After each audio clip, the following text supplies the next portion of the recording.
Torah is just a long string of numbers. Some say that it's a code sent to us from God. That's kind of interesting. Yeah, that's just kid stuff. Check this out, okay? The word for the Garden of Eden, Kedem.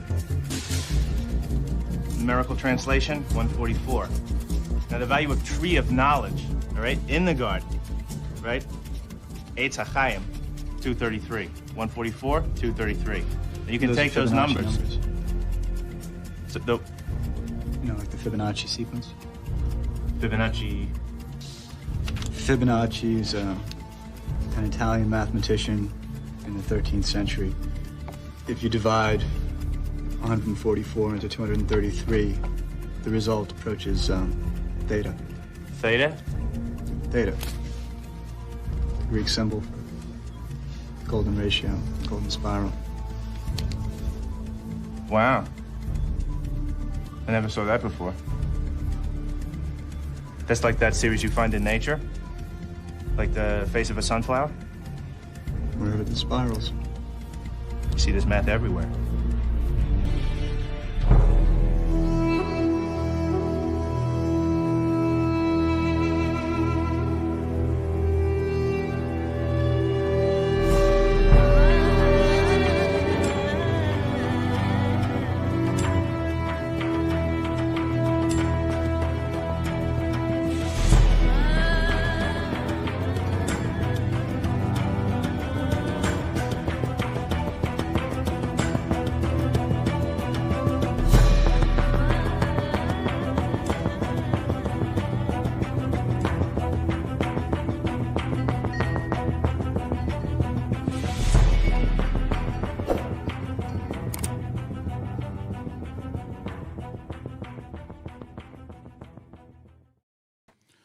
Welcome back to the Gnostic Informant, and you are about to attain true gnosis. And today I'm going to get into some debating / arguing. Hold on one second.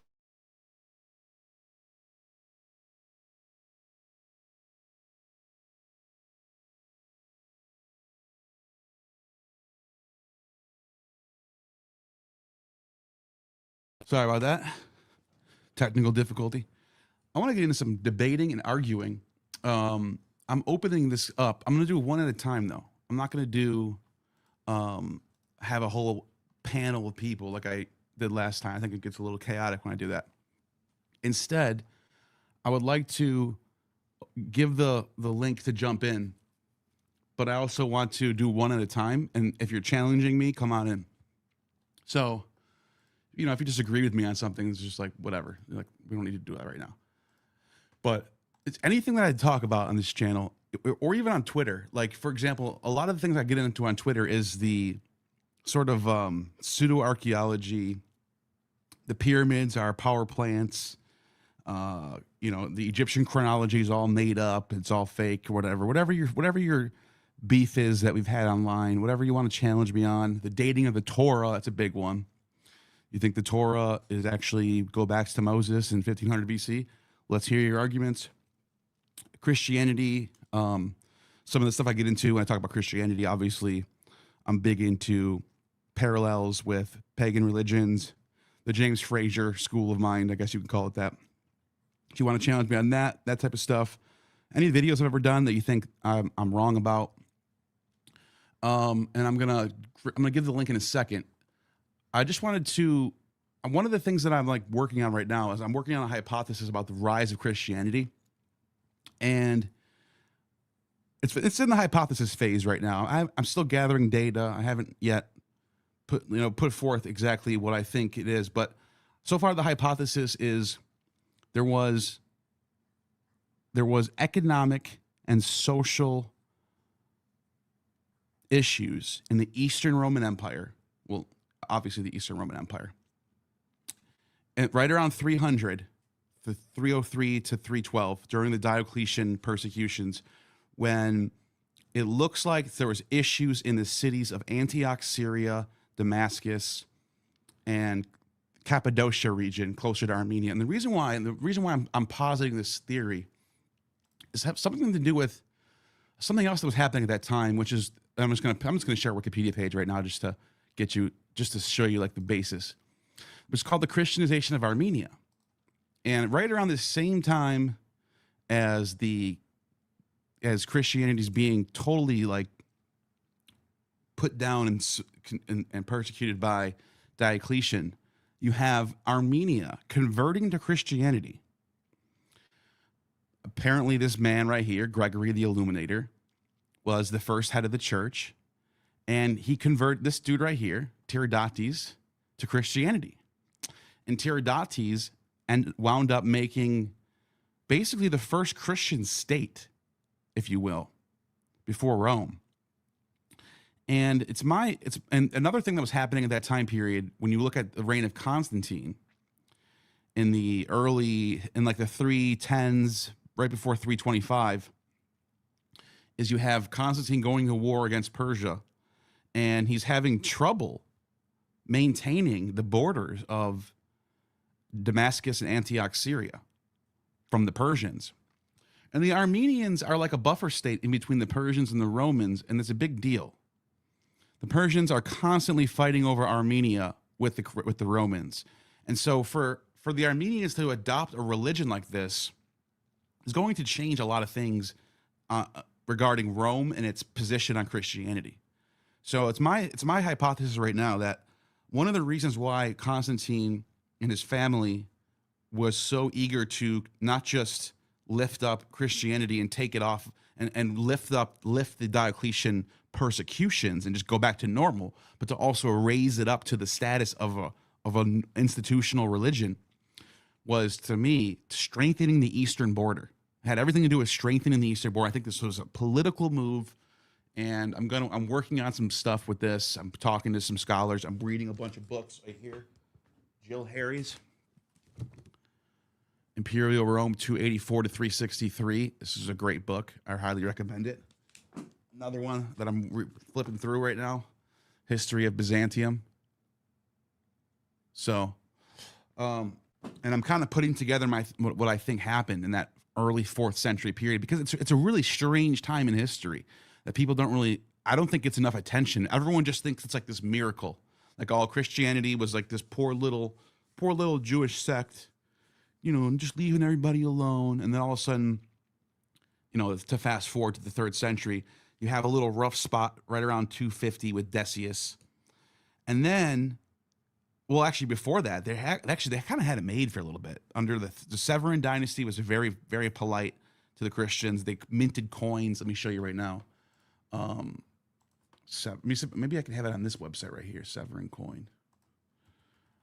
Maybe not. It's not on here. Severan coin, Noah's Ark. There it is. Is this it? No, that's not it. There it is. So in the 220s, you have this. You have these coins right here being minted. And there's another one right here. You can see it's got Noah in Greek. And they mint these coins in the cities that are mostly like the eastern Antioch, Syria, and I think Armenia, around that region, which is right where all these issues are popping up that I'm discussing. Anyways, long story short, then you have Philip the Arab in 249, who supposedly gets baptized. Now, it could have been just symbolic that he's just showing his solidarity to his eastern subjects that are mostly Christian over there. Probably something like that. He's an Arab himself, so it makes sense. And then you have Diocletian, which is a total. The only this is I like to talk about on my channel. Christians were barely persecuted. They weren't being thrown to lions like people talk about and you see on TV. That's like mostly nonsense. But during Diocletian's reign, they did get roughed up pretty bad, and it's because of apparently, according to the primary sources, Christians were getting in the way of sacrifices and like the games of Apollo. They were like protesting it. They weren't taking part in Roman ritual, and they were being outcast. They were being like leftist outcast. That's how I would describe it. So they were being persecuted because of that. And so as a result, there was some pretty harsh persecutions. There were some martyrdoms that happened in that period. Sure. And then all of a sudden, out of nowhere, after the Diocletian persecutions are lifted by Constantine, he starts funding them. He starts throwing infinite amount of money at them to build churches. And to me, this does not make any sense, especially knowing Constantine. When you actually read about Constantine, he wasn't a Christian, guys. He's not. There's no evidence that he's a Christian.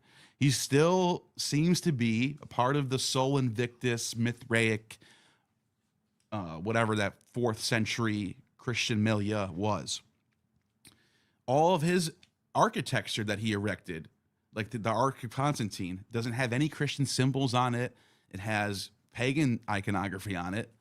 But he seems to be somewhat of a late antiquity Platonist, sort of like his nephew Julian, but Julian just was way more critical of Christianity, it seems like, because I think he realized my uncle made a mistake. Christians don't want to share their imperial cult with the local traditions. They want the whole they think that everyone has to be Christian. And he was right. And they eventually, after Julian's rule, by the time you get to Theodosius in the 380, right around 380, they ban all pagan religion.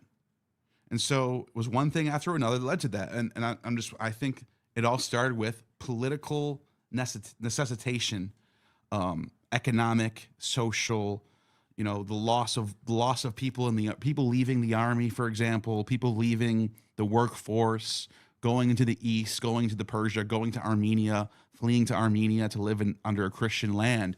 That would cause a need to bring Christianity into the fold, especially in the Eastern. We're talking the Roman Empire was focused on the East.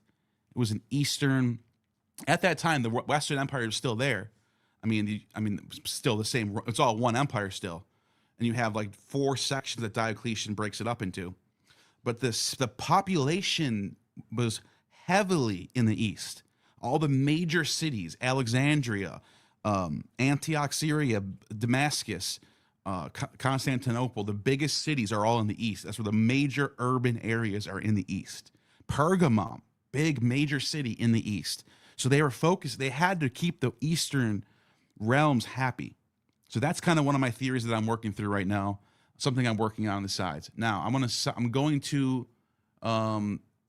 give the link. I just wanted to give some sort of content for 15 minutes before I start arguing. All right. So there's the link. I put the link in the chat. Let me put it on Twitter, because I'm on Twitter right now for the first time, actually. There's a StreamYard link. And let me make sure I get that link so it's properly posted and pinned to the top. But, by the way, if you have any super chats, I highly am thankful of super chats, and I'll stop the conversation to read the super chat. Any questions, anything you want to throw out there, any super chats that come in, I'm going to stop and read it right away. So definitely throw some super chats out at me. I would love for that. Anyways, so that's the link. All right, now while I'm waiting for someone to come in, we got somebody already. That was quick. It's individual basis. He was not in the same trenches. What's up, Zuff? Oh, sorry. Oh, wait. Whoa, that was fast. Yeah, you're the first one to jump on. Okay, so I came in, I just saw your post. It was it said in an hour. I will oh, be really? live. Do you need time to? Do you want to? I want me to read the super chat real quick while you're thinking of your thoughts, if you don't mind. Oh, I have to present my. I can't give some context. Yeah. Go ahead. Okay, no, I was I saw your post. It was in an hour. I will be going live for a once in a lifetime opportunity, and I was oh man. Oh, did you want anything you wanted to challenge me on? Anything like that? I mean, not necessarily challenge. I mean, I just don't understand a few okay, so what is the best argument against the resurrection? I guess I'd want to know that Argument against the resurrection? Well, I guess I don't know if you're not exactly a Jesus mythicist, right? So do we have to start there? Because the smartest people I know, they're already Jesus mythicists, but then apparently I went on Inspiring Philosophy, and apparently this isn't like academically respectable to them. It used to be. It used to Okay, be. it used to be. The mythicism was becoming the consensus in the 19th, early 20th century, especially in Germany. The German scholars were mostly all mythicists. Bruno Bauer was a mythicist. A lot of the English scholars were the mythicists. I think James Frazer was a mythicist, but he might have been like me, where I'm like totally on the fence about mythicism. I don't. There's no evidence for that. Like the physical evidence of contemporary sources doesn't exist. Jesus could be completely made up for all we know, and everything could still play out. There's nothing dependent on Jesus. For example, Julius Caesar and Alexander the Great, these are kings. History is dependent on them being real people that actually existed. Otherwise, there's a huge conspiracy to sort of fudge, fake coins and fake cities and fake wars that didn't actually happen. Jesus, all someone has to do is write the Gospels and forge Paul's letters. That's it. Now that's big asking. You need evidence for that. Like you need to provide. If you think that's what happened, you have to. People will say, like, well, that's like a negative. But like, yeah, but you still have to sort of provide evidence of why you think Paul's epistles are forgeries or why you think that the Gospels are made up. Now, there are some people who came forth and make arguments for this. For example, Nina Livesey recently, I didn't even know this. She actually resurrected old scholarship from the German scholars who were all saying that Paul's epistles were all forgeries. They're not real. They're actually like philosophical Stoic letters that are written for the churches, and it gives it authority, saying Paul wrote it. And then they all give their arguments. Her argument was that the style of Greek is actually second sophistic Greek, which would be normal for second century Greek. So if she's right, Paul's epistles are forgery. Now we have nothing before 70 AD because of the Gospels. Most scholars agree that the Gospels are all post 70 AD because they constantly notify the reader about the temple going to be falling, how Jesus predicted that, like one of the big things he predicted.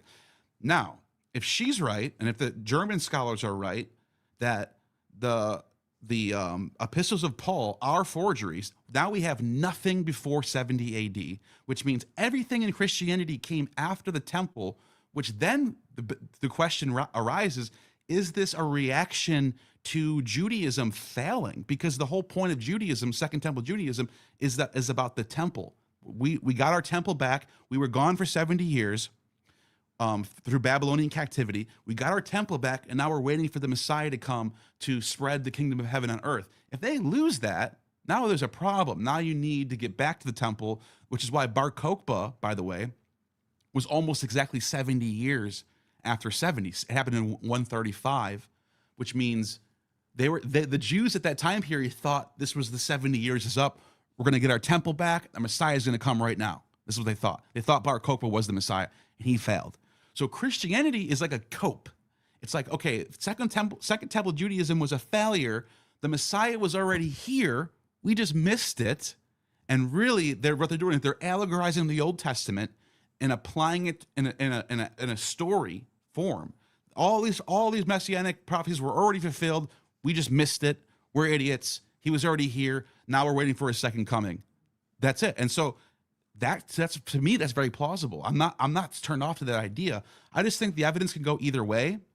I just think it's possible there was a dude named Jesus, and then they wrote all this stuff later, attributing this stuff to him. But there's no evidence that any of this stuff actually happened. None. Okay, so there's definitely a basis for Jesus mythicism. Oh yeah. Oh Some hell yeah.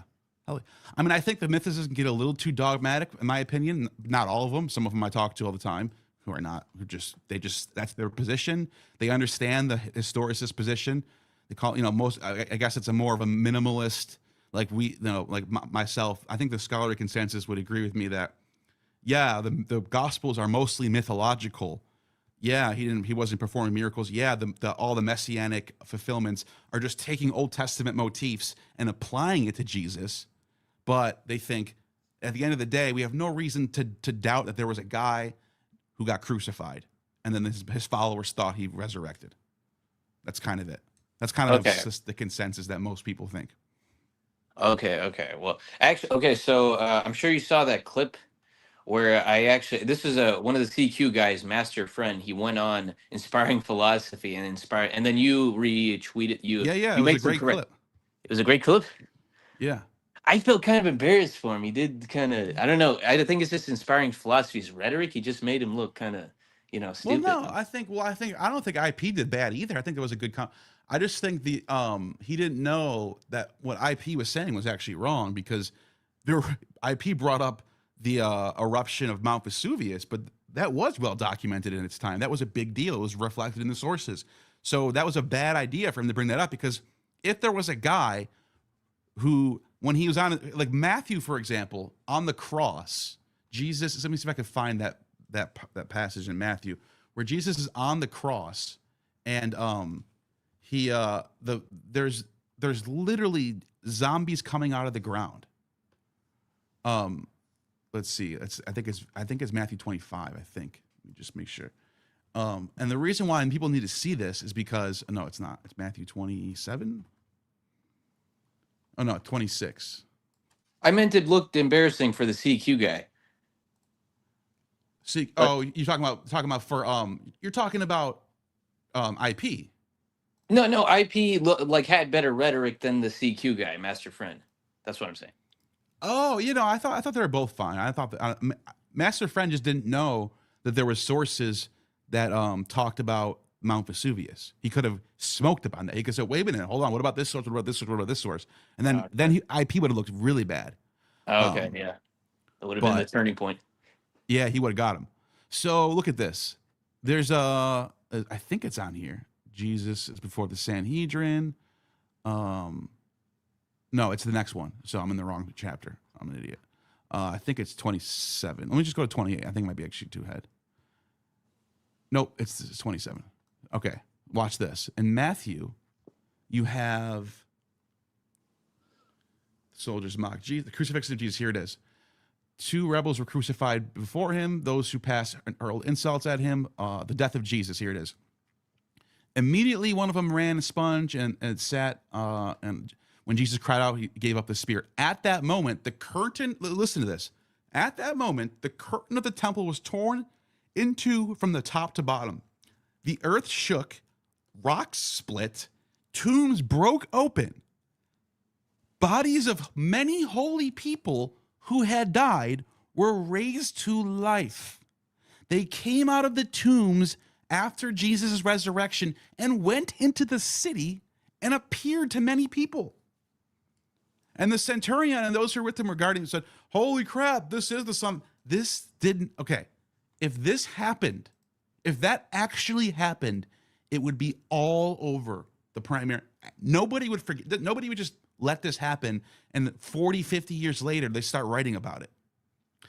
Because Matthew's dated to like 85, 95. What's even crazier, Paul's epistles are supposedly before this, and Mark's dated to before this. How come they forgot about this? You also have other writers from this period who were, Philo, for example, Philo of Alexandria, who writes all about, he mentions Pilate, he mentions Herod, he mentions the Agrippa, he mentions all these people from Jerusalem. He has nothing to say about this event. No one, because it didn't happen. It's mythological. It didn't happen. Period. So Mount Vesuvius, he brought up Mount Vesuvius and said, well, that nobody wrote about that until way later. That's not true. People wrote about Mount Vesuvius who were alive during Mount Vesuvius, like 4 or 5 authors. So that's my 2 cents on that one. Yeah, he said only Pliny the Younger only wrote about. He said Pliny Younger was the only contemporary for Vesuvius. And that's wrong. Yeah, that's wrong. Yeah. So okay, when he did go on, they linked some essay challenging the argument from silence, and it uses like a bunch of Bayesian stuff. So it's hard for me to read. I don't know if yeah, look, the argument from silence would be fair. Arguments from silence, it's not always fallacious to bring up that there's no evidence. Like, would they say the same thing about Graham Hancock, saying, well, we have no evidence for an ancient advanced civilization? And if Graham Hancock said that's an argument from silence? No, it's not fallacious. If there's just no evidence of something, there's no evidence of something. So it's only fallacious when you're looking for a needle in a haystack. So it's like the existence of Jesus as a person, that might be an argument from silence that Philo doesn't mention him because he might not have been important. There might have been no reason for him to mention him. But however, zombies coming out of the ground, that's a whole different, now we're talking about something insane. And it's not even like one person saw it. It's talking about going into Jerusalem, one of the biggest cities in the region. And it is the biggest city of the region. It's the New York of Israel. It's the biggest city in the whole region. And there's zombies walking around. So no, that's not an argument from silence anymore. This should be reflected in the primary sources if this actually happened.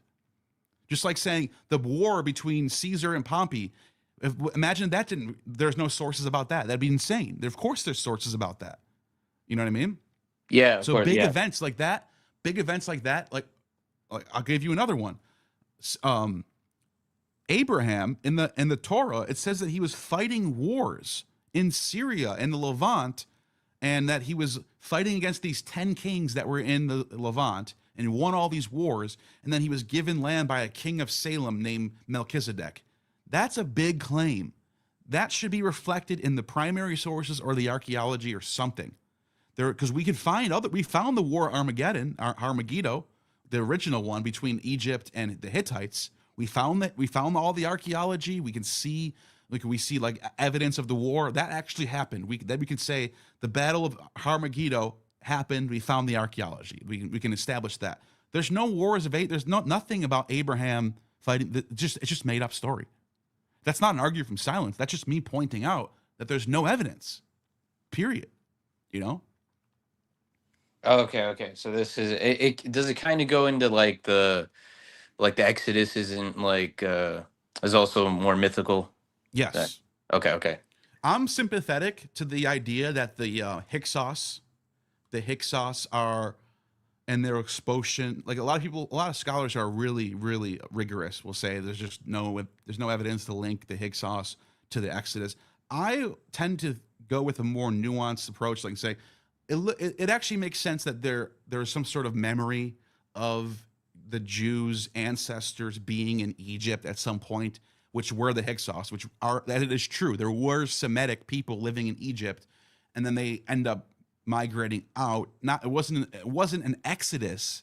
There's no evidence of Moses, for example. There's no evidence of any battles or anything. But what I think they're doing is I think they're allegorizing and writing a legend that reflects because Josephus, for example, and Manetho, these are people who were living in the early Hellenistic, late Persian period. Manetho, I'm talking about, who actually know about the Hyksos. So people know about the Hyksos later on. So I'm not surprised that they have some sort of memory or some sort of knowledge of their ancestors being in Egypt and getting kicked out of Egypt, whatever their thoughts were at the time. And I think that they wrote this story as a way to seal the memory. That I would say. There's no evidence of any major. It talks about hundreds of thousands of Israelites fleeing Egypt and going into the desert of Mount Sinai and being there for 40 years. And then fighting wars against the Midianites and the Ammonites. And you would find that. This is stuff that if that actually happened, archaeologists would be able to go and find the remains of human remains, animal remains, metallurgy remains. And if you're fighting a war, you need metallurgy. You need food for all these warriors. They're not going to be starving and fighting. The logistics involved in keeping up a military in the desert is insane. But people don't think about this stuff. Only scholars think about these kind of things. You know? Okay. Is it okay if I just like read part of that paper, or would that take up too much time here? How long is it going to be? Because there is someone waiting. There's like a paragraph, I guess.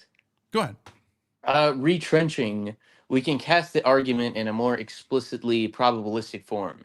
In the subsequent discussion, we'll refer to the terms of the odd forms of Bayes' theorem for evidence. See, I don't know how to read this. It's like a squiggly line E, which Can you share your screen right now or no? It wouldn't be. It wouldn't look good. I mean, I could send you. You can look up this essay. It's like Timothy McGrew argument from silence. Oh, it's Timothy McGrew, huh? Oh, you're familiar with him? Yeah. Okay. What is that? Argue from silence? Yeah, it's the same. I'm on page. I mean, I look. I'm going to say this. McGrew is a real scholar. Okay. I'm not saying it's not. McGrew is technically more qualified of biblical studies than I am. Technically, I would love to challenge some of Tim's ideas myself, but it's a real scholar. But it's in a Tim's an apologist. So I'm just going to be real. And I think Tim knows that. Tim is fighting for Christianity. Anyway, is this the one you're talking about? Yeah, I'm on page 12. So that's where I get confused. Retrenching, we can cast the argument in a more explicitly probabilistic form. In the subsequent discussion, we will refer to the terms of the odds of base theorem for evidence E, which is P, and then there's a whole thing there. The underlying structure of the argument is irreducibly mathematical, but the rationale for this reconstruction can be communicated to some extent in informal terms. First, the argument has an important, if often tacit, ceteris paribus clause. It indicates that what is reasonable to believe, all else being equal, a strong antecedent presumption in favor of an event for H may be able to withstand the force of an even fairly strong argument from silence. The degree, this is kind of what I was saying in a way more jargon, technical way. Like, this is like, for example, right here, an event H may be able to withstand the force of a fairly strong argument from silence. So McGrew is acknowledging there are strong arguments from silence. I just made a few of them. The Exodus, the battles of Abraham. There's no archaeology. There's no prime. The Hittites, the Assyrian, Babylonian, Ugaritic. None of them talk about this. It's nowhere to be found except for the Torah.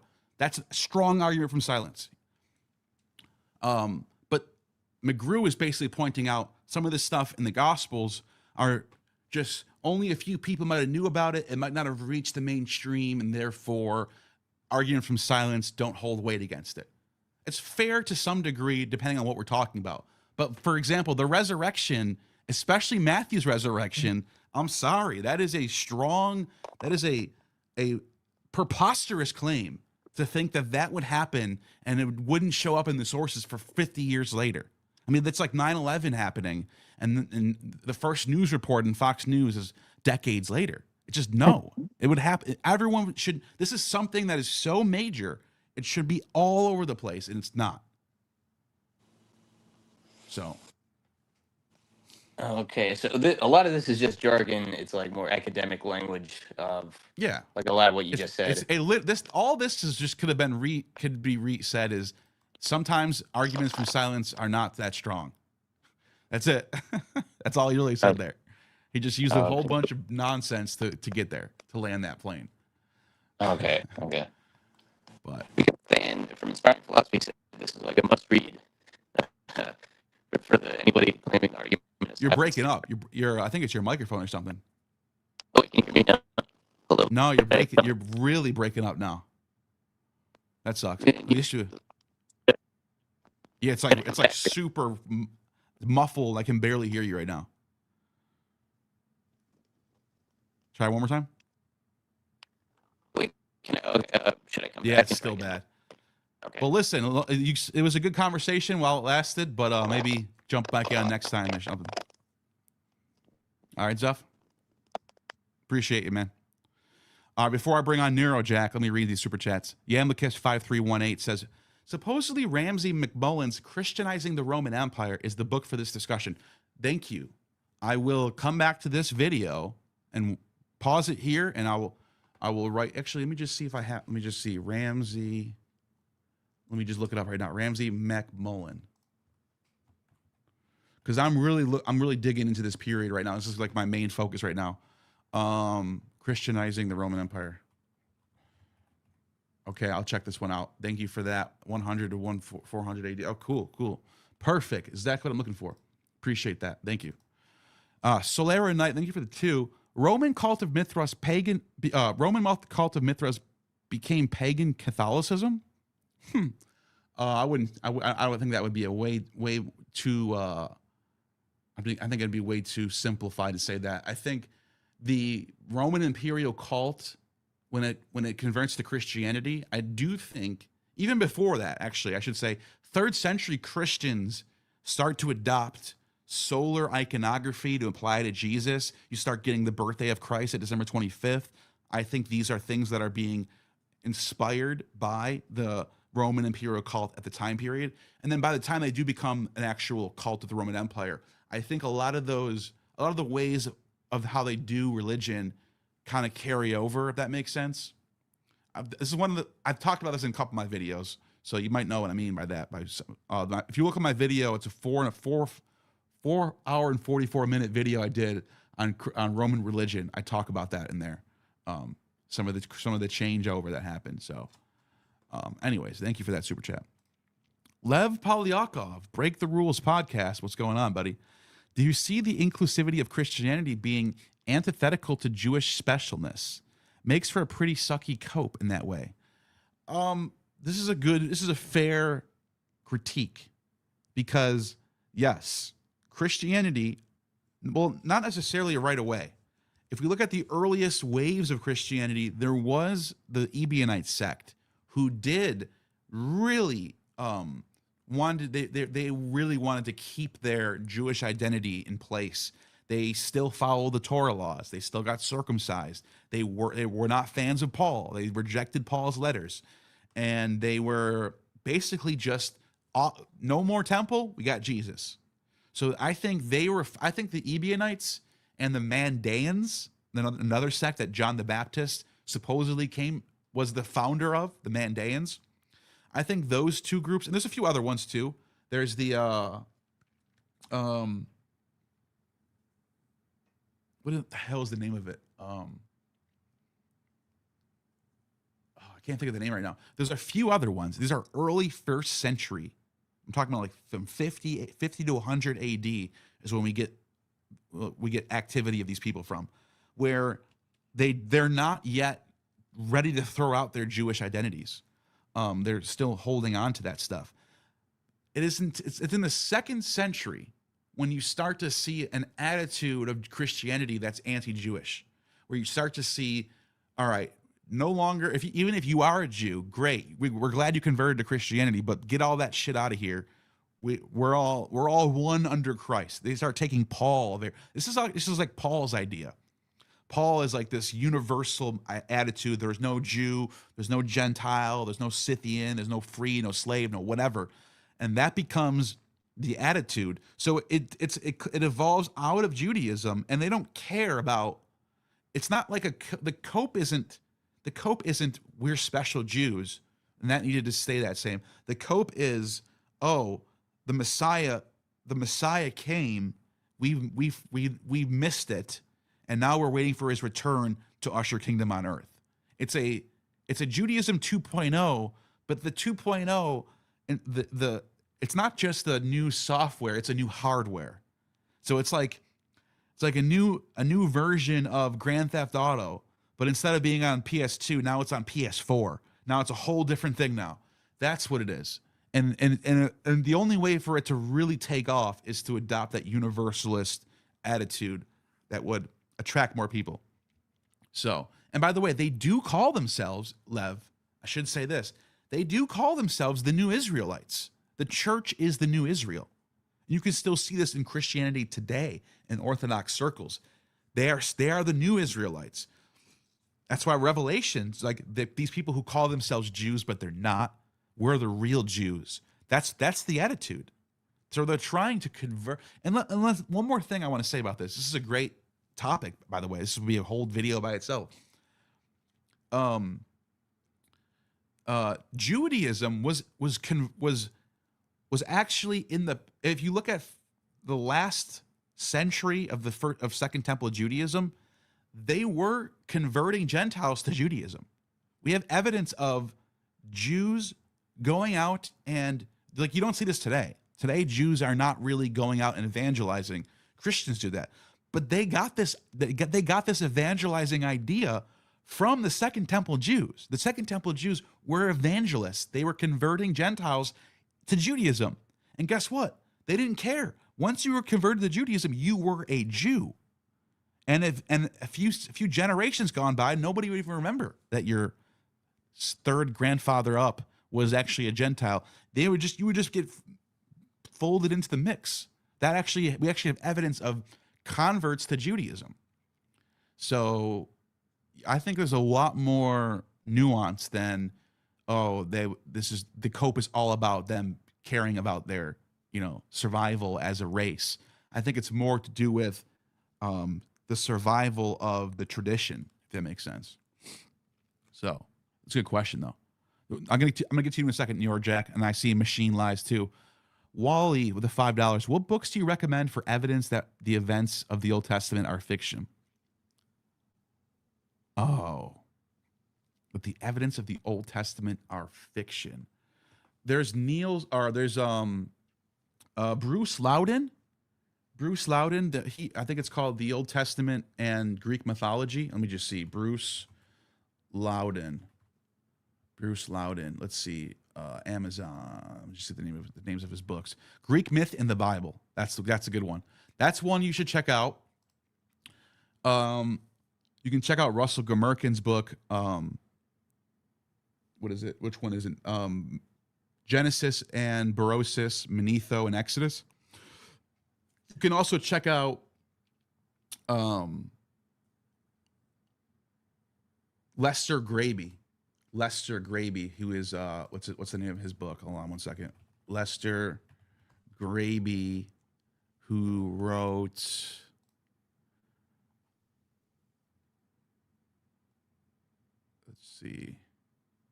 he wrote Ancient Israel, The Dawn of Israel. Let's see. Yeah, just look up Lester Graby's books. Let me see. I'm trying to see which one is the best one for this topic, though. Genesis. That's what it's called. Lester Graby Genesis. Anyways, there's quite a few, man. It's a good question. I'm trying to think of just that particular topic of them being fiction. Yeah, that's. I would start with those, and then you can probably find more on that. Thank you for that super chat.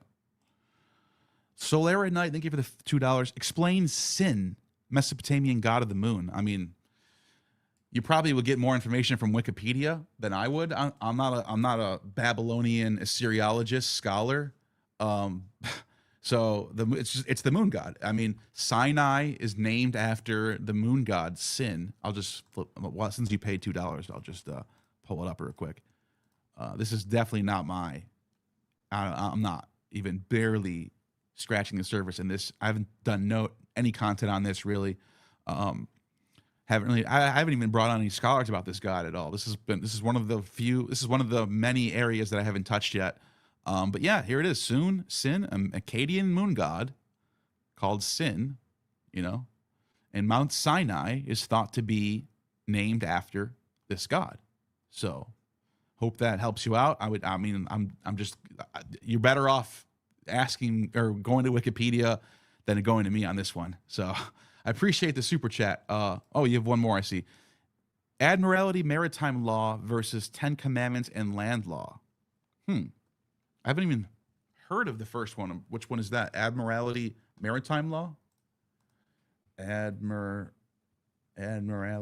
maritime law. Okay. Are you saying there's some sort of overlap there? Maybe. I'll check that out. Thank you for that super chat. I appreciate that. Austrian Stories. I wrote a mythological speculative fiction script titled Acropolis Betrayed. Would you check it out? Also, the title and story are copyrighted for anyone wondering. Acropolis Betrayed. I'll look it up real quick. Acropolis Betrayed. Is there a website for this? I'm not seeing it. I looked it up. Is it on Amazon? Acropolis Betrayed. I don't see it.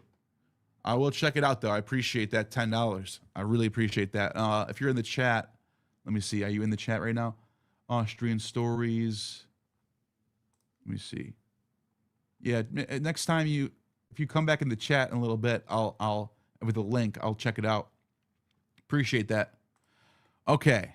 Neuro Jack, sorry for that wait. I appreciate you waiting.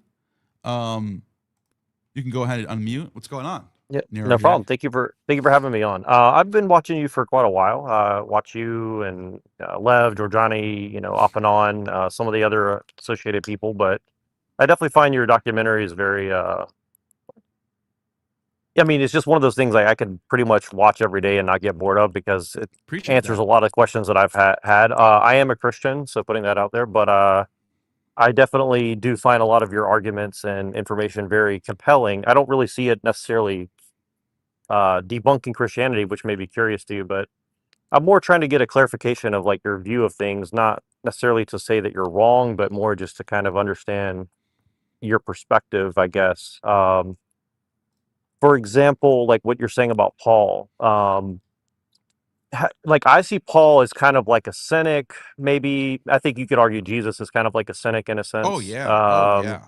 Oh yeah. And 100%. also yeah, and also somewhat like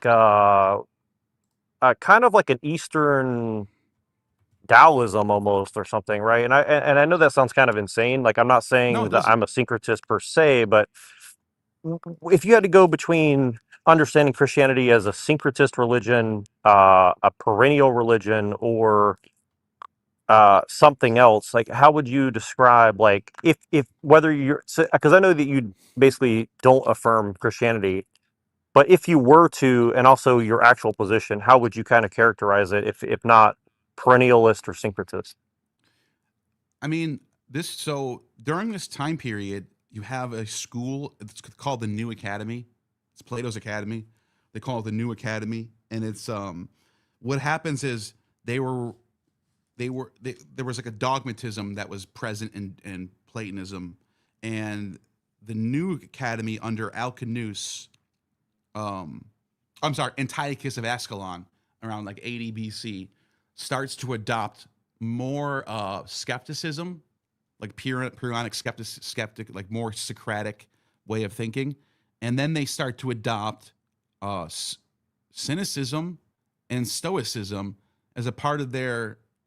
So what I'm getting at is, um, you start to see a more perennial philosophy. They start mixing things together more. You start seeing more syncretisms in like the writings about the gods and stuff like that. You start seeing like gods coming together. Even like Serapis, even that's a little bit before this period.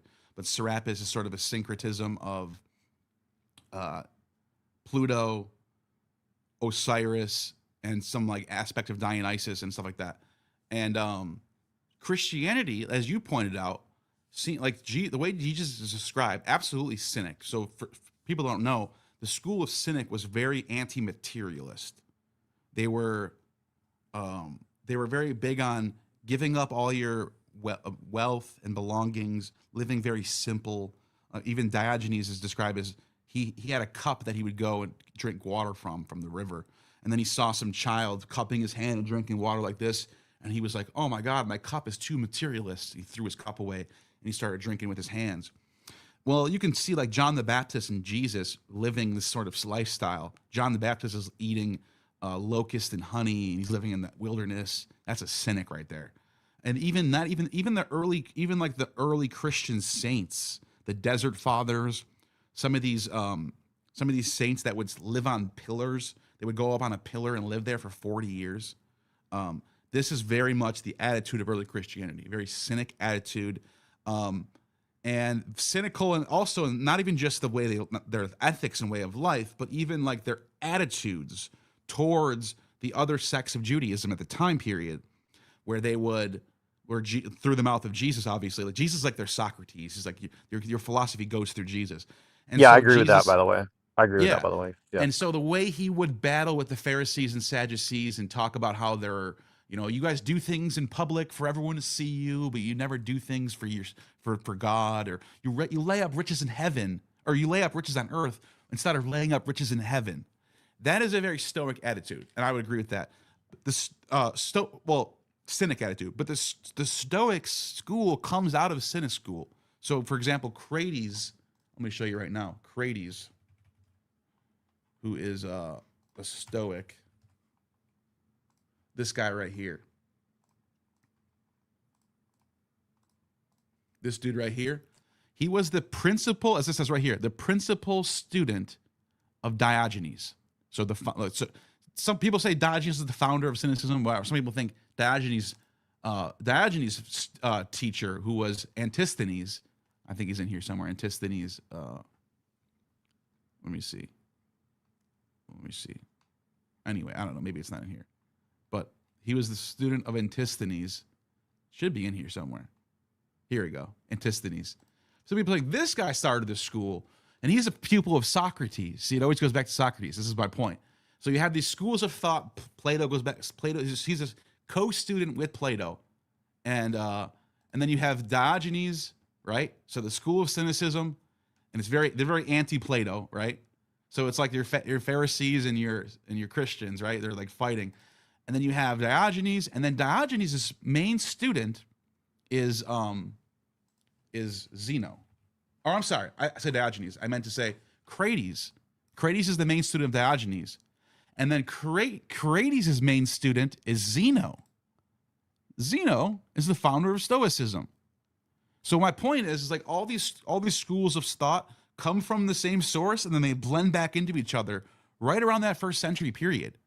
And so what happens in that period is you have this sort of perennial attitude in theology and philosophy, and they start to blend back into each other.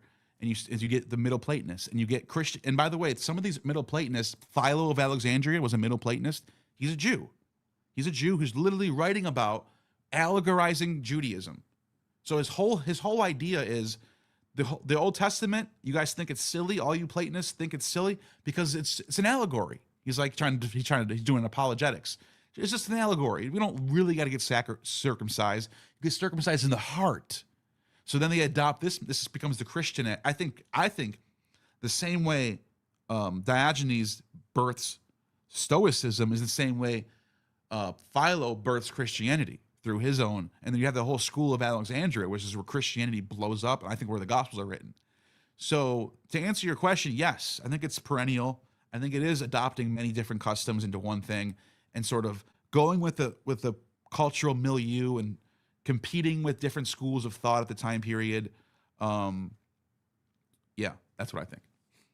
Okay, and so obviously, since I'm a Christian, I can't fully agree with you. Although I think in general, I think that there is a very strong argument that you have. I think the narrative definitely comports with my understanding of history as well.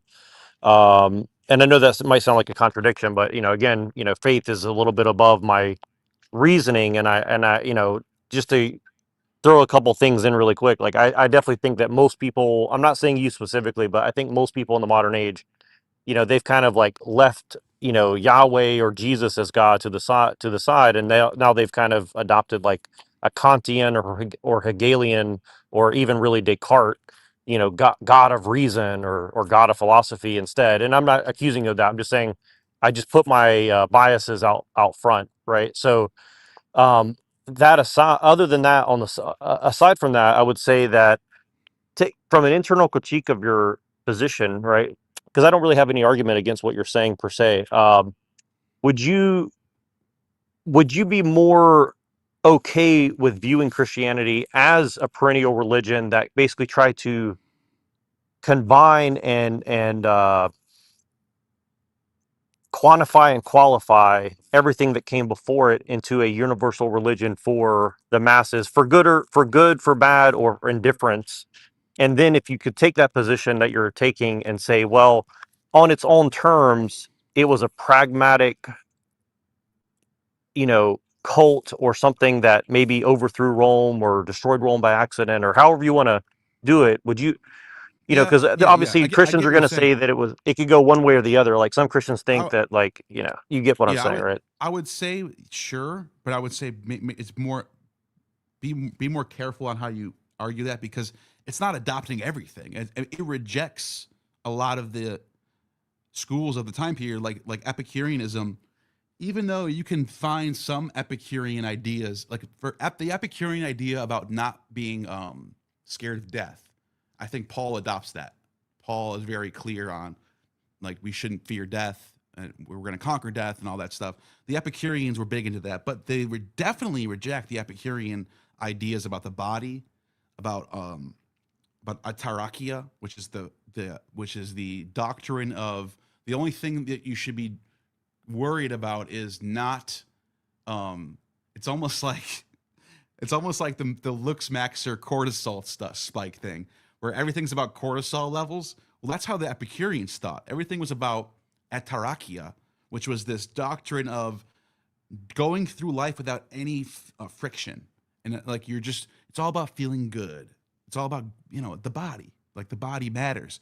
And so they reject that. Christians are like, no, no, no, no, no, no. Actually, you should go through friction. You should suffer. This is what life is about. You need to suffer for God. You need to be a martyr. So they're the exact opposite of an Epicurean in that sense. So I would say, yeah, they're very perennial in a sense that they're adopting a lot of very ancient ideas and philosophy, and even especially like coming out of Judaism, you can see them also adopting a lot of customs in Roman religion as well. Ideas about heaven and hell. The Romans had actually a tripartite afterlife where you have the underworld, Rex Inferno and the underworld deities, and then you have like sort of like a middle ground place, sort of like a what do they call it in Catholicism? Purgatory, and then they have the heavens where it's up. This is not in Judaism. You don't find this in Judaism. In Judaism, everyone goes down to Sheol after you die. Even the prophet Samuel was down in Sheol, and he's brought up by Saul in his when he meets the witch of Endor. But in Roman religion, and they talk about Julius Caesar on his funeral being lifted up into the heavens. So that idea, Christianity adopts that. So yes, it's perennial in the sense that it does adopt a lot of things around it, but it's also rejecting things too. It's not just adopting everything. Yeah, I think that's a good point. And for example, I think that's one of the reasons, like I know this sounds insane, and again, I'm not trying to be inflammatory. I'm just trying to draw a little bit of a distinction that I think is important. For example, like I don't think it's necessarily clear that Jesus was a Jew, for example, right? Like I don't know, because I kind of think that there was ancient faiths. Well, I think that there was ancient faiths that, clearly, like you're saying, like Judaism at the time didn't believe in certain things, and so Christianity had these beliefs that seemingly came out of Mithraism or some other, Zalmoxian cult out of like Thrace or something, right? So the Gospels say he got circumcised on the 8th day, and that he celebrated that he was found when he was lost, and his parents found him in the temple, teaching. He's like teaching Torah to all the people there, and he's in the synagogues teaching, and then he's celebrating Hanukkah, and then he's going down for Passover. I mean, but wouldn't you argue? So, are you arguing that there needs to be a strong distinction between Paul and Jesus? Is that kind of one of your main arguments against Christianity? I just want to make sure I understand what you're saying, right? Like you're saying that it's hard to, like, for you, it's hard to square the circle of like accepting both as a unit. No, I don't think that. I think they both together is what Christianity is. What I'm saying, especially, we don't even know what Jesus actually thought. If we're assuming he's a real person, we just have the Gospels. Right. But if we're taking the Gospels at face value, he's a Jew. But you're saying that they smuggled in all these other, like, frankly, from your point of view, pagan beliefs, right? So if that were the case, then Christianity was essentially a pagan cult that usurped Judaism, right? The Old Testament does that too. The Old Testament borrows from pagan. The Old Testament has tons of retelling stories like the Noah's flood, where you find that in the Epic of Gilgamesh, or even Egyptian motifs, Greek motifs, Hittite motifs, Ugaritic motifs. Baal and the Leviathan, that's in Psalms.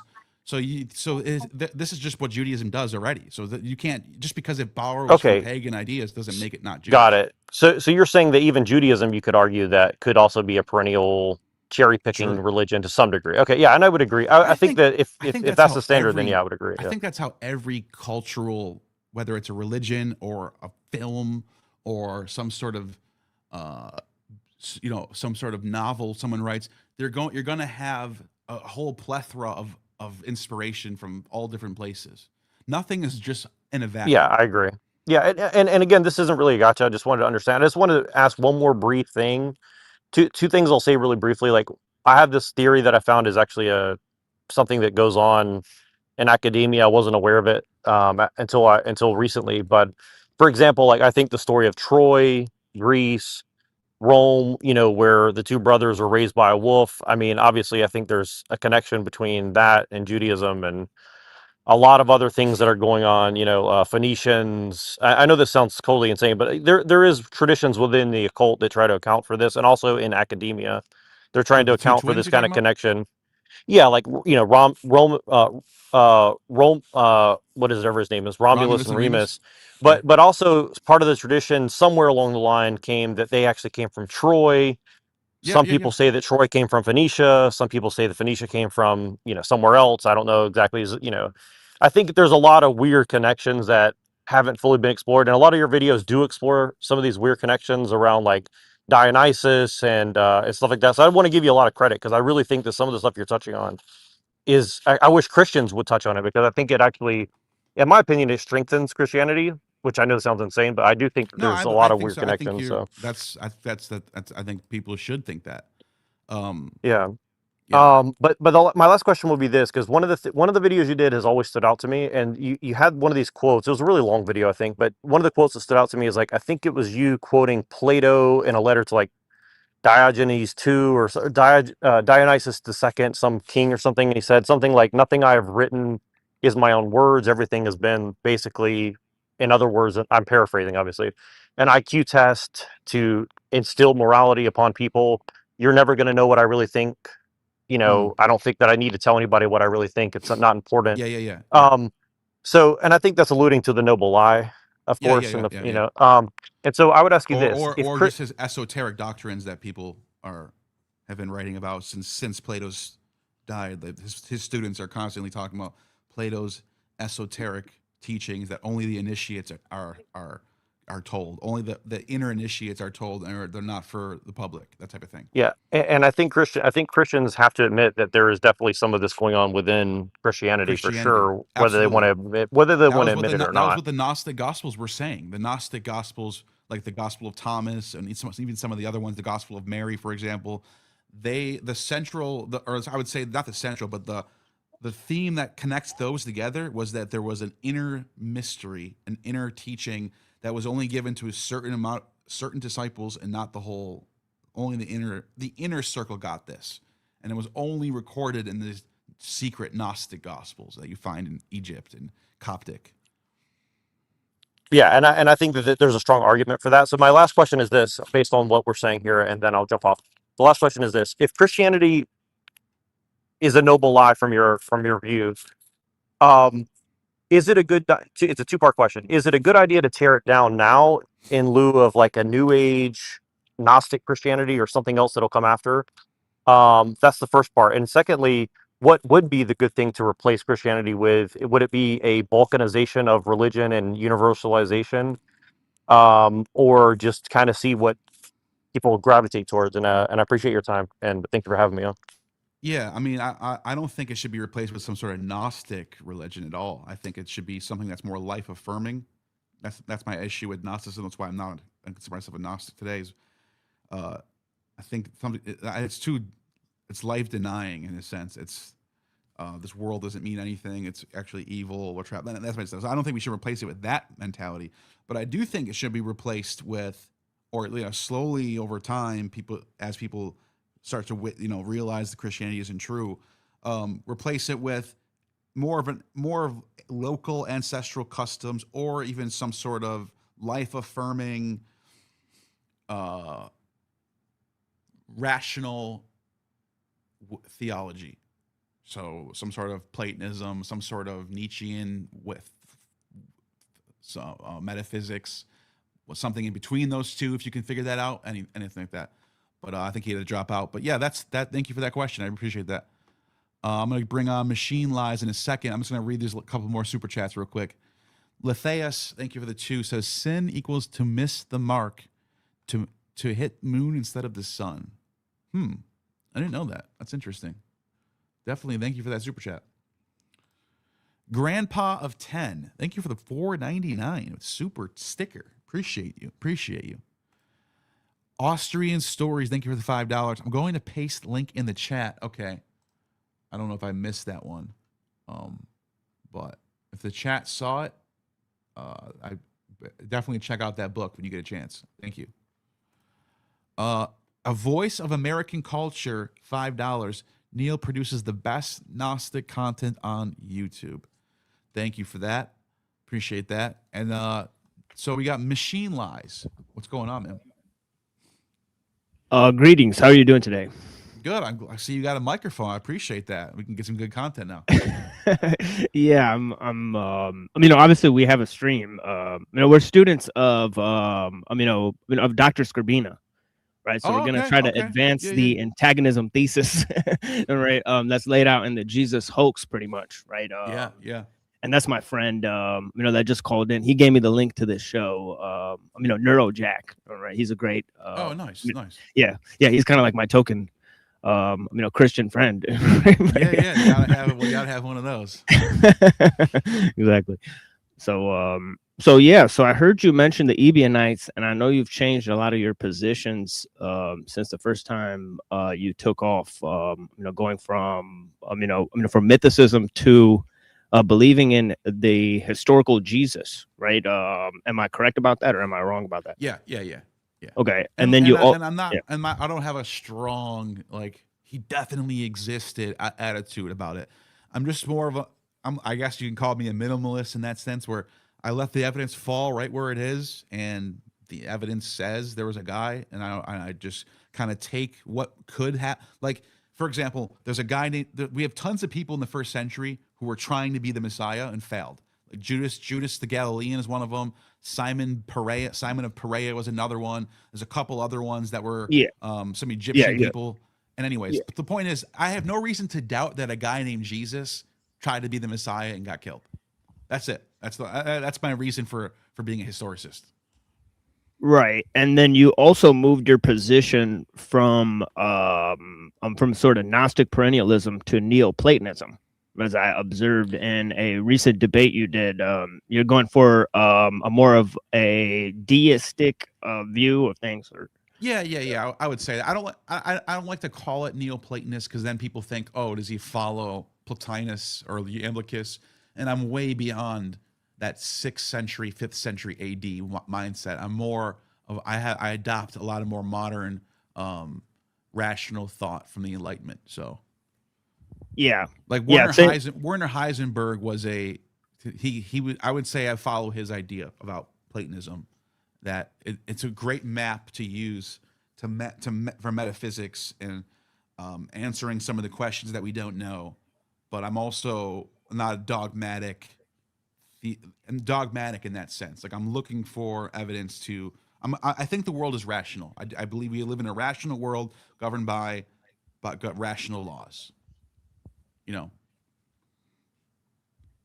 Yeah, and then actually I looked into some of the some of the Enneads, and it's really funny that most of it is a discussion on the Gnostics, right? Where he's saying like sort of the Gnostics are interpreting Plato and so on and so forth. So it's it's pretty interesting. I do like and appreciate how you bridge the philosophy with the the sect of the Alexandrian Jews, and then find the historical milieu that sort of rose out of that in the 1st and 2nd century, and I find that very useful. Just that little description you gave about the cynic, to Stoicism, sort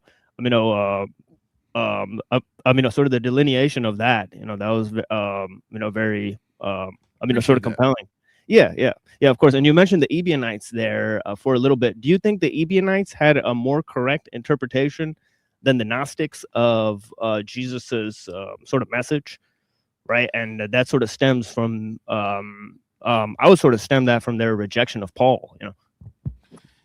It depends on what exactly with the message we're talking about, because the Ebionites, from my understanding, they have their own scriptures, and they had their own version of the Gospels. I believe some people think they're linked to Matthew as well. Some people think there's a whole nother Ebionite gospel that's totally different. And then the Elkosites. I couldn't think of. There was another sect who was also very Jewish, I guess you can say, for lack of a better term, that was holding on to old Judaic laws and all that stuff. Elkosites, they have a book called the Book of Elkosai, and they all come out of this like tradition that I think comes out of John the Baptist's sect, the Mandaeans, the baptizers. And there's like a whole movement of people getting into baptism and admitting your sins and starting over and feeding the poor, and like this whole like movement, this whole like very cynical movement of like renouncing material wealth, and becoming spiritual. This is like what I find in a lot of these Ebionite, Elkosite or even some of these early Christian traditions.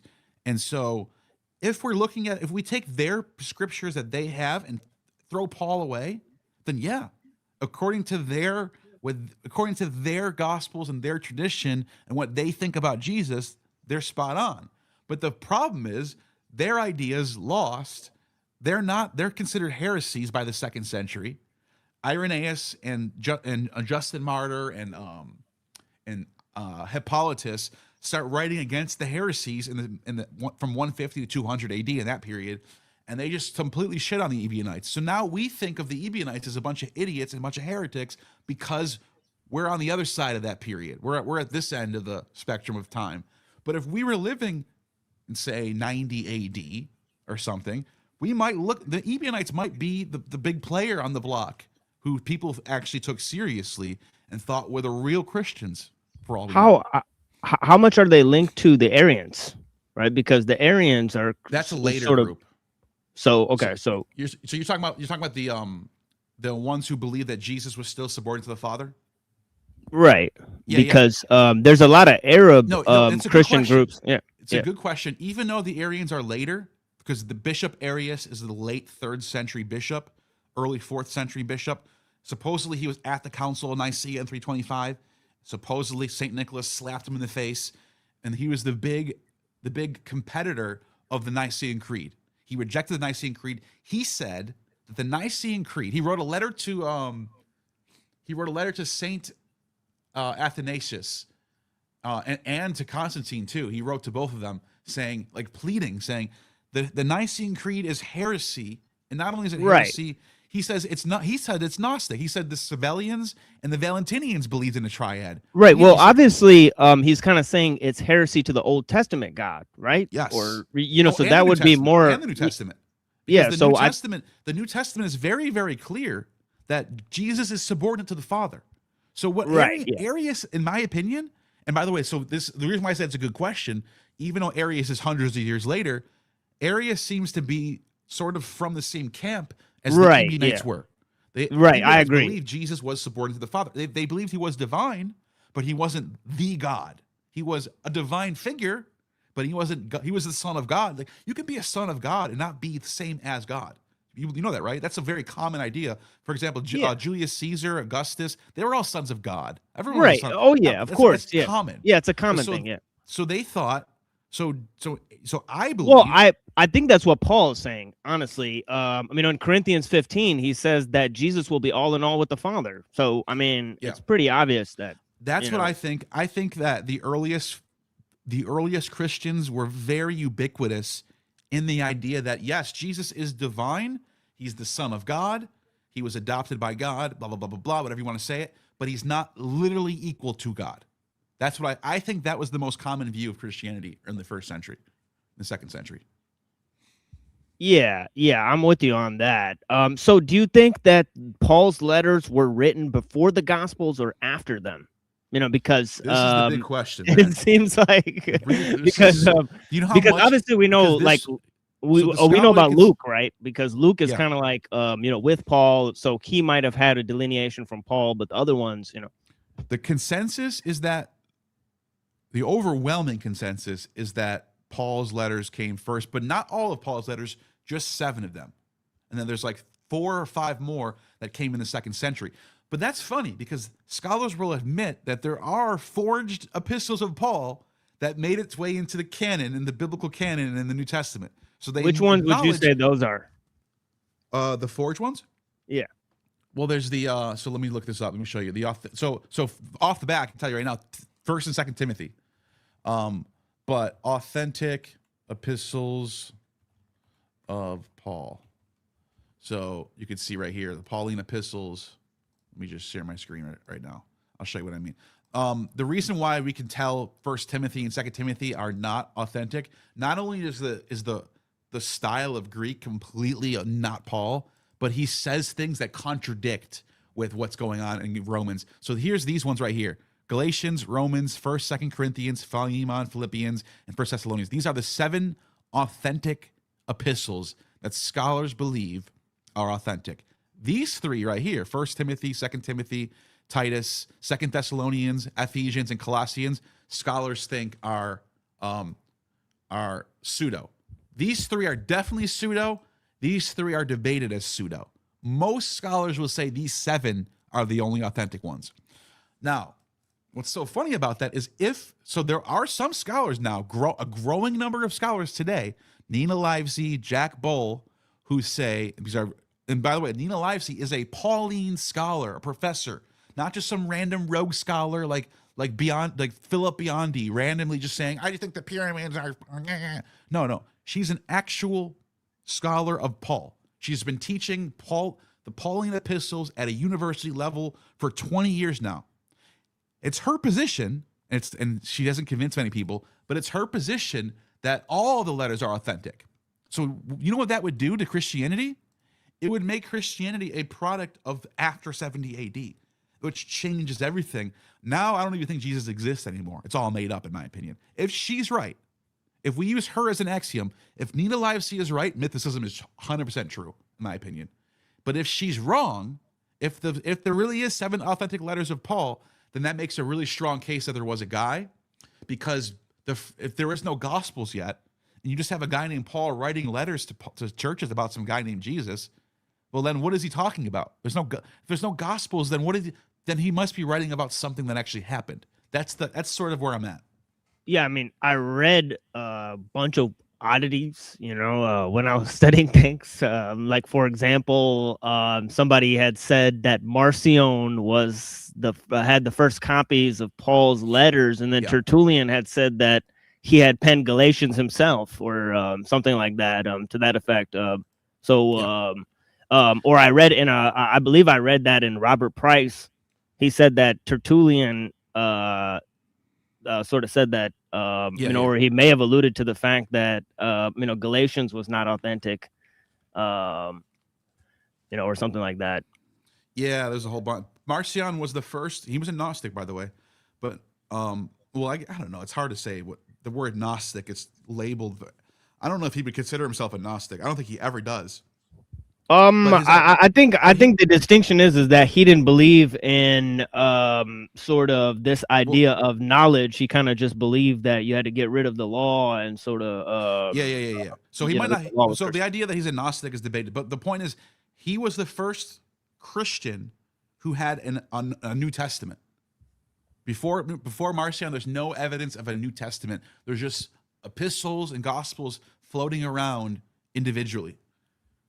So then you have Marcion, and then what Marcion does is he takes Luke, Acts, and those 7 authentic, which is another strong reason why those might be authentic, but unless he wrote them, because his Bible was Luke, Acts, and 7 letters of Paul, the 7 letters that I mentioned. Yeah, and then he was definitely considered heretical, because I think Papias or somebody like that called him like the devil or something like that, right? He was 100% heretical. He believed that the Old Testament, there was 2 gods in the Old Testament. He believed that there was a good God, the one who created the world, or no, I'm sorry.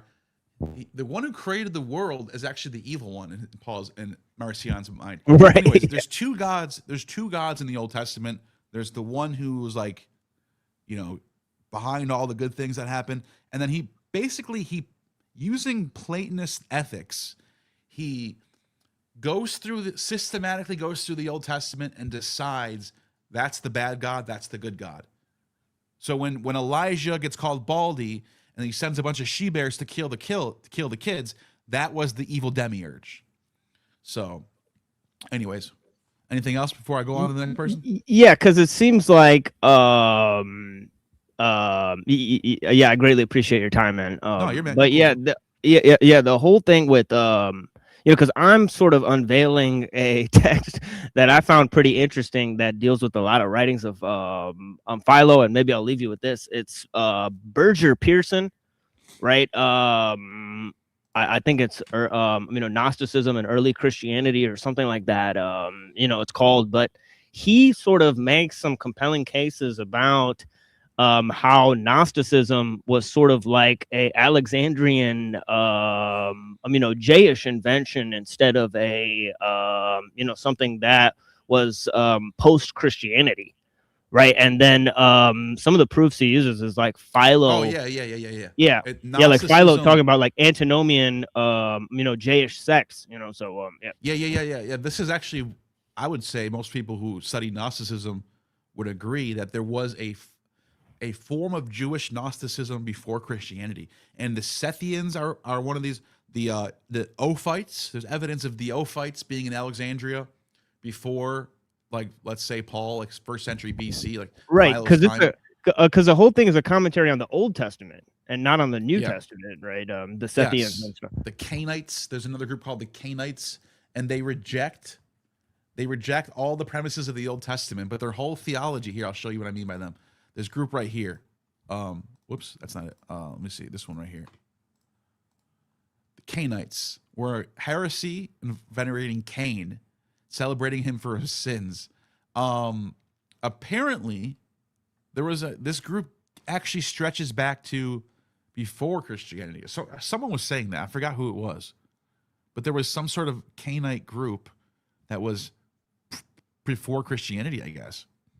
So I don't know. It's interesting, but yeah, like the point that you're making is Gnosticism seems to be something that came about even before Christianity came about.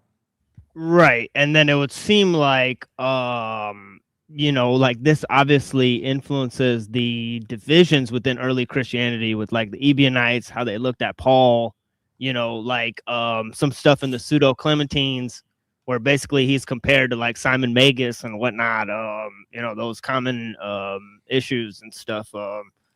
And then also, as we said, the link between the Arians and the Ebionites, where there seems to be like, some sort of link there, right? Look at right here. This guy right here, Philastrius, mistakenly transposed this and other two sections, beginning his treatise on heresies with the Ophites, making the Ophites, Cainites, and Sethians pre-Christian sects. This section appears to be given a condensed. Yeah, so I think it's debated, but yeah. Anyways, there is some evidence, but even if these particular groups aren't the ones, there is definitely evidence of pre-Christian Gnostic, especially Alexandria. Oh, I don't know if you know this. Believe it or not, so people think that there was only one temple of Judaism ever, and it was in Jerusalem. There was the first temple and the second temple, and that's it. It's not true. There's a temple on Mount Gerizim in Samaria, and that temple, I think that temple still even has activity today. Like that temple never goes away. That's always there. But even let's put that aside for a second.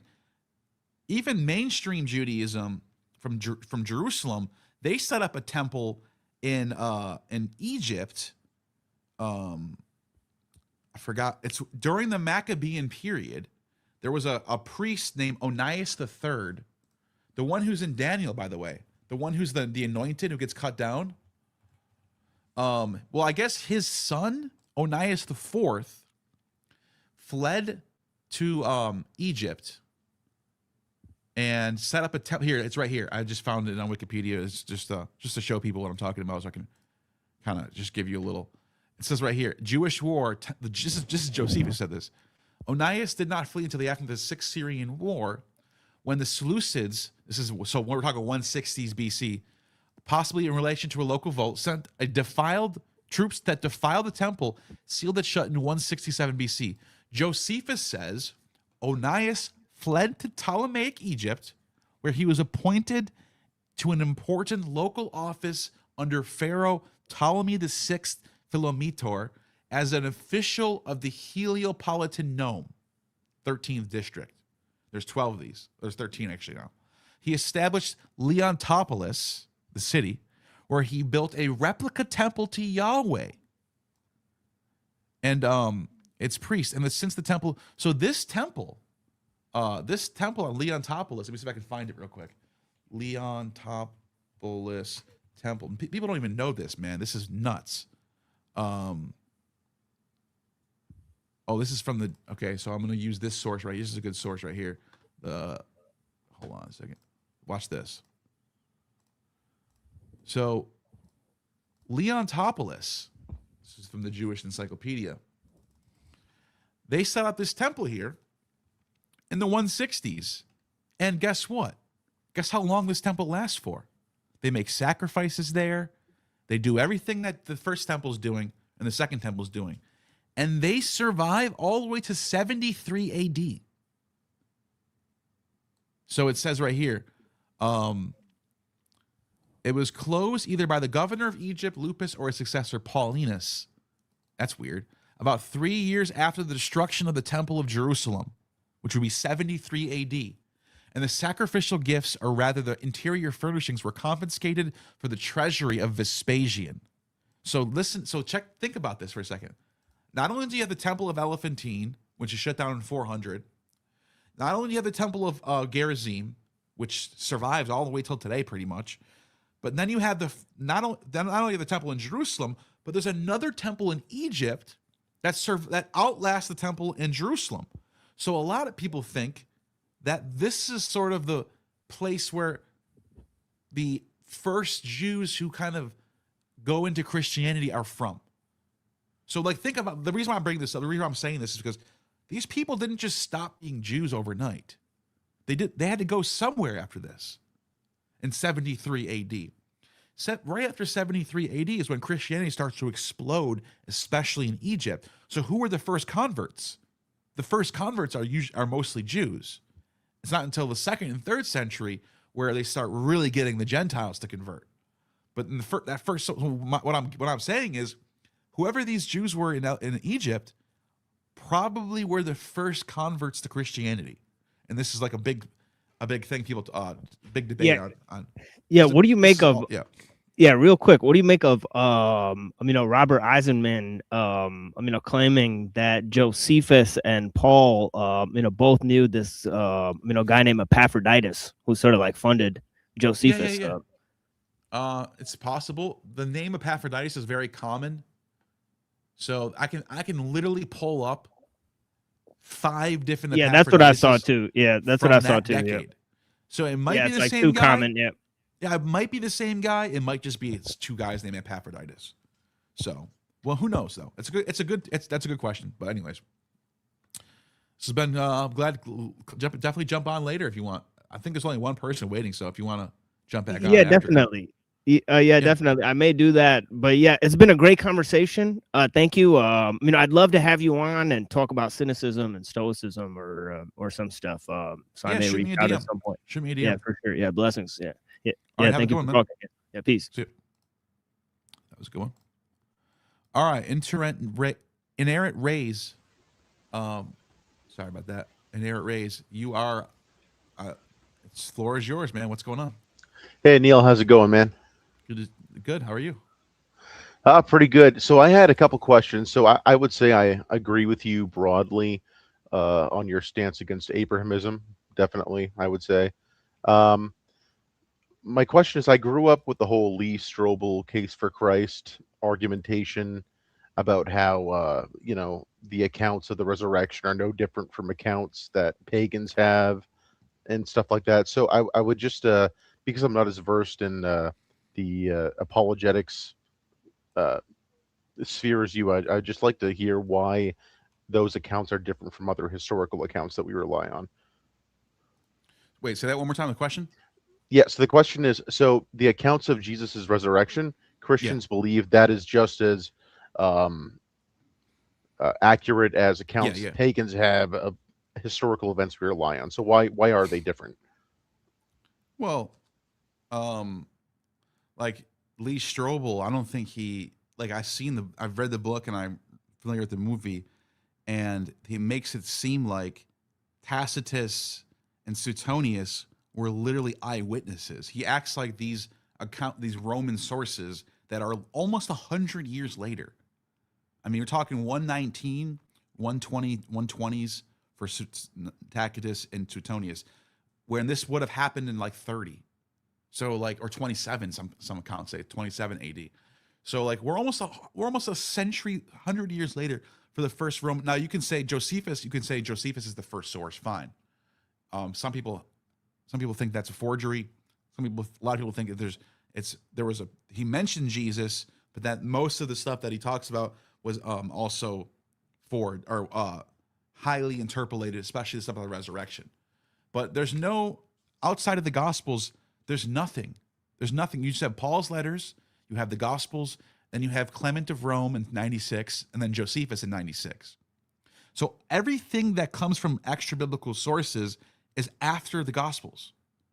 So it's like, are we just gonna, as that's it? That's the only evidence you have is the Gospels, and these are extraordinary claims. So you would think there'd be more evidence. You think there'd be more contemporary sources. You think there'd be something, especially when you consider the Gospels are a specific type of genre. It's not a normal biography of say, Tacitus doing his annals. He's not just writing events that happen. It's a narrative that's specifically going out of its way to apply Old Testament motifs to Jesus. For example, Jesus carrying his cross, the way it's depicted, he's going to his sacrifice willingly, carrying his cross. The Romans didn't make people carry their crosses. They just put them on the cross and killed them and got it over with. They didn't do that stuff. This is all dramatic. Well, the reason why they wrote it that way is because it's analogous to Isaac carrying his wood to be the sacrifice of Abraham, the father. You also have the scene when Jesus is being judged. Pilate brings him out in front of a crowd, and he takes out the one sinner, Barabbas, and then he takes out Jesus, who's sinless, and says, "Which one do you want me to kill? I'll let you guys choose." And they all choose Jesus. And then what does he do to Barabbas? He lets him go free. Well, what is that? That's an allegory of Yom Kippur from Leviticus 16. Let me show you. Leviticus. Is that the with the scapegoat? Yes. Okay. So, and it's atonement. It's an atonement sacrifice. And what is Jesus' death? It's an atonement. So look at this. You have so it says right here, he is to take some of the bull's blood and sprinkle it in front of the sprinkle. Okay, he shall then slaughter the goat for the sin offering for the people, take its blood behind the curtain, and do it as he will with the bull's blood. He shall sprinkle it on atonement and cover it in front, blah, blah, blah. Wait, where's the then the man who releases the goat as a scapegoat must wash his clothes. The goat that carries the sins, the goat will carry on itself all the sins to a remote place. The goat with the sins is let free. The spotless, the unblemished goat is slaughtered inside the temple.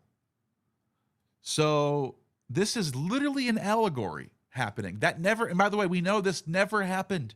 There is no evidence anywhere in Josephus or Philo or anyone mentioning even Pilate going out and doing this sort of thing where hey, everyone, what do you guys want me to do? Kill this guy or kill this guy? That never happened. No evidence.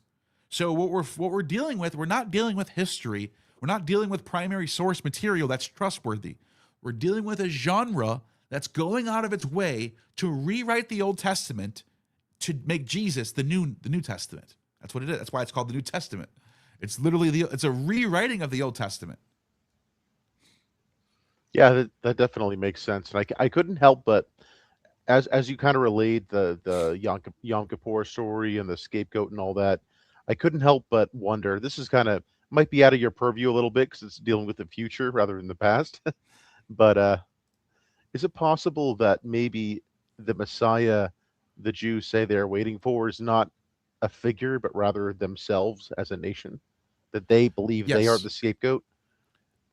So Isaiah 53, or not just Isaiah in general. If you flip through Isaiah and what it constantly tells you, so let me just pull this up. And I got Teriak coming on next after this. I'll let you go. If we look through Isaiah, it's constantly, so let's go to Isaiah 42. Look what it says right here. The servant of the Lord. Here is my servant who I uphold, my chosen one, whom I delight. I will put my spirit on him, and he will bring justice to the nations. He will cry. He will not shout or cry out or raise his voice in the streets, blah, blah, blah, blah, blah. I will keep you and make you to be a covenant for the people, a light to the Gentiles, blah, blah, blah. So this is, you should be thinking, who is this? Is this about Jesus? Is this about some future, right?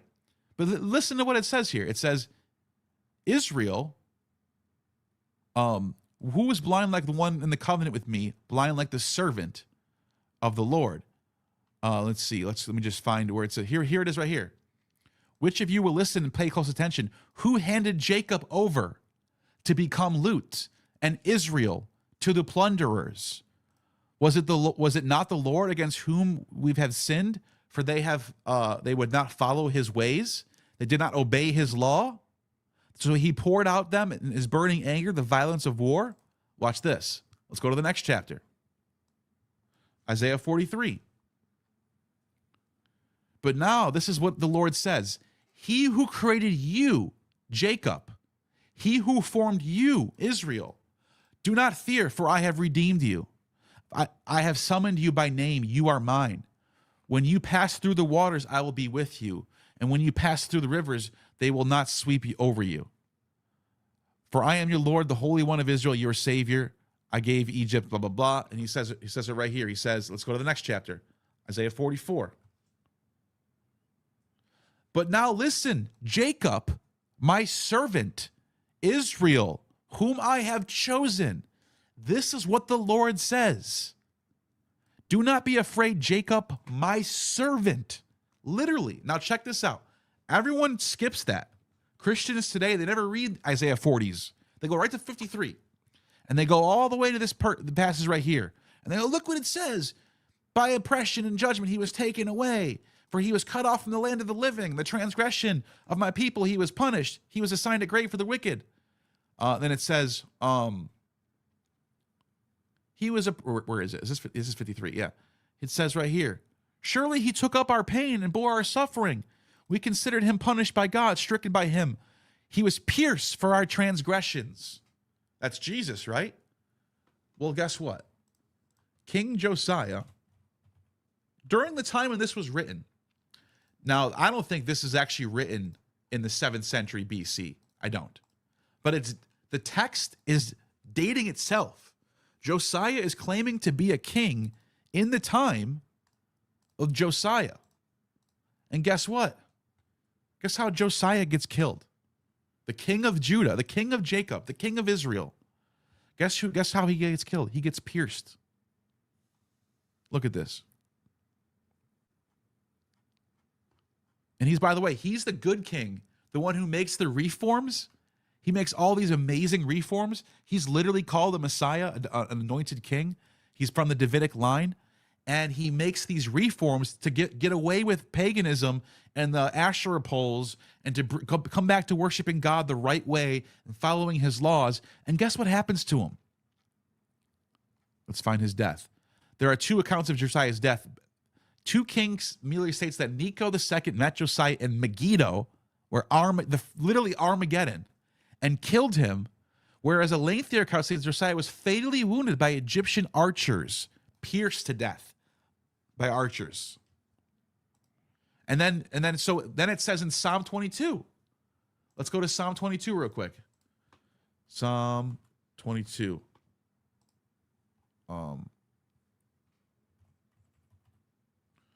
So look at this. Psalm 22. And I see you, Tariq. I'm going to go to you right after this. I'm almost done. Psalm 22 is also about the same thing that Isaiah is talking about, where it says, bulls surround me, strong bulls of Bashan encircle me, roaring lions that they tear, they prey, open their mouths wide against me. That's the Hebrew version. If you go to the Septuagint version, it says, they pierced my hands and feet right here. So but really what this is about Josiah and the kingdom Israel being surrounded by lions. Look at right here. I'm sorry, here it is right here. This is it right here. I'm sorry, I was in the wrong part. Dogs surround me, a pack of villains encircle me. They pierce my hands and feet. You can see the Dead Sea Scrolls and some manuscripts. Most Masoretic scripts say like a lion. It doesn't say this. But anyways, let's go with this Septuagint one. My hands and feet, all my bones are on display. People stare and gloat over me. They divide my clothes among it, cast lots for my garment. This is about Israel being surrounded by Assyria, the Hittites, the Babylonians, and the Egyptians in the 7th century BCE, 7th and early 6th century BCE, and how they were literally just from all sides were getting slaughtered by what they would describe as lions. So it's when you know the context and the history, you know what this is all about. Christians are taking stories that are about Jews and writing it and making it about Jesus.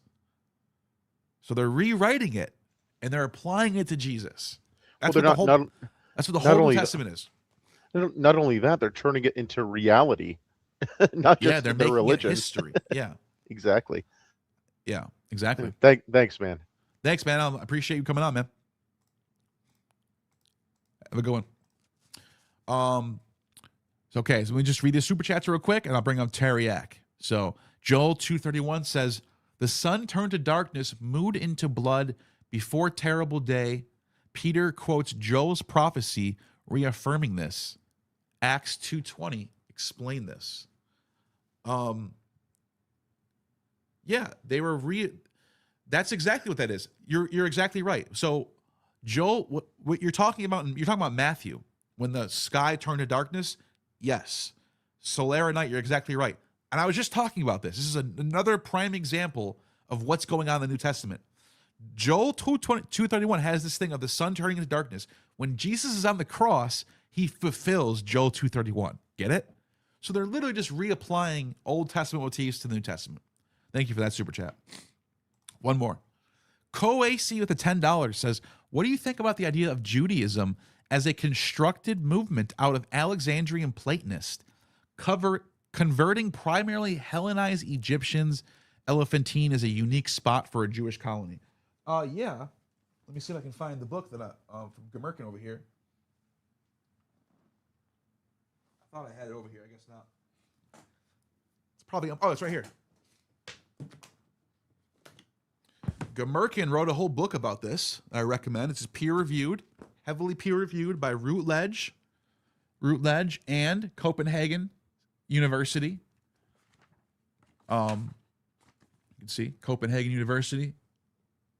And so he wrote 3 books on this, actually. I have 2 of them right here. Plato's Timaeus and the Biblical Creation Accounts, Cosmic Monotheism, Terrestrial Polytheism, and more about the law codes here, Plato and the creation of the Hebrew Bible. And he posits that the Genesis, for example, shows a lot of affinities with Platonism. Timaeus, for example, has a world soul, very much like Adam. The world soul is the first thing created, and everything is an image of the world soul, all of life. So humans are an image of God. That is the only two ancient sources that say that humans are created in the image of God is Genesis and Plato's Timaeus. So I can go on and on about that, but yes, I do think that is a great point or a great theory that you have there, and you should explore it as much as possible. So, definitely. And also at the same time as Judaism is arising, you have the Serapis cult, which is also a new religion for Hellenistic Egypt.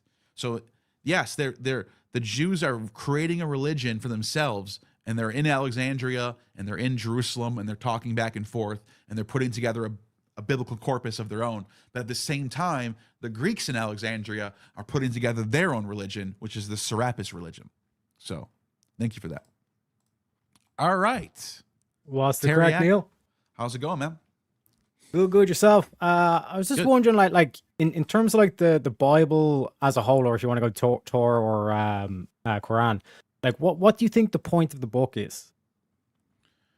Of the Torah? Torah, Bible, or Quran?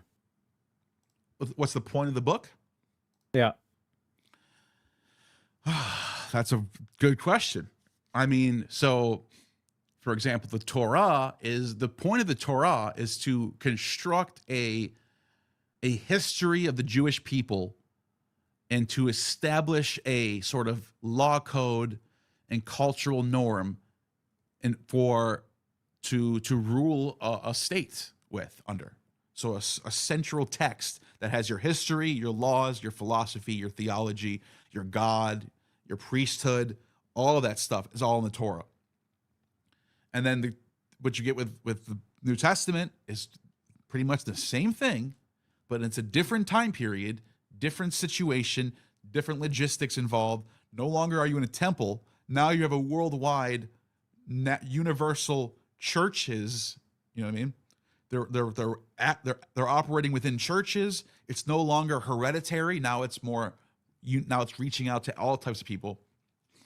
So that's the point of it is the same. The point of it is to establish a cultural code, a law code, a civic list of duties, and some sort of central text to sort of rule your shepherd the sheep with, if you want to call it that.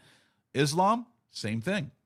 Different time period. Now you're in the Arabic world, but you're doing the same thing. You're establishing a text that has a central message about Allah and Muhammad.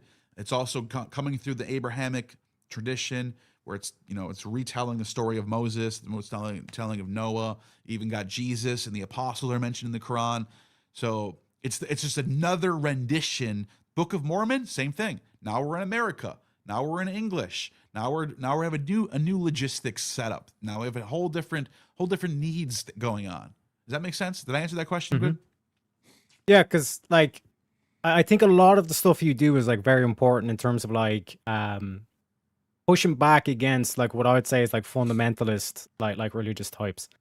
And again, that's all the way from Torah to Quran. But when you look at the Bible, the way it's written, to me, it's a test to see whether you are a slave or whether you're a man. And what I mean by those two words is, do you just blindly obey, or do you actually like think critically and choose for yourself? Like the best way of kind of highlighting this in terms of the Bible is you go back to Genesis and you look at the whole Garden of Eden thing, right? A lot of people kind of like don't look at the details to it, but when you look at like when Eve and Adam ate from the tree of knowledge of good and evil, which is basically morality, the first thing they'd done is they realized they were naked and they put some clothes on. And then when God came back, he was like, why are you putting clothes on, all that kind of stuff. So we just take a pause there for a second to judge the God character that's portrayed in this book. God wanted Adam and Eve to be naked and not know good and evil. That's literally the definition of a slave owner. He doesn't want you to know right from wrong, and he wants to keep you naked. Then you go to the book of Job, and then that's where you have Satan, kind of like God's basically bragging about Job saying he worships me, all this kind of stuff, and Satan points out the only reason why he worships you is because you give him things. And notice at the end of the book what happens. God gives him twice the amount of things, and everyone's like, yeah, pray God, and all this kind of shit. Yeah, when he brings it all the should stuff be back. Yeah. Yeah, so it's like to me, like that test, it's basically a test or like a lie or a noble lie, if you want to say, where it's basically you're going to put this to the people. And if these people blindly follow this character, you know that they're slaves. They have a slave mentality and they will just blindly follow. And then like because go ahead. Well, no, I was going to say, because I've been thinking a lot about Christianity's rise in the Roman Empire and why you would enact such a policy to make Christianity your only choice, or everything's illegal now except Judaism. But for just the average citizen who's not Jewish, you had no choice but to be Christian. And one of the things that I keep coming back to as a hypothesis for this is because it's such a perfect set of like a code to sort of shepherd a flock of people. It's sort of like it's perfect for the plebs and you have under the most of the pagan cults, there's an aristocracy, there's a hierarchy, and there's a lot of moving parts that can be problematic if you're trying to rule, because they can get in the way, they can get more power than you, they can like the temple might be so popular that now you have your own little mini army behind you because they're all going to your temple. And like all of a sudden that little area in Alexandria or wherever is a problem because they can oppose you. Whereas Christianity, with all these churches that are exactly the same across the empire in every city you go to, and there's a bishop and there's a priesthood, and it's perfectly set up. And the theology is perfectly set up to have a nice little ruling I guess to use their language, sheep. You know, Yeah. because they call it that. You are literally a lamb of God. You come to the flock. You were a goat, now you're a sheep. That's their message. Like they literally say this. I'm not even just like calling them sheep to sound like I'm like being you know, haha, you bunch of sheep. Like that's literally the point. You are supposed to be a sheep. Yeah, but like I'd even say like in terms of like the aspect of like choosing a leader, like you need to make sure that this guy is actually thinking critically and not just blindly following whatever it has been written before. Because remember, like the truth is not always written. And like when you're picking a leader, you need to make sure that they're able to like to be willing to stand against God, even though that's what we're supposed to be, is like that's the divine authority, all this kind of stuff. That's the ultimate test. That you're actually thinking for yourself. Yeah, you know what's crazy is what I've noticed is the higher up you go, like you go from priest to some other level above that, and then you get to like bishop, and then you get to cardinal, and then you get to pope, right? Well, those higher echelons, those top 3 levels, I have this weird theory in my head that the higher up you go, the less you believe in the miracles and the history, the more you see it as a political tool. It's less theology and just pure philosophy. You know what I mean? Because like the same thing happens in politics. Yeah, because like a lot of like when you see like with the modern day atheists, like they basically say whatever the Christian says, I'll do the opposite. But you're still a sheep. You're doing that because there's like the one aspect of like when we pointed out with the God with Job and all this kind of stuff. It's like, well, fuck that God. I'm going to stand against that God. All this kind of stuff. That's half the picture. The other half is to recognize that the author of that book wrote that intentionally. He wrote that book as a test. You know what I mean? Yeah. So in terms of like that dynamic, and it's the same things in the Quran as well. With the Quran, it's like Iblis, and basically the story opens up where God tells like the Islamic Satan that like you will bow to no one except for me. And then as soon as he creates Adam, he says, now bow to Adam. But Iblis is like, I'm not going to bow to a man. I only bow to you. I only bow to the sovereign or to the God. You know what I mean? So that's the same thing. What's funny about that is I was talking to Giorgiani about this, and the fact that it calls Yahweh a jealous God multiple times, and like if Gurmerkin is right, and I agree with Gurmerkin that there was a sect of Jewish Platonists in Alexandria who codified what we call the Old Testament, who handed down the Torah in the form that we have it. But that does raise an issue with God being jealous. If these really were Platonists, why would they say God is a jealous God? That doesn't make any sense. That completely contradicts Platonist idea of the one being perfect. And the reason why is because this could be Giorgiani thinks this is like a test that you're supposed to learn. The whole point of the Bible is to reject the Bible. I wouldn't go. I think that's very appealing, but I think it's actually more of the authors are laying down that Yahweh isn't the one, the main, the one. He's a lesser daimonic figure below the one. So he does get jealous. He can have those attributes, and that's why he says, "I am a jealous God." That's a weird thing to say. I'm one of these kind of gods. Like, why would you say that? Are you the only God, or are you I am a jealous God? Like, and it's implying that there's more gods out there. You know what I'm saying? Yeah, because there's going to be other religions, and like you're pointing out there, nail on the head. It's like, what kind of like God said I'm jealous, and like this is like human emotion, and like not even a virtue. You know what I mean? It's like not like jealousy is not a virtue that we hold high. You know what I mean? No, well, it's not. You're only exactly, and it's like you're only going to get there if you actually are willing to question God. But if you're not even willing to question this God type character, then you are a slave. Like you're a sheep. You know what I mean? And this is why it's like the test of like, will the shepherds rise up? I actually have thought of, even in my own personal theological deep meditations, I've always wondered, is there going, like, if, like, you know, assuming God, there is a God and he's good, or it's good, or whatever, then the people who push this sort of lie for thousands of years, saying you're going to go to hell if you don't follow my priesthood and give us 10% of your money, what happens to them? Is there a reckoning? I'm not saying they should be, tortured for eternity. Like, that's nonsense that anyone would think anyone should deserve to be tortured for eternity for 70 years, which is a blip on eternity. But I'm saying, imagine, but it would make sense to me that there would be some sort of reckoning, some sort of like smack in the face of reality. Like, you were on the wrong side of it. I created this world and you did the exact opposite of what you're supposed to do. Like, you are at the bottom of the list.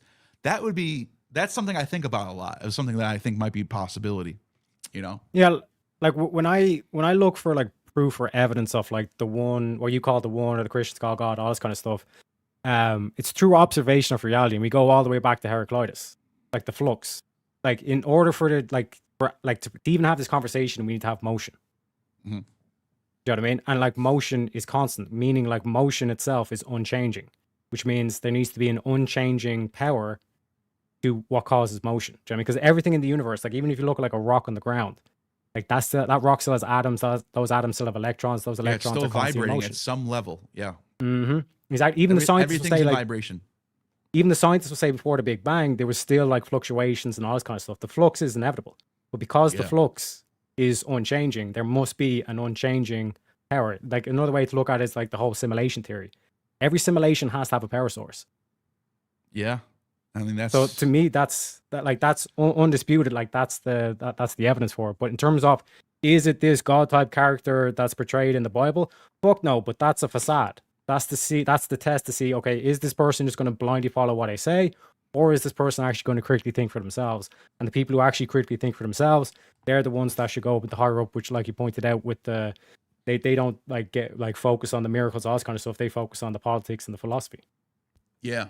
It makes a lot of sense. Anything else you wanted to bring up before I go on to the next person? Just shout out to you. Keep pumping out the content, and also please get Giorgiani back. He's an absolute beast. Yeah, he's coming back on. He's just so he's only talking about right now Iran, Persia, Iran. Yeah. So once that's eventually wears down, I'll have him back on. He said so. Hopefully it's sooner than later. I like Giorgiani. He's a good friend of mine. Oh man, he's like, I remember like the stuff when what was it? I forget the name for, but when he was basically kind of like doing this whole thing of like how the religions are constructed. I think you have like a 6-hour like montage of all, like, I think like 3 or 4 interviews that you had with him, and it basically culminates. That is beautiful stuff. Like I said, like, we've had some the first time, like, sorry, yeah, but like I think it was like the BTR one when you, him, and Lev were talking about the whole thing of like basically culminating this and kind of saying that like going through that whole like ancient Greece and saying it's like, oh shit, like it's basically the same thing and all this kind of stuff. Like, brilliant stuff. So keep up the great work. Appreciate that. All right. Yeah, talk to you later, man. See you later. Take it easy, bro. See you. All right. So I'm gonna bring on Koasi just in a second. I just wanted to finish up this last super chat. Oh, I already did this one right here. What do you think about day 5 of creation and relating to zodiac animals? Mercury and Venus is Adam and Eve. The serpent is serpens. The tree of life is Ophiuchus, and Cain and Abel, morning and Eve's star. I would say that's a very fascinating approach. I would want to know exactly where your parallels are coming from and why. For example, you think Cain and Abel are morning and evening star, something like that. Or are you just sort of mapping on some sort of cosmology to it? But I mean, the serpent being serpens, yeah, sure. Ophiuchus, I mean, it's a figure who's like a person, so I don't know. I would have to look into it and see exactly where you're getting these parallels from, because it can be very easy to just sort of map things on. They call that parallelomania, but sometimes when you find two or three reasons to map something on, then you got something there. Then it's worth maybe putting together a paper on it or something. So, yeah, I would say write it out and see and give us your reasons for why you think those are mapping on exactly. So, I appreciate that, man. Thank you for the super chat. So now we have Koasi. What's going on, Koasi? Yo. So I have 2 things. It's a comment and a question. The comment first is, something that I think might be that I would love to watch you kind of delve on, and it's a kind of interest of mine, is that I don't have too much evidence to back it up, but I get the impression that as Egypt became more broken down and Hellenized, closer to zero, that around the major temple cities, you had the people that were essentially drawn to specific temple cities had some kind of a spiritual or cosmological sympathy with how that temple, with essentially who that temple worshipped and how that temple viewed, and how the priests of that temple viewed that aspect of reality. I don't have much evidence to support that, but around you're talking about the Judeans living in these cities, kind of, yeah. But I think it's, again, I don't have much evidence for this. No, this sounds fascinating though. Yeah, I think that if we delved into it, we would find not just the Judeans and Elephantine, but Zosimus was a priest who wrote, I think, in like 200-ish AD, and he was like one of the last generations of priests. And we have writing of his, it's fragments, but in his writing, you get the idea that the people that are around him in his city, I think it's Heliopolis, and I don't remember his temple.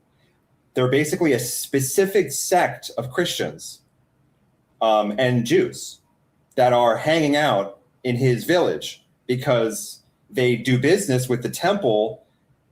And so, yeah, it was just kind of I feel like it's kind of an No, that's definitely. delves. Can you keep talking for 30 seconds? I'm just going to use the bathroom real quick. I'll be right back. Do you mind? Oh, yeah, sure. Sorry about that. Well, for anyone else that's interested, Zosimus, he's like credited as like one of the first alchemists. He was a temple priest and very kind of a tragic figure in my mind. He's like, he was basically like the last one of his generation to see the temple function and then fall apart, because I think right after him, either in his life or when he died, the Roman emperor ordered the closure of the temples, meaning the temples were no longer able to collect money from the village. And everything up till this point, around 200 AD, the temples were able to ask for money or collect money in order to operate. So kind of a really great figure, tragic figure. And he does have some fragments of writing, but I think that at that point, it's difficult to interpret. It becomes almost poetic. It's like Democritus's 4 books. It's like something that you can read, but if you are not an ancient Greek real scholar, it's probably going to be very, very difficult. But yeah. Let's see. Are you back? Yeah, with Zosimos, I mean, he's part of that late antiquity Roman Egyptian tradition that you find, which is very syncretic, almost perennial, as we were talking about someone earlier. I think he's like the alchemists are like tradition comes through him as well. Yeah. But yeah, I wouldn't be surprised if. So what you said earlier, like. Because you have all these cities where they have these Jewish synagogues in these cities, and up until 70 AD, I think Philo says the synagogues start getting built around like 250 BC. So from like 250 BC up until 70 AD, what you have is this system of where there's Jews living in all these cities, and especially depending on the Macedonian period or Roman period, they were allowed, under the Ptolemies and the Macedonians, they were allowed to send money to the temple. So there was like a tax system going in one direction to Rome, and then there's whole another direction of money from synagogues going to the temple. And the reason why they were allowed to do this is because the Romans made a deal, and the Ptolemies did this same deal before them. So Ptolemy made a deal, and then the Romans made a deal under Caesar, saying that they were allowed to send money to the temple. They would actually send a huge amount of tax money back to Rome in return, and like take care of the borders and all this. That was a good deal. Everyone was happy. But the thing is, after 70 AD, after the temple is destroyed, now what? Where does all this money go? where are these people? What happens to them? What's going to like the big question is, and this is why I think Christianity rises so quickly. It's an attempt to sort of scoop up this whole network, this beautiful network that's already there. You can't just let that go away. Right. You cut off So the I head think of the snake. Paul saw an opportunity. Yeah, I think Paul Yeah. saw, even though Paul's supposedly writing before 70 AD, I think in that period, because technically Paul starts writing in the 40s, which would be under the time of Caligula, which would mean this is the time when Judaism is starting to decline and there's starting to become a lot of friction between Rome and Judea. So after 70 AD is even what I think that's when you start getting a demand to write gospels and actually let's seriously commit to forming a new sect of Judaism or whatever you want to call it. That's what I think is happening. That's crazy. Something along the lines of that. Yeah, that reminds me of you've spoken to Litwat, right? You like his stuff or you read his stuff all the time? Yeah. Like he's I find the whole Valentinius thing fascinating. You know, it's crazy how pivotal that point was and, you know, how different the future could have been. Yeah, if he would have won, because he was, if anyone's wondering what we mean by that, Valentinus he was running for Bishop of Rome in the 130s, lost by a small margin according to the primary sources like Hippolytus and Irenaeus. And if he would have won, he would have been Bishop of Rome. Now, a Bishop of Rome back then wasn't like the Pope today. He wouldn't have had like sole power to do whatever he wanted with the church. But you were still you were in the top 5 most powerful people, if not the most powerful Christian in the Roman Empire. So he would have had some say in how the church was going to go, in the direction of the church. He would have had some say. So yeah. Anyways, yeah. The other thing that the question I wanted to ask then was, this is a little off of Egypt and Judaism, but it's interesting. Giorgiani, quite a character. It's fun. What do you think of this idea that he has where Islam is essentially, I mean, correct me if I'm wrong, but he makes it seem like you have like a Bene Gesserit group of like telepathic priests that inject this idea into Muhammad's head. Am I getting that right? Well, since you're talking about Islam, I thought maybe someone here might want to respond to that. You want me to speak in Arabic, or do you want me to say it in English? That was perfect timing. He starts talking about Islam, and then you pop on the bottom, and I see you have your whole entire. I go, what is that? Do you remember when we bought this? Do you remember? Yeah. Oh man, what's up? I figured I'd tease you, dude. I was like, hold on, he's doing a hangout. Like, I was like, let me throw the garb on, man. Yeah, that was a good time, man. We gotta set up something and go back sometime. Absolutely. You Not guys like that, having though. fun? Huh? Sure I are. said, maybe not like that though. No, you won't make it to the airport with this on. You know what I'm saying? Oh man. Oh yeah. You guys are having a blast. Oh man, good. Thanks for jumping on, Derek. Yeah, I just wanted to come show you some love, and I didn't want to interrupt too long, but it's Abderraka. Okay, get it right. Okay. Okay. Yeah. Is that your identity now? You identify That's as my Muslim? identity now. All right. Yeah, Got it. All right, Derek. All right, guys. All right, what were you saying again? Oh, it was just, do you think that there's any kind of corollary idea in what you've read and kind of what you think about things about this idea that Giorgiani has where like the telepathic ability is like institutionalized by these, you know, he's saying that these Zoroastrian Parthian priests are essentially, you know, injecting these ideas into Muhammad's head. And I'm just kind of wondering, like, do you think talking about Giorgiani saying that? Yeah. Yeah, I think because you have Salman the Persian, he thinks that was like exactly. Yeah, he's like the guy behind the scenes. Yeah, and I don't know, man. I think there might have been a lot of. I think he was being played like a puppet in a way. Yeah, because I think this guy's obviously super intelligent, and he's like well read. Not Muhammad. I'm talking about Salman the Persian, who is grew up as a Zoroastrian. He converts to Christianity, so he knows Christianity. He knows theology. I think that's where the whole thing comes from. I think that's why when you read the Hadith, Solomon the Persian just keeps popping up in the story like that. So, anyways, that's what I would say. Cool. I'll give you one more little comment and then I'll dip. But sure. What kind of specific place and time interests you as having a really poignant, unanswered question that we don't have a good answer for, but you feel it in your gut? You feel like this is the answer, but you can't back it up. Any feelings or thoughts like that? Just in any topic at all? Any topic, any place, any time, any pivotal moment. So that's a good question. I think I have a few ideas that I can say. So one of them is in Matthew 2, the whole birth scene and the whole sending the Magi and then Herod raging and killing the innocents. There's a story in Apollodorus about the birth of Dionysus, where Hera, which is interesting here, the name even sounds similar. Hera, not Hera, but Hera, rages. She sends the Titans to bring him gifts.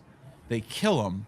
Then he comes back to life already. And then she rages again and then orders the innocent children to be slain while he escapes with Hermes.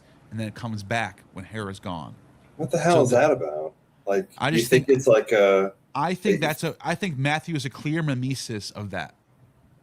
So you think that they were like basically in Alexandria and they were like, we're going to adapt this to our own. Yes. And I think there's a lot more examples of that in the Gospels that, as you pointed out, I just can't necessarily prove. I just think there's a strong case to be made on those type of things. Yeah. It's crazy. Well, thanks for the time, man. I love your material. Yeah, I appreciate it, man. Oh, as soon as you he came back. Okay, I was gonna say as soon as you stopped, the guy left, but he's back now. So, all right, I'll talk to you later. Woden Haler, what's going on, man? Whoa, hey, can you hear me? Yeah, I can hear you. That's very cool. Yeah, I love your stuff. Been listening to you for a long time. Nice. So I got two questions, one slightly larger and one slightly smaller. Okay. The first is going to be, okay, wow, I have the YouTube and the StreamYard thing open simultaneously. That's a terrible idea. So how do we, we're in an interesting place in the West in 2026 because we have this religion that's been this huge edifice and it's declining. People are saying it's coming back. It's probably not. So what do we do for the reticent ones? How do we psyop them? There's always going to be sort of a remaining. So what can we do to bring them to the...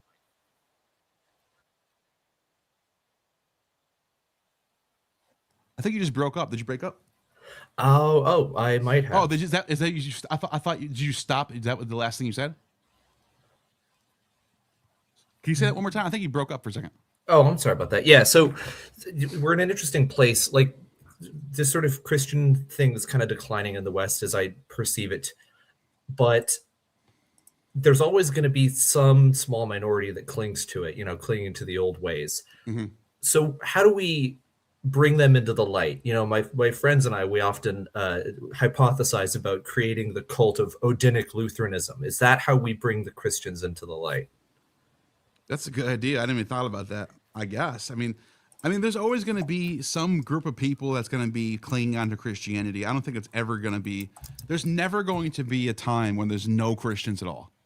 So I think that's just like one of the things we have to sort of like accept. There will always, just like when, like even if we ruled as like a autocracy and said Christianity is illegal, there will be Christians in somewhere. So, I mean, what can you do about that? I don't know. But yeah, I guess you can try to, as you pointed out, try to psyop them if you can't. I don't know. Like, come no, it's mostly a joke, but it's funny. Yeah. There was some right Lutheran guy on Twitter a while ago who posted this GIF of Martin Luther with the Sonnenrad spinning behind him, and so nice. Yeah, Odinic yeah, Lutheranism. that's one way to do it. That's what the Christians did. Exactly. The Christians Right. would every place they went to, they would sort of turn their own culture back on them, but Christianize it. So Yeah, you would and get it's like it's you that get like one this one of those Germanic things that Christianity that's totally German, totally Odinic in its culture, but it's Christian.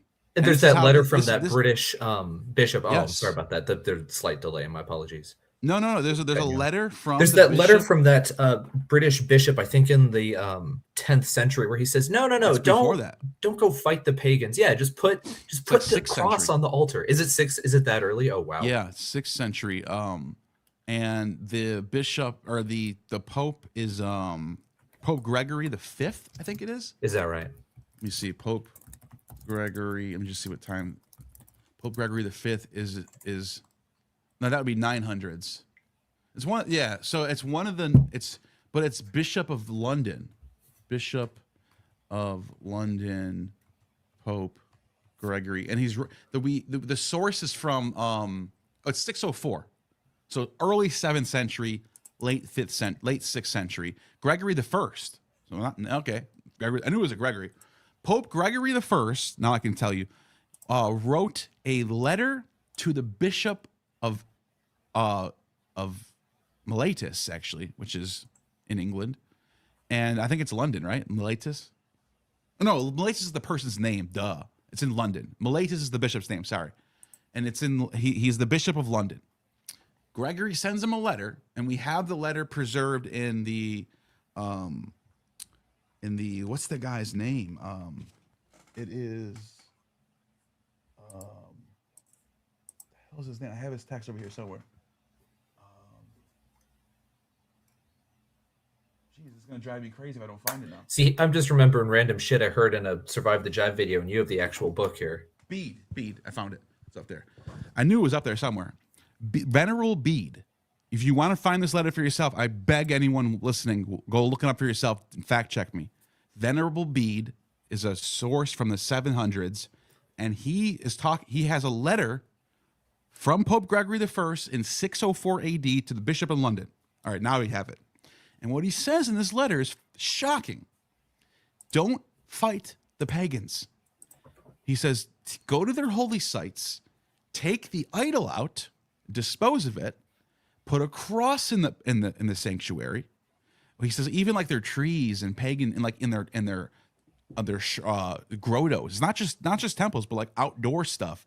And he says, sprinkle it with holy water, consecrate it to Christ, put a cross in it, and then let them keep their holy days. Let them keep their festivals. Let them keep their traditions, but just make it Christian.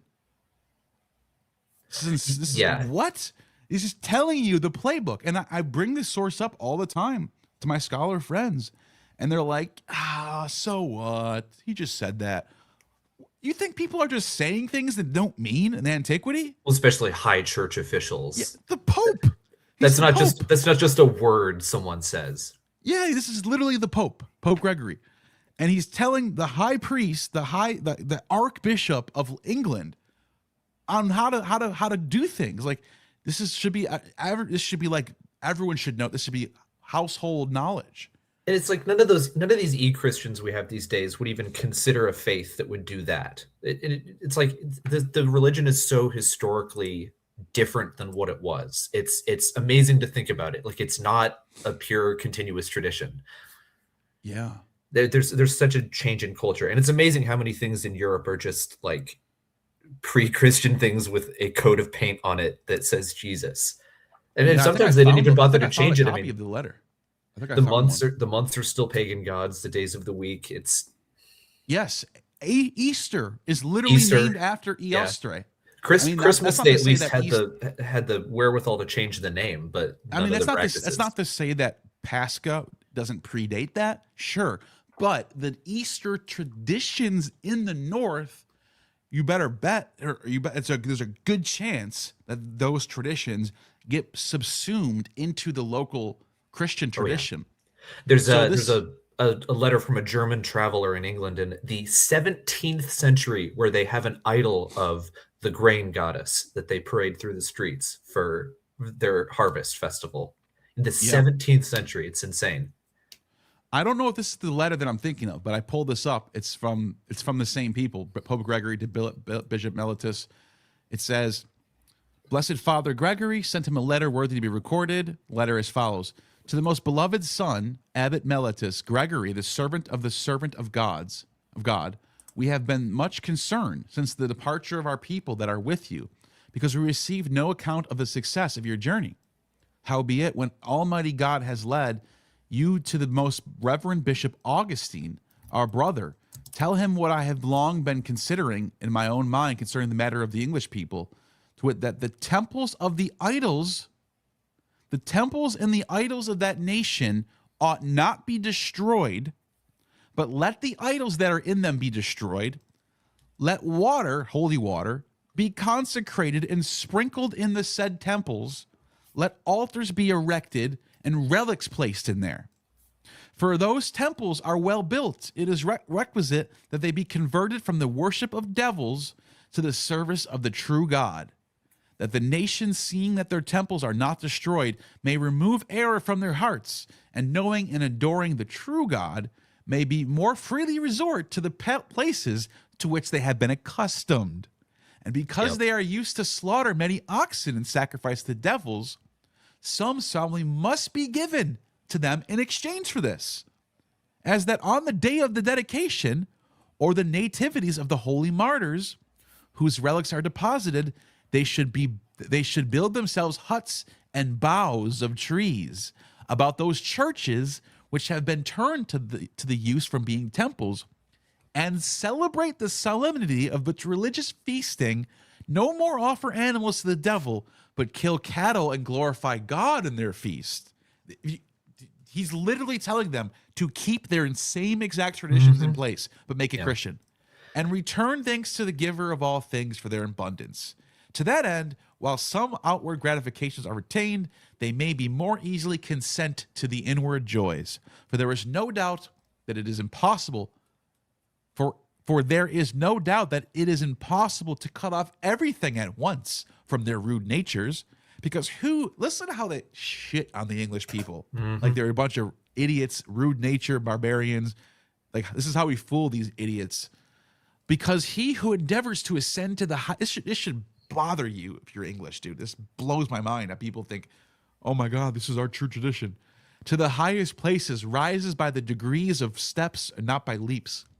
Thus we can't enlighten them all at once. We'll raise the peasants up a few steps at a time. Don't freak them out now. Let them keep their traditions. Let's just, the Lord made himself known to the people of Israel in Egypt, and yet he allowed them to use in his own worship of sacrifices, which they were wont to offer to the devil. Anyways, you get the point.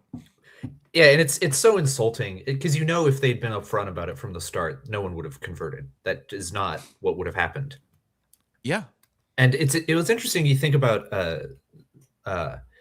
there's those renditions of the Gospels and paintings from the early conversion of the Anglo-Saxons where Jesus is like a warrior, the leader of a Mannerbund warrior king. It's like, no, dude, that's not what it is. No, it is insulting. And there's this thing in pagan religions are like, they're very different from something like Christianity or Islam because they're fused with the culture. They're almost inseparable in many ways. And when you think about that framework of the culture, that largely didn't change in Europe. And so, okay, our words that we use for religion, like God, the word God, where did that come from? Did that come from Judea? No, that was an invocation of Odin. Like that was one of his names. Yep. Gauter, I think, is the Old Norse equivalent. And there's even a source where Odin's called Godin, Godin. Yeah, because the sound shift from Germanic languages to that's where we get Guillaume and Gaul as well, apparently. Yeah, language. When you learn, I was going to say philology, etymology. Yeah, it sort of destroys a lot of things. It makes me almost wonder. Is every prayer to God in a Christian church like a tacit invocation of the pre-existing deities? And it's the same in every other language. In Italian, Deo, and in a Romance language, that's Deus. I mean, that title was Zeus. When they used it on its own, it referred to the chief god. It's that framework didn't exist. It's a weird snaking in of Yeah, that's right. It's related to zavut in Russian, to call. I know that, you know what's so crazy about this word right here, to pour, gehu, to pour or libation, is also related to a word for like drugs or some sort of Is that right?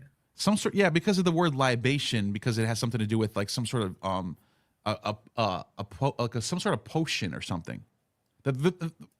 I'm not sure. I think the word comes from this though. It's not like they both. This word doesn't come from that. You know what I'm saying? So it's not like this. It's, I forgot what the word is, but it means to libate. But they use the same word for the potion. So. Oh, sure. Like in the religious sense. Yes. So there is some sort of I forgot what it's called though. I think it's related to soma and haoma too. I think it could be. I could be wrong about that though. But I can't remember what soma is related to etymologically. Whatever. Yeah, I knew you at have one point. homa, soma, and then I don't know if it's related to this or not. But I don't know. I think there's like another step in between or something. But yeah, that's crazy. That it literally means like to libate, because you're offering libation to a spirit. Yeah. And it's I don't know. It's such an interesting thing where the overarching language remained pretty much the same, and the practices of the people remained the same. But there's this weird middleman snaking in of the new religion, where they alter some things and not other things. They impose their practices in one way and not in the other. It was so dishonest in many ways. People like to create this fantasy that, oh, the people were just overturned by the beautiful message of Christ. And it's like, no, that's not how it worked. It was because you made it fucking illegal in Rome. Sorry for the profanity. And it's because you can find primary sources from any period that are fighting back against Christianity, especially 3rd, 4th, 5th, and I think even some 6th century sources where there's still people fighting against Christianity. The great noble, obviously of Julian the Pauline, Apostate, yes. but even there's even like not just Julian. There's another source that I have where he's writing to Julian, thanking him for reversing what the damage Christianity did and bringing back the temples again. From the priesthood, the pre-existing priesthood, is that right? Yeah, it's Mamertius. He's not a priest though, just some random guy. Mamertius, this guy right here. Wait, is this the same one? Let me see. Mamertius. I can't find him on here. But yeah, there's a guy named Mamertius, and he's writing a letter to Julian, thanking him because, like, under the Christians, we weren't even allowed to look up at the sky because they thought we were doing astrology. That's what he says in this particular text. You also have what's called the quintisect Council of Trullo. Let me pull up my screen for this one. And this is evidence that pagans were holding out late into almost the 8th century. Wow. This is late 7th. We're only 8 years away from the 8th century, 700 AD. So you would think paganism would be totally dead by then, right? Nope. What do they pass at this council? They literally said banning of pre-Christian practices. The council banned certain festivals and practices which had pagan origin. The council gives some instances the council gives some insight to historians like myself right now about pre-Christian religious practices. As a consequence, neither cleric nor layman was allowed to observe Bota, Kalends, or Brumalia, which is literally like Saturnalia. Now, what scholars have concluded because of this is that paganism was still around. Mm-hmm. Why would you don't pass a law something- for something that doesn't? Yeah, why would isn't you being done? randomly ban paganism in the middle of 5 centuries after it's already been banned? 4 centuries. You know what I mean? Like, seriously, that doesn't make any sense. So obviously, people were still fighting it. People were still going. And what's funny, when you actually read this source, I think I have a copy of it somewhere. When you actually read this source, they actually describe finding illegal pagans in the countrysides of Asia Minor, like near Nicaea and Cappadocia and Phrygia, where they're still worshiping the Great Mother. And they're wondering what to do with these people. They're like, should we arrest them? Should we kill them? What do we do? And then When you like wonder about how significant that is, if you consider the hypothesis that those early Anatolian fat lady figurines are related to the cult of the mother goddess, like that might be the longest record we have of any one deity. I don't know if I believe that theory myself, but it's interesting. Yeah. Definitely. That's something I think a lot of modern people don't understand is the truly apocalyptic nature of the religious turnover. Like you're like, oh, they banned pagan festivals. Like whatever, dude, you know, those icky old rites. Like, no, that was the whole world. Modern people, you know, we imagine that there's this sort of cultural niceness that the Christian religion has, which is just not the case back in the day. I mean, to understand the import of it, it would be like a new religion taking over the United States, banning the 4th of July, banning President's Day, destroying the statues, destroying the Washington Monument, blowing up the Capitol building. That's what we're talking about. We're not talking about this gentle philosophical imposition of kindness. It's such an amazing propaganda campaign. Yeah, it really is. I'm seeing. I think this might be a translation of it right here, but I don't know if this is the one I'm thinking of, because it says like, in the translation of it, it talks about Brumalia. I think this is it right here. Okay, I think I found a translation of it. This isn't the same one that I have in my. I have a PDF of. I couldn't find it, but anyways. Here's what it says.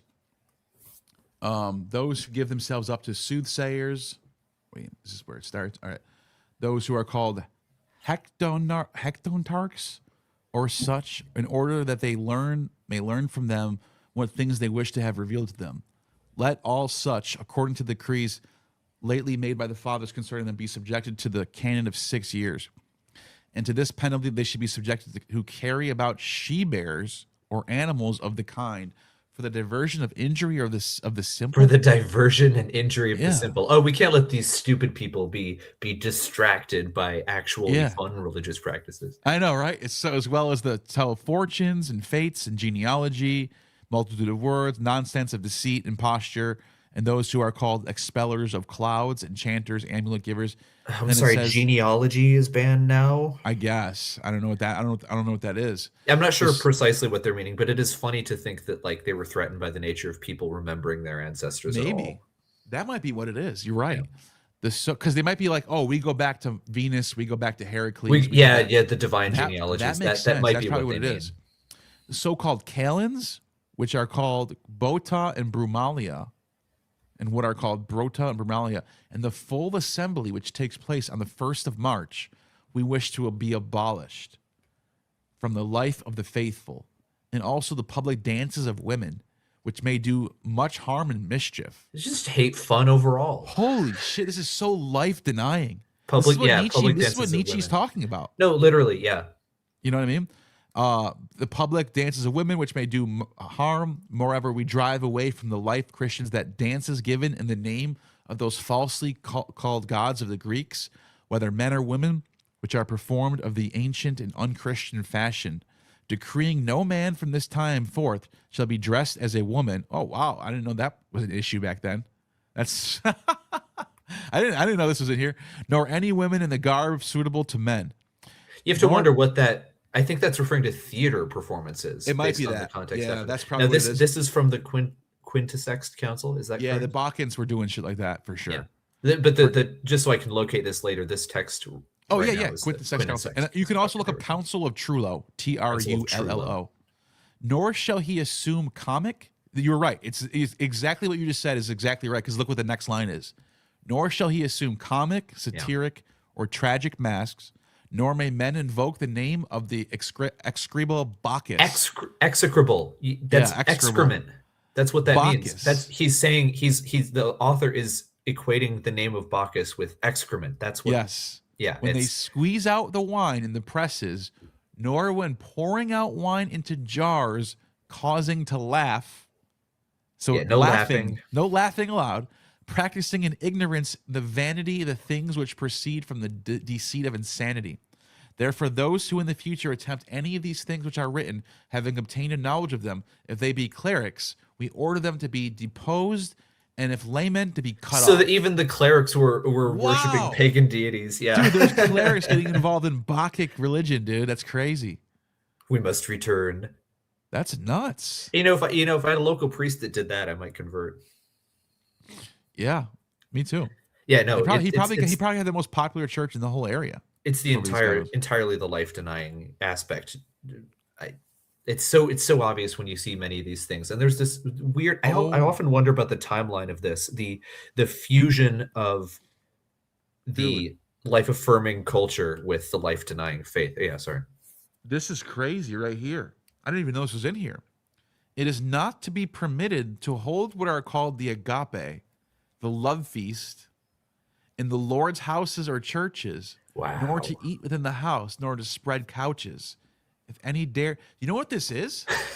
This is an old heresy Epiphanius writes about, where they do these love feasts and they have orgies. Christians. Amazing.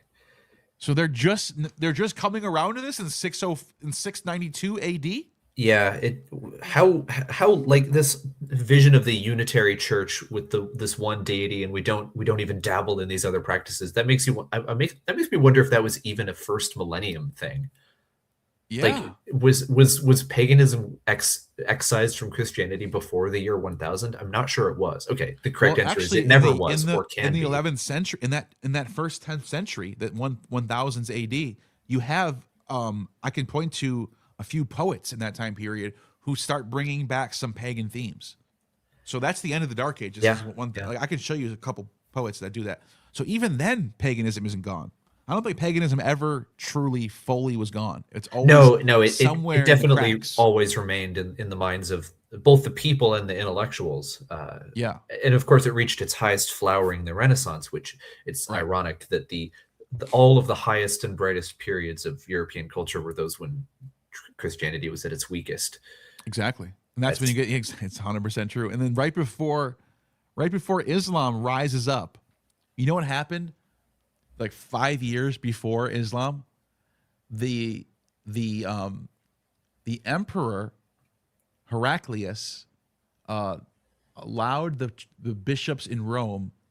He told them to close down the Pantheon and turn it and convert it into a church. So watch this. Ready? Let me look this up. Pantheon converted to church. So you know the Pantheon is, right? Yeah, of course. The most famous building of all. Built by Agrippa. Yep. It says right here. Here, I'll go to the Wikipedia page real quick just to show everyone. Let me put this one down. I'll come back to it in a second. So, where is it? Where'd it go? Pantheon. Oh, now it's there. Okay. Pantheon. Watch this. What better allegory for reusing the skeleton of the old world could there be? I know, but what I think, so I don't know if you know the stories, but Livy tells us that when they started adopting the Great Mother, they started conquering everything. Like the more pagan they are, the more they conquer. Well, what's so funny about that is, why can't I find it? Here it is. It's because the church cut it out of the Wikipedia page. I know. That's why you can't find it. So right here in 609, Emperor fuck ass. That's what I say. I hate this guy. Emperor. Well, you can tell that he's morally decrepit by how shitty his Wikipedia image is. Look at this guy. Yeah. Emperor fuckass gave the building to Pope Boniface IV, who converted it into a church and consecrated it to Saint Mary and the martyrs on 609. 16 years later, what happens? Islam rises up like a plague in the east and just conquers everything. Yeah, Jerusalem, this is Antioch, punishment Syria, from Magna Mater. Alexandria, Carthage, everything is gone within 15 years of this date. Everything's gone. All they have left is Constantinople, and they stay that way forever. It could not possibly be divine punishment. That's what I think. I think the daimons are pissed, and you want to neglect us? Watch what happens to your land. Yeah. Well, and I mean, when does Europe start prospering and conquering again? It's when we start making these paintings and these statues of the old stories It's in after the the Renaissance. Renaissance, when we bring paganism back into our lives again. Yeah, all of a yeah. sudden No, we the Renaissance is again. the repaganization of Europe. Exactly, and then all of a sudden we become powerful again. It's what we're meant to be. It's like our true life form being realized is when we have, when we have the Apollonian and Dionysian active. Yeah. Because you can't have the myopic focus on one thing. Yep. Well, let's look at this part right here. It says, this is interesting for people who think like, the whole debate about Christians LARPing as Jews, right? This is the whole. Well, it says right here, we will that those whose office it is to sing in the churches do not use undisciplined vociferations, nor force nature to shouting, nor adopt any of those modes which are incongruous and unsuitable for the church, but they are to offer the psalmody to God, who is the observer of secrets, with great attention and compunction. For the sacred oracle taught that the sons of Israel were to be pious. They're literally he's literally referring to themselves as the sons of Israel. Yeah. They're literally calling themselves, and this is in 692. That's late. Yeah, long memories. Yeah, so I mean, people don't. I don't think people realize they think they're the new Israel. But European religion, right? We're totally European. No, you're actually the successor of Judaism. That's what you are. Yeah, and that's what the church says. And it's done decently this. well, and I feel like it's done decently well to the degree that it's forgotten those things. There's evidence in the skaldic literature, the Norse skaldic literature, that to an extent the worship of the old gods is not the chief focus. There's Hakonarmal or Hakonarmal, if you're familiar with that. What is it? Hakonarmal, Hakonarmal. It's a Norse skaldic poem. It's a poem about Hakon the Good. He was a Norwegian king, and he was a Christian. He was the one, I believe, who converted and started to convert the country. And this poem was written after his death. And in the poem, he goes to Valhalla, and he says in the poem, I don't know if I want to meet Odin. I'm not sure I can trust him. He might hate me because I'm a Christian. And then he meets Odin, and Odin's like, no, it's fine. You were honorable and you were a warrior. So you did your job well. So there's this interesting tension where forgetting the old religion is punishment, but also as long as you act honorably, that's can be acceptable. Yeah, that makes sense. That makes total sense, actually. I think the focus on belief is too much. It's too much. Exactly. It should be on virtue. It should be on deeds. So then it's when you notice the Christians even do that a little bit too. Before you get on the next thing, because they try to pretend that Plato and Socrates were Christians because they were so virtuous. Yeah, I know. They try to claim them in the tradition. I know that. It's so annoying. I mean, they do adopt a lot of their tenets, but it's so dishonest to claim them like that. But yeah. But listen, so then they start getting into what to do about them. Whoa! In the next line, is that the Cathari? Is that the Cathars? Yes. The Cathars go back to the 7th century.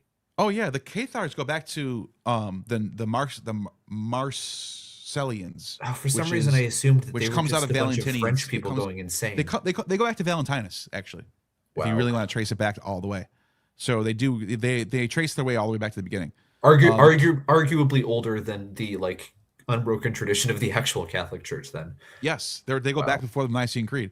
Because the Marcellians are the ones who set up the church in Lyons, and then that's where the later Cathars become. That's what they call themselves, the Cathars. The canon subjects to the penalties for so this is what it says. This is what you should do when you find these people. It says those who are heretics come over to orthodoxy. A number of those who should be saved we receive according to following customs: Arians, Macedonians, those who call themselves Cathari, Aristeri, Testaris Kadakadi, I don't know what the hell that is. Tetradite, Apollinarians. I feel like I've heard of Apollinarius. What is this again? Apollinarians. Oh yeah, okay, I remember that now. This is the one heretic from Jerome's time. Flourished in the later half of the 4th century, esteemed by him. And it's funny. All these heretics are always esteemed by the people of their time. Yeah, they're never heretics in their time. It's always later. It's something I noticed. But anyways, that's the Council of Truro. So yeah, I know we're here to talk about the beginning. I guess we're technically speaking of a different matter now, but it's still important. Yeah. I think there's a couple super chats that I didn't get to yet. Let me just pull those up. Oh yeah, go ahead. I had another smaller question I want to wait, ask you, this but one. please proceed. What do you think of? Oh no, I already did this one. So this one is from Thoughts on the Earliest Christians. Who were they? The earliest Christians were Jews. That's the first set of Christianity, but they do evangelize. They're trying to reach out to everyone. They're not just trying to stick with their own kind, even early on. So what I think is going on is you have all the Hellenized Jews that are living in the urban areas in the Roman Empire. So Ephesus, Thessaly, Athens, Alexandria, Egypt, Pergamum, Rome. And then those are the people who are targeted at first because they're not going to temple. They don't care about the temple. They live in these other cities anyway. So if you're going to them with a new message of, hey, look, you don't have to circumcise anymore. You don't have to do this anymore. You don't have to do that anymore. You don't have to follow these laws anymore. The Messiah came. Everything's good. Just believe in him and you'll be fine. That, to me, sounds like you're targeting the urban dwelling, less fundamentalist types.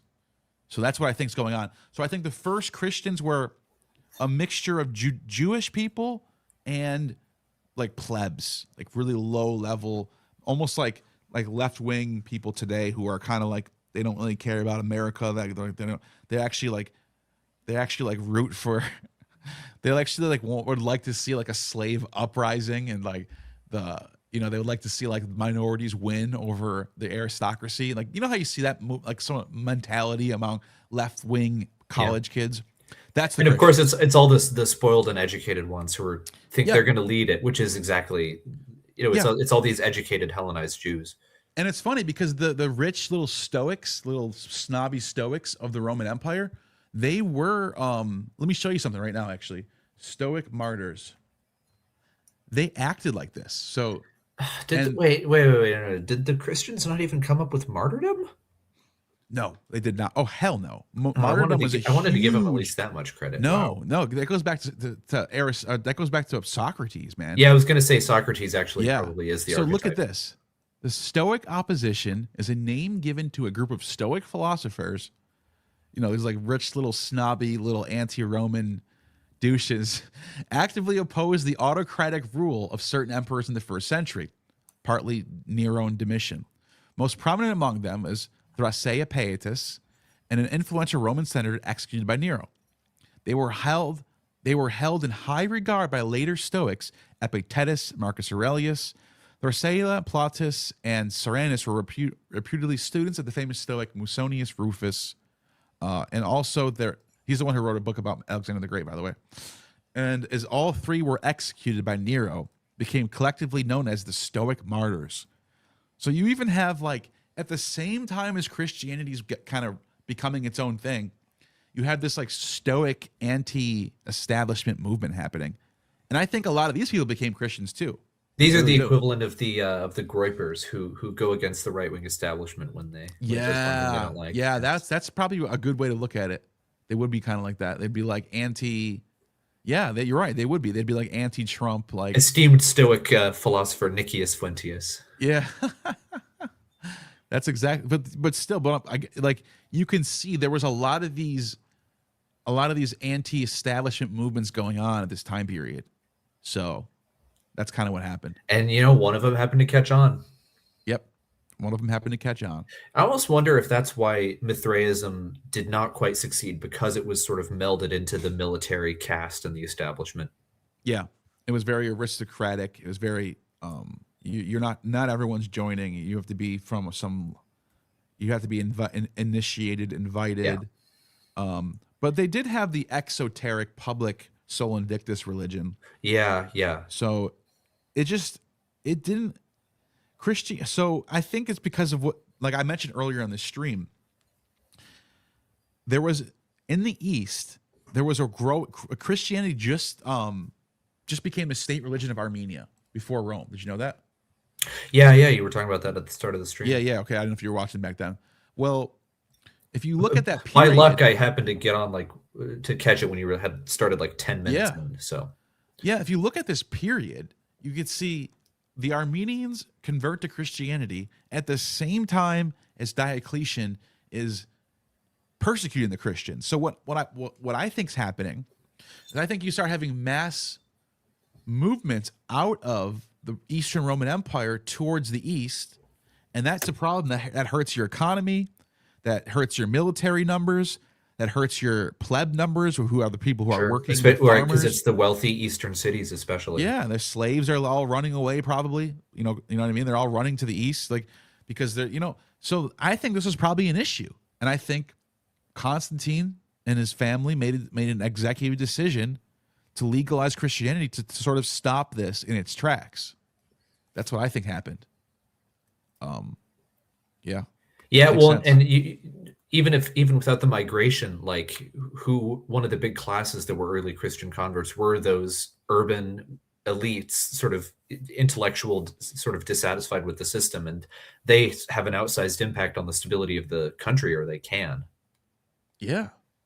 And not only that, Constantine, if you look up his history, he was fighting a war against the Persians at this time period, right around the 210s, or I'm sorry, the 312s, I want to say, 312, 313. Let me see if I can pull this up, actually. Let me see if I can find exactly when this war was going on. I'm just going to go to Constantine's Wikipedia and see if there's in here. In the East, reign, here we go.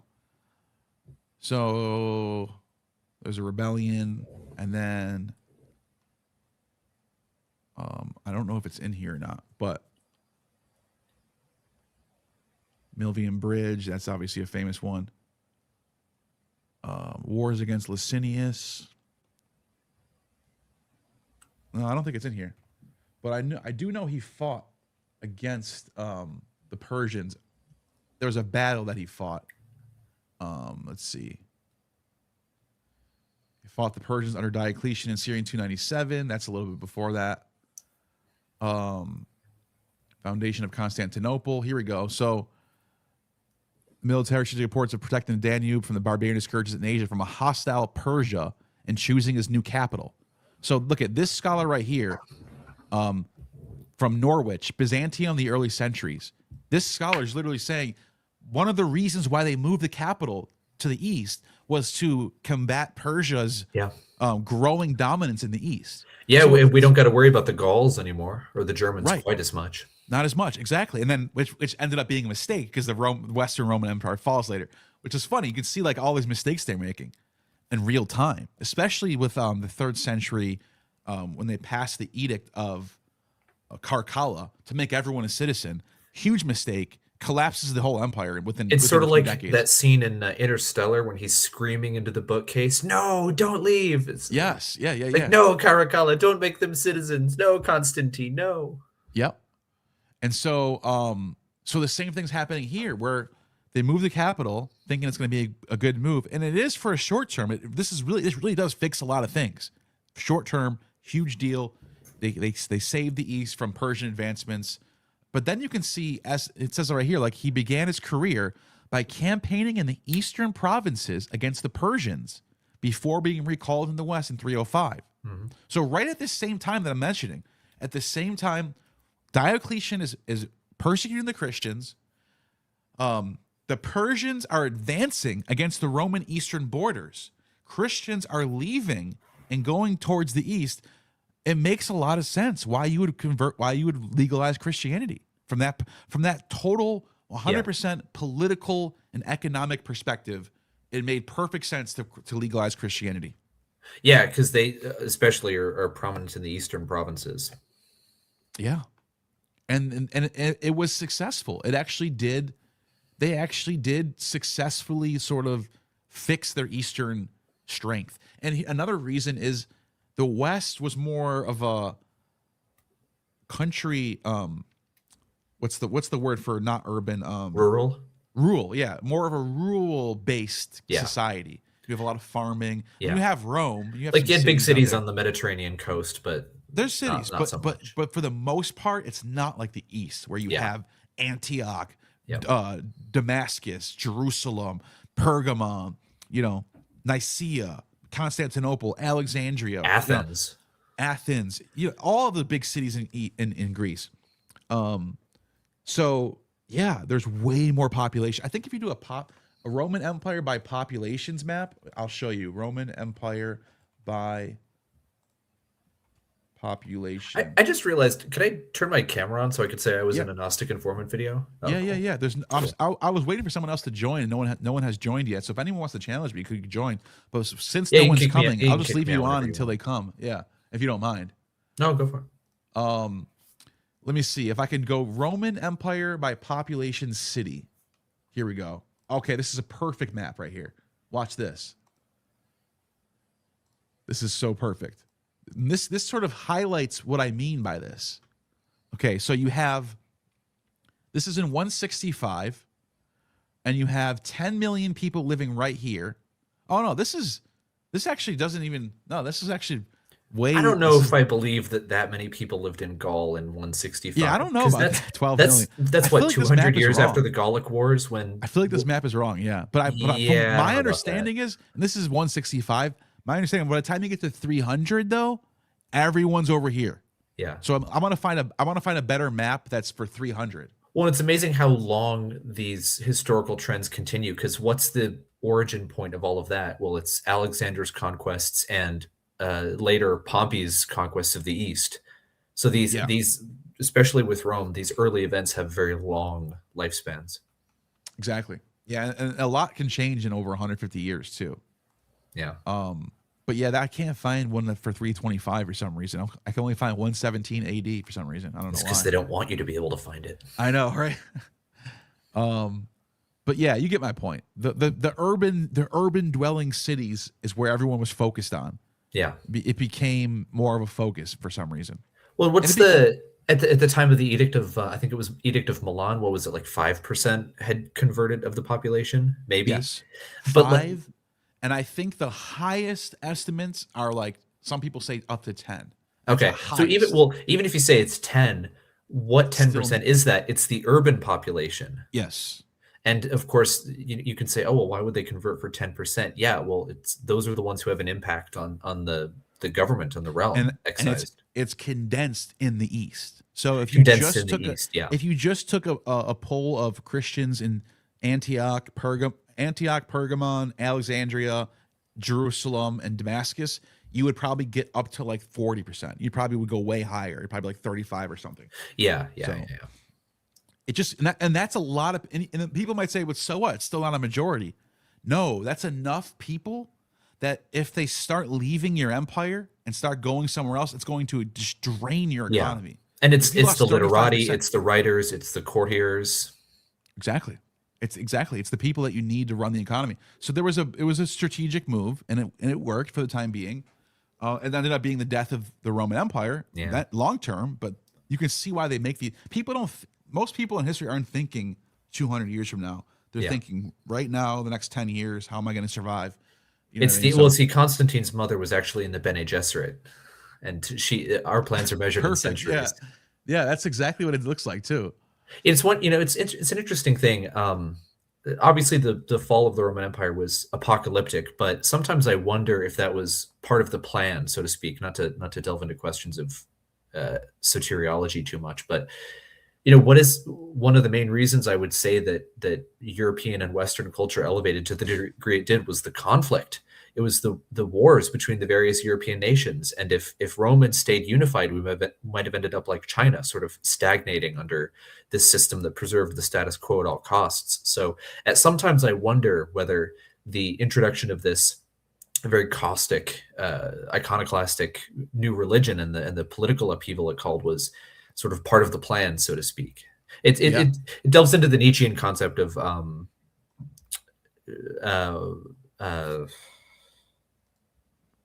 I can't remember the term, but what is it? He says, have you ever said yes to a single joy? In doing so, you said yes to all sorrow. So to an extent, we don't have to like, but we can understand the purpose of these negative things that have happened in the past. Yeah, that makes a lot of sense. You know what's crazy about Constantine's mother too is it even says right here that she was from the lower classes, which makes total sense. Like you have this like plebeian woman who rises up, and then like she becomes, like you said, the Bene Gesserit mother, like steering the ship, has no idea what she's actually about to do. Yeah. And apparently she's the one who founded. Yeah, she's the one who founded the Church of the Holy Sepulchre. Amazing. Which I don't know if people know this. This was that location was actually a temple to Adonis and Venus. It was a pagan temple. Let me see if I can find that right now. Let me just see something real quick. This great religious leader founded the church, by which we mean she painted the old one and put a new sign out front. Yeah. Holy Sepulchre. Watch this. Adonis.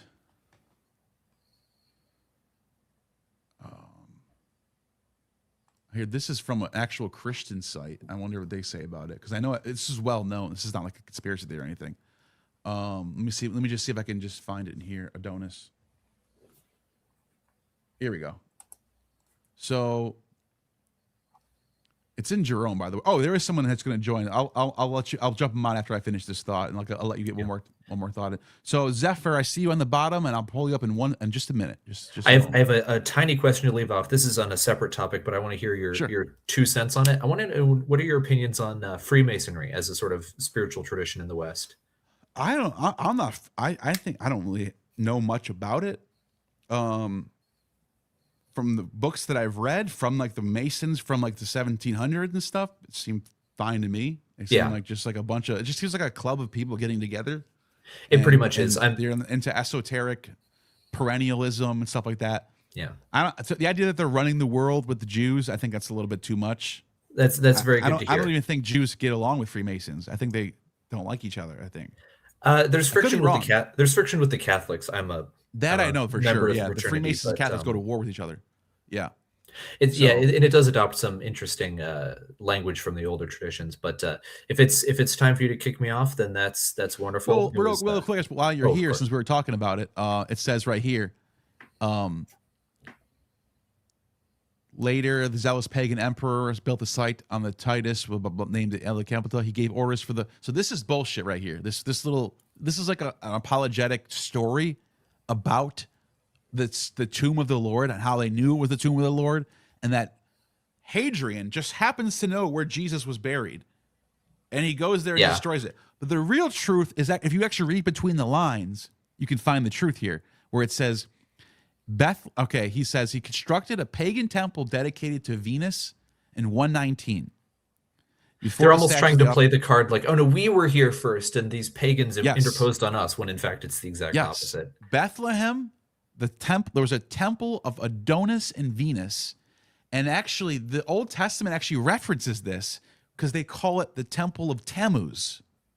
So we know this is older. We know this wasn't a Christian site. Is the virginity of Mary not even? Oh, whatever. Right. This has always been a pagan site. It's pagans all the way down. They made up a story because they knew this was a pagan site. Everyone knew this. Even Jerome mentions this. Jerome says something along the lines of Jerome quotes on Adonis in Bethlehem. Let me just see if I can find this on GBT real quick. Let me see if it has it. It'd be awesome if it did. He writes. Oh, I found it. Perfect. Let me share my screen actually, and then I promise, Zephyr, you're on next. I just want to finish this thought up real quick. So it says, Bethlehem, now ours, and the earth's most sacred spot, was overshadowed by a grove of Tammuz, that is Adonis. Yeah. And in the very cave where the infant Christ had uttered his first cry, lamentation was made for the paramour of Venus. So they admit this. They know this is true. So shades of that whole the church is the bride of Christ. If Jesus is Adonis in that metaphor, then the whole church is Venus. I think. That's why I think the Christians converted it because of the significance of exactly. You get it. So much of that language. No, it was a great pleasure to be on. I really love your stuff. Keep up the good work, brother. Thanks, man. Appreciate it. Talk to you later. Care. What's going on, man? Wow, thanks for having me. I just Yeah. just popped in over here. My friend shared a link, and I was like, "Is this live?" Yeah, we're live right now, and you know, I Yeah, just and thought I've maybe. been following you. I've been following you for quite a while, like Oh, I back appreciate from that. Ammon, beginning of Ammon's old days back there. I don't follow him so much anymore, but cool. Nice, that's good. I think that means you're smart then. Yeah, well, he's an interesting guy, but he just Yeah, oh never yeah, sure, responded sure, to my emails. sure. Well, he did once respond to my emails, but then he got like taken up by the whole wave of fame or something. I don't know. Yeah, I can see that. I can definitely see that Yeah. happening. But anyways, did you Yeah. have anything that you wanted to bring up? I would actually, since I have the opportunity, I would love to have you come and check out the Machine Lies channel, and they would love to talk to you. Sure. Like, yeah, What's and that? it's the Machine Lies. I'll link you in the back. Machine Lies, huh? Yeah, the Machine Lies. Yeah, they talk philosophy and all this stuff. A lot of different subjects. By the way, Woden, And just real quick, Woden, if you could still hear me on the bottom, if you want to, you could chill out on the bottom. If no one else comes on, I can bring you back up later. But just wanted to let you know, I saw you're still hanging out. You could stay on. It'd be cool to do that if you wanted to. Anyways, go ahead. What were you saying? and I also think you're totally right on about the Cathars. The Cathars, like way, yeah. They're not. Yeah, they're not And some new thing. Yeah. no, and there's a lot of good information there, like real historical stuff that was Oh, yeah. actual honest, objective record. They consider Yeah. themselves the real Christians, actually. That's really funny. See, and I'm a sandwich. I'm a witch. I would say chaos magician. But like I believe in God, so it's a little weird. Oh, you don't believe in God? No, I do. I do. Oh, I thought As you a matter, said, okay. Well, that's not weird. no, then. I do. I do. I had That's an not weird. epiphany during my Saturn return, and like I literally, like God spoke to me for like 3 days straight. And nowadays, that's the kind of thing that'll get you like put away. but I guarantee you, I'm not insane. That's all So, right. Yeah. yeah. But What was cool. the name of the channel you said? It's the Machine Lies. The Machine Lies. Yes, and I tried Okay. to send you a message on Discord a while back, but I don't know if you checked those messages because I Yeah, tried I to have to invite get. you a while back. I'm really not good at checking Discord. I really got to start being better at it. But you're talking about this Yeah, one I right here, think right? yes, it is. That's just it. Oh, cool. Awesome. Yeah. There's a Discord. I could link you the Discord there, and you could like seriously. My friend Mohammed is the guy there, and it's his channel, and he'd really like to talk to you. Yeah, sounds like someone we can definitely set up. Are He's you a on smart Twitter? guy, and I think I'm not on Twitter. I don't do Twitter. Okay. I pretty much Discord, Instagram. I mean, I'm Zephyr Yeah, 1369 maybe pretty much just email everywhere. me. So There's an email on my YouTube channel. You can find me on there, I'll see it if you want to set up a time or something. We could talk. for sure, I will do that. Yeah. Anything you wanted to ask Awesome. me, or anything you wanted to say, or anything? No, just keep up the good work, Dad. Just keep it up. Appreciate that. And Yeah, I'll definitely keep in touch. bid you adieu. Thank you. Blessings. Sounds good. Good seeing you. You too. Thank you. Let's see. I think we have another super chat as well. Let me see. This one. With Richard and Mark. Thank you, Docs, for the super chat. With Richard and Mark, you said the 12 tribes was related to the Zodiac. Isn't the Zodiac Far Eastern as well as Western Greek? Where did it come from? That's a good question. It's Babylonian. The Babylonians are the first tradition to have the 12 constellations. It gets adopted by the Greeks at some point, probably in the late Bronze Age, maybe. And then you start to get the 12 constellations that we have today in the Hellenistic period. But the idea of 12 constellations probably some late Bronze Age tradition that you find, but it's definitely Babylonian. Are you still there, Woden? Woden, you still there? I'm here. Yeah, I brought you back up because there's no one else on. Oh, I so didn't. just Sorry about that. I didn't realize you brought me back up. I was in the kitchen getting some food. No, you're good. I was gonna read some super chats. But yeah, this channel called The Machine Lies. Oh, I'll give them subscribe real quick while I'm on here. They jumped on here and I'm gonna probably collaborate with them. But no challengers though. That sucks. I wish I had some challengers. That'd be kind of cool. You're just too powerful. Nobody thinks they could. What's going on with that, man? Someone can come on and challenge me. That's all you got to do. The aura is too strong. Yeah. Let me see. What's the oldest reference to the Zodiac? Well, a lot of the Greek zodiacal myths are just adaptations of the Babylonian ones, if I recall correctly. Yeah. Some of them are native, but. So I know. Okay, so here's one. It's called the Mulapin Tablets, and it's for like 1000 BC. So yeah, late Bronze Age, right around the time I was talking about. This is what it looks like. Mulapin, the Mesopotamian canon. And by the way, people wonder, like, how does this get to the Greeks? Well, the Babylonians influenced the Mitannis, the Ugaritic, the Hittites, and the Ionians. The Ionians are who give the Greeks all their knowledge they're this transitional fossil between, the whole Bronze Age Babylonian order, Persian order, and then the Greeks. And there's so much commercial contact with the sort of Eastern Semitic peoples, like the Phoenicians. Yeah, exactly. The Phoenicians, they're trading. Aphrodite probably comes from the Phoenicians. Yeah, she sort of merges with the pre-existing dawn goddess, but whatever. Yeah, and then you also have the local Cypria, the Cyprian Aphrodite of Cyprus, who seems to have a local tradition, but also adopts the Ishtarian, Phoenician, Astarte, that type of tradition. Like you can see a bunch of mixing going on between those goddesses. That seems to be how the goddesses get transferred. There's just a bunch of syncretists pushing things together. Was there syncretism with Magna Mater? I'm not aware of any, but I'm sure there was. Oh yeah, I mean Magna Mater is like the oldest, and you can find theophoric names with her name in it in Sumer.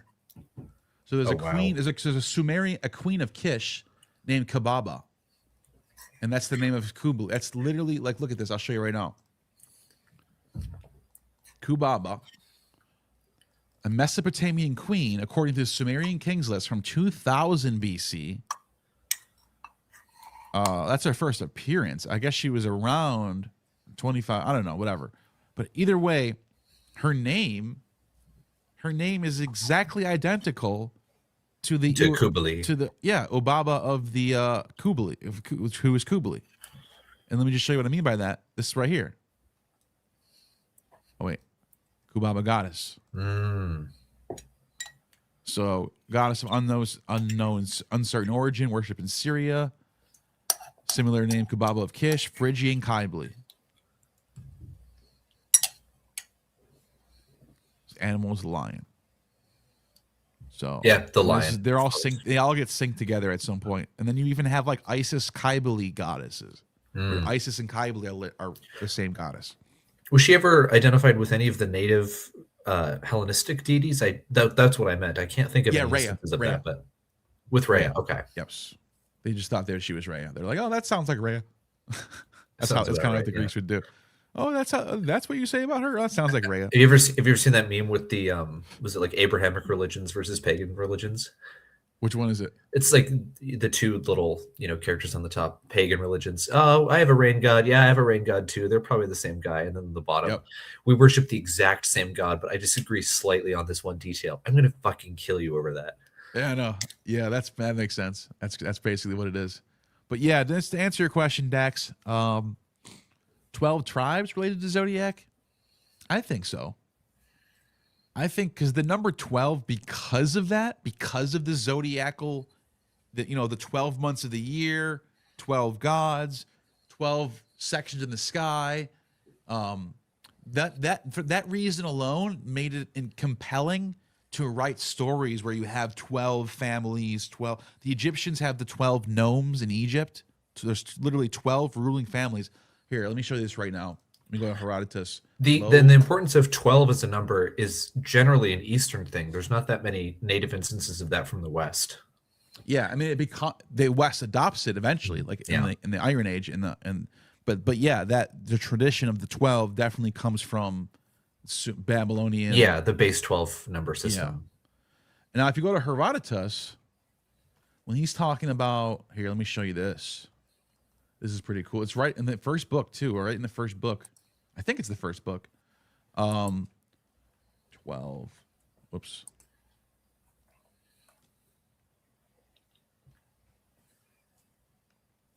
He says, right, just as there are 12 divisions of the Achaeans, I didn't know that.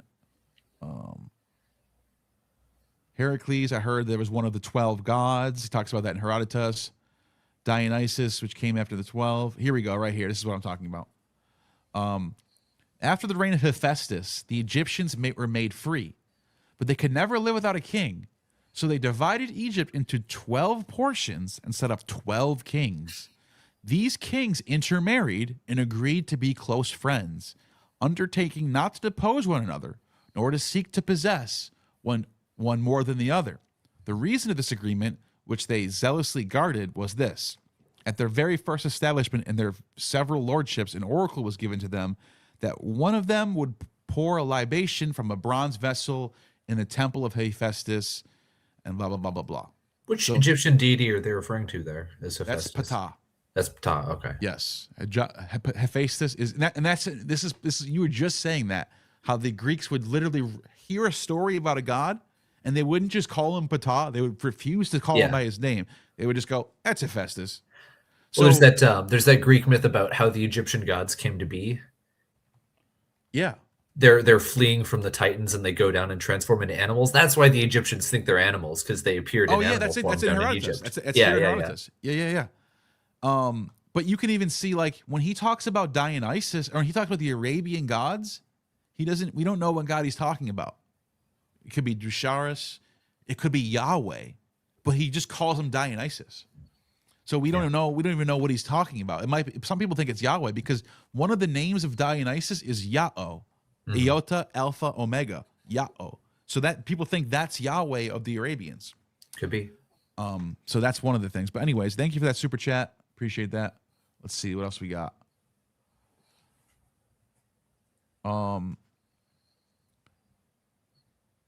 Stephen Phillips, thank you for the super chat. The true biblical narrative is Jesus' return, which was the 70 AD destruction of Jerusalem, and the Gentiles of the New Testament were exiled, Hellenized Israelites.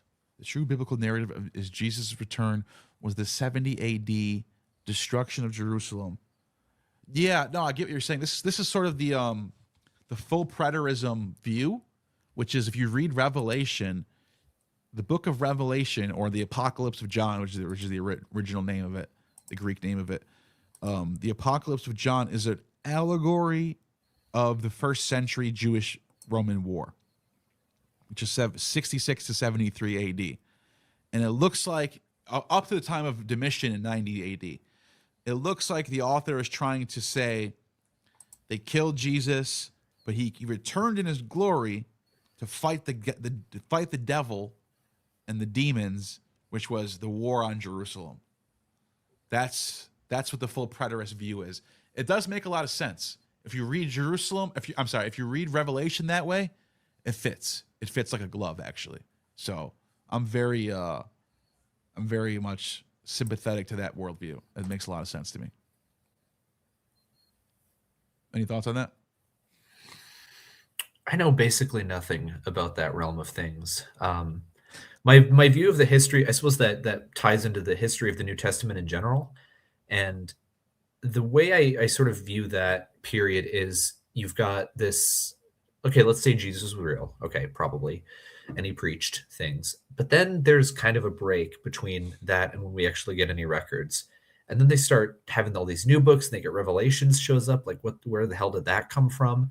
So my hypothesis has always been, for basically 40 years, you had this weird exile community who lived in a cave somewhere outside of Jerusalem or something, or maybe in their own realm, a quarter of the city, however it was. But they had a sort of isolated community. I don't think they were going out that much, and they were just sort of sitting around, like frantically reinterpreting the words that they had, and having these different textual traditions. And that's where you get things that are very insane, like Revelations, and many of the aspects of the New Testament, which are very clear retellings of things from the Old Testament. Because I think they were sitting there and they were thinking over every event and every speech in the life of Jesus. And they were saying, oh, no, did you realize that is a revelation of this prophecy? And of course, as we all know, the memories are very fungible things.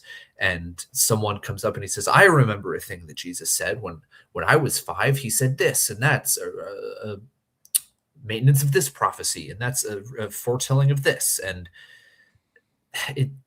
it's all too perfect, and it especially in the ways they contradict. You can't say that perfection, it's not the Christian thing where it's like, oh, it's perfect because that's reality, and he really did fulfill the Old Testament prophecies, because there are so many that are unfulfilled. There's so much contradiction between the two.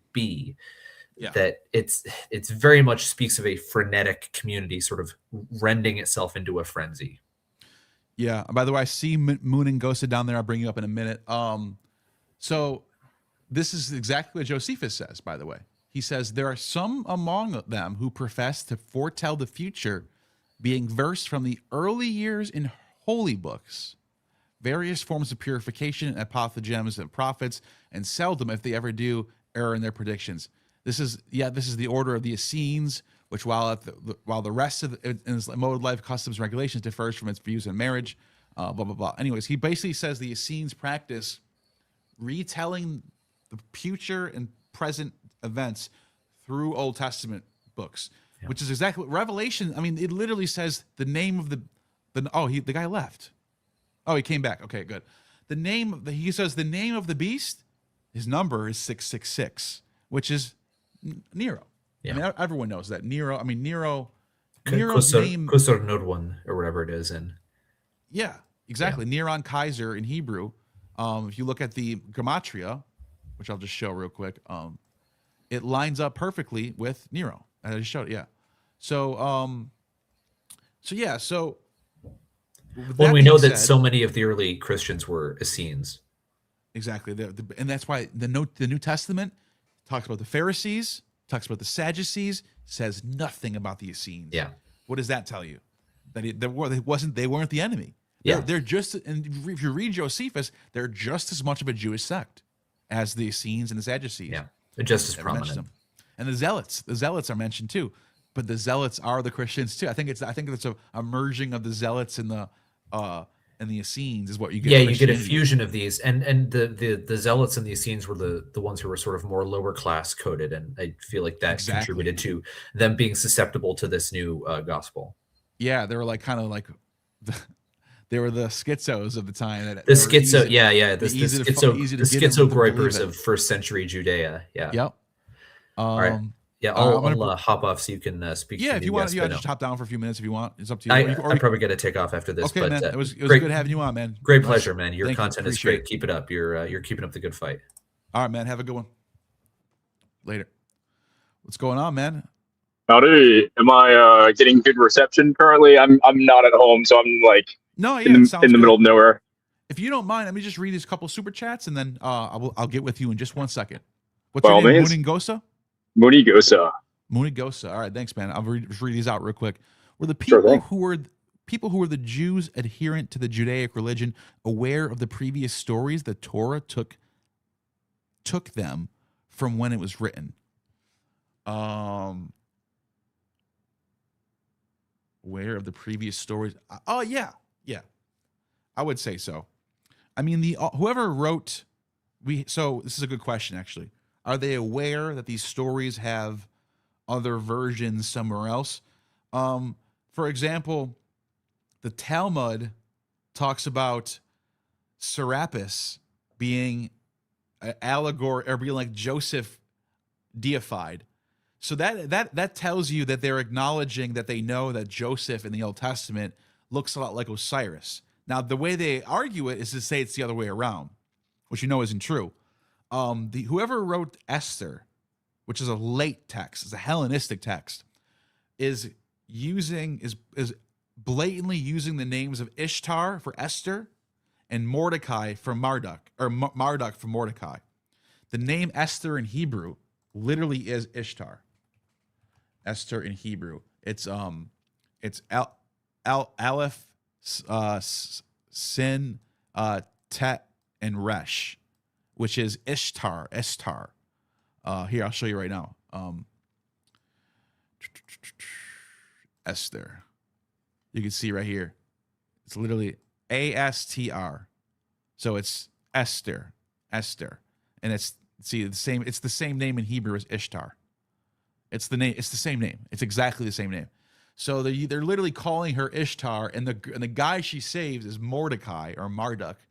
So there's a lot of stuff. A lot of this stuff is they know that they're coming out of these traditions. So, good question though. I appreciate that. All right, let's see the next one. Tohuva Vuva. Thank you for the 5. This guest is awesome. He really knows his stuff. Well, I appreciate that. I hope he does too. By the way, I see you on the bottom. Baruch Hashem. I'll get to you after Meningosa. So just so you know, I'm not ignoring. I saw people dropping out earlier. And then we have Jacob Priori. Thank you for the $10. They founded Constantinople to clamp the Balkans and Anatolia together as a unit to stave off civil wars. The Balkans and Anatolia were the fault line often in their civil wars. Yeah, I would agree with you. It's a lot of more political logistics involved in a lot of the moving of capitals and setting up Constantinople. Yeah, I totally agree with you on that. It's there's a lot of political reasons for it. It's not just one reason or another. Thank you for that. Appreciate that. By the way, appreciate the $10 as well. All right, Moon and Gosa, what's going on, man? Howdy. Perfect timing on your stream lasting so long. I just got off of a 14-hour shift, but what an opportunity to go on and talk to you. I was wanting to kind of run this by you. So I guess there's a lot of emphasis on ontology when it comes to a lot of modern day systems of thought. And one thing I noticed from more mystically oriented kind of spiritual and oftentimes Christian, maybe more so on the Eastern Orthodox side is this mystical focus on telos. And you get people who kind of twist this around and they make it about a presuppositional logic. But one thing that I've noticed Orthodoxy doesn't do is that they usually don't do that. It's usually focused on the participation in God through his energies, not defining his essence.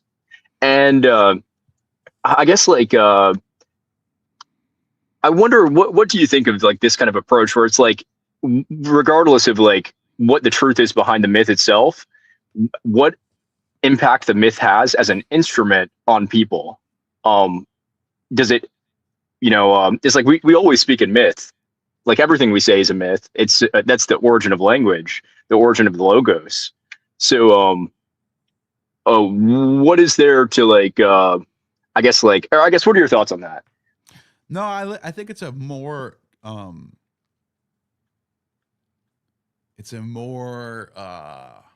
what's the word I want to use? Mature theology than what you find in Protestant circles, where it's all about the literal meaning, and you literally have to believe that he died on a cross or you're going to go to hell. Whereas it seems like Eastern Greek Orthodoxy has a more mature, philosophically informed idea of theology and how to do religion. I do think so. That's what's up. It's the metaphysics more than the myth, I guess. It's more about the metaphysics. Yeah, I've found myself going to Greek Orthodox Church, and I appreciate it a lot. I actually have a stronger Buddhist background, though. I studied from a Buddhist ascetic who spent, decades in a cave, living in the wilderness. Wow. And so I guess it was quite the jump to get into Orthodoxy, but I appreciated the tradition based in the mystical, whereas a lot of the Buddhist traditions they depart from that mystical foundation. And I guess like one thing I want to run by you is like, this is something the Buddha said that I thought was super profound, is he spoke about in some of the most ancient texts, the Atthakavagga, dating back to like the 5th century BC, the time of his life, written in like oral style. You know, it's like it's in poetic verse in that ancient language of Pali. He says, he talks about like views, and this is echoed throughout other early texts where it's like views are conditioned by kind of like a person's, I guess, like moral defilements. Like if a person just isn't a saint, they're not really gonna, their view is gonna reflect that. And so he taught like surpassing view, transcending view. And one thing that he said was like, he talked about those who like set consummate views before themselves. So it's like you have like this system you work out, this contrived philosophy, and you set it before yourself and you say like, this is what makes me the man. This is what, you know, sets me above others. He says, those who, I guess, like see their view as superior, they contend against others in that way, depending on others being inferior. He says, the one who is really masterful of the way, the one who's victorious, he declares that to be a tie. Dependent on the other, he views himself as superior. That's not putting him any higher. And he says, like, purity is not by that. I think, like, that kind of mysticism where it's, like, based on virtue, it's, like, you know, really, or go on. What do you think of that? No, like, you can keep going. So far, that makes a lot of sense. It's virtue-based. It's got, it's actually, there's an ethos. There's an end game involved. It's not just some thing that you align yourself with just because or else. You know what I mean? Oh yeah. And he also, like, there are points in like these ancient texts where the Buddha's like, I think it's like right after he becomes enlightened, he comes across a group of people who are ascetics. You know, they've devoted themselves to the holy life. They're receiving alms. So like people are supporting them in living an abnormal lifestyle. And he sees like they're arguing amongst themselves, and it pisses him off. Like, I guess pissing him off isn't the right way to talk about the Buddha's feelings towards it, but like he didn't like that. You know, it's like he kind of frowned upon that, where it's like these people are arguing. Like that doesn't bring them closer to purity. What's the point of this? And I consider that sort of thing, you know, it's like when it comes to polemics in interfaith kind of stuff, that sort of thing arguably is like easily assimilated with other systems. You know, it's like that's just a raw mysticism that doesn't really fit into a traditional mode where it's like you just say like, this is the supreme dogma. This is what everyone has to believe. These are the official teachings. That sort of thing definitely kind of melds together well, I would say. Yeah. And I think we have the Socratic tradition in the West. So we're all about debates and councils and philosophy and arguing. And it's sort of just as part of, like, even in modern philosophers like Hegel, you get the Hegelian dialectic. It's like the whole basis of everything. There's two sides that are going to, going back to Heraclitus, I should say, the Heraclitean flux, which is the two opposing forces. Let me see if I can find up the Hegel's. I'm sorry. I've studied a good bit of Hegel. Yeah. Go ahead. What about Heraclitus? You want to say? Oh, I was going to say about Hegel. One thing that I really appreciate about his approach to philosophy, which is often kind of like, I guess, attacked by other more analytical philosophers, is that, you know, they say that his philosophy is all contrived and obscure and nonsense. But one thing that's very intuitive about it is it starts with surpassing a formal and universal truth. So it's like, if we start philosophy at the point of like, you know, pure being or pure non-being, these seeming polar opposites from like a formal universal standpoint are exactly the same. That, like, if we start from this pure presuppositional written way of doing philosophy, then we don't get anywhere. And it's like he works up from his science of logic from kind of like that starting point, and then arrives in the phenomenology of spirit, talking about absolute spirit, like kind of like God in an unfathomable sense. And I guess he was like a Lutheran or something like that. So I think that that's just a profound way to approach philosophy, where it's like, it's not about necessarily how you get there, but like your starting point and how you like make this bridge to your end point, even if you can't, you know, like cover every single little nuance that'll satisfy everyone's, you know, sense of truth and whatnot. Yeah, this is what I was thinking of right here. So for Heraclitus, men do not know what is at variance agrees with itself. So like disagreement, right? You know, it is an attunement of opposite tensions. I want to see what is this footnote? Heraclitus. Okay, never mind. I just want to see what the footnote. So it is an attunement of opposite tensions, like that of a bow and a lyre. What it means is the two opposing sides, right, left, you know, Christian and pagan or whatever it is. The two opposing, you know, pseudo archaeology, mainstream archaeology. I'm just throwing those. You have the two opposite attunements, and the two that are pulling away from each other actually creates a beautiful bow or a lyre that plays beautiful music. You need the two, you need the dialectic, you need the debate, you need the argument, you need the clash. This actually goes back to the Bhagavad Gita, which I know that Buddha was like that Buddhism is like sort of an anti-Hinduism in the sense that instead of action, there's inaction. But anyways, I want to get your thoughts on that maybe. But the point of the Bhagavad Gita is Arjun doesn't want to go to war with his uncle Bhishma. And Krishna tells him, no, this is what you were made to do. You are going to fight your uncle, and you're going to kill him, and you're going to fight. This war is going to play out, and thousands of people are going to die tomorrow, because this is the way the world is. Without this, there will be no good. There will be no beauty. Without death, there will be no life, all that stuff. So, yeah, I mean, I think there's something to say about being like the whole arguing thing, right? Or arguing over theology, arguing over dogmatisms, all that stuff. Oh yeah, necessary about it. That quote from Heraclitus you provided was awesome. I love that. Now with the Bhagavad Gita, that's an interesting kind of clash with Buddha Dhamma, because the kind of implications behind it have some basis in reality. Like, it's like there will be war. You know, it's like you could say like, oh, violence is always going to shorten your lifespan and make things bad on the karmic scale. But from like a more practical standpoint, that is going to continue to exist. We could imagine, like, if we have this unfathomable number of rebirths, like the Buddha says, then we're going to end up as a soldier in one of these rebirths, and we're going to kill people.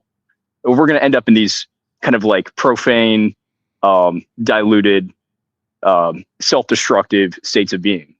And that's one of the interesting parts of the Buddha Dhamma, is like the Buddha basically says, like, you know, it's like to wipe clean the slate of karma. He kind of uses like a poetic simile, which I love about his, you know, style of teaching, is that he says this karma, it's like a mountain. Imagine like a great mountain, and you have this fine silk cloth, and every 100 years you wipe that mountain with the cloth. The amount of time it would take to level that mountain is 1 eon. And he says you have an unfathomable number of eons of rebirth. Like, it's like you've existed for like that long, and feasibly you're going to continue to exist for that long in the future. And he recognizes, like, you know, it's like he has this superhuman clairvoyant vision, and he sees like, this is horrible for the people in this. You know, it's like when you're going through existence after existence, it's like you could fill an entire ocean with your own tears. Like there's an unfathomable amount of suffering that goes along with that. Wow. And so he almost says, like, you know, it's like it is very feasible that, you know, only a small amount of people make their way out, and most people end up like lost. You know, they're in a labyrinth, and that's just part of life, you know. Yeah, damn.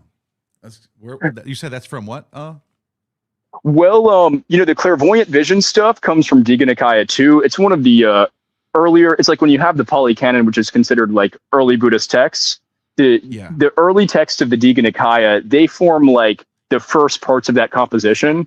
So they're put first and foremost as like kind of like authoritative aspects of authoritative parts of Buddha Dhamma.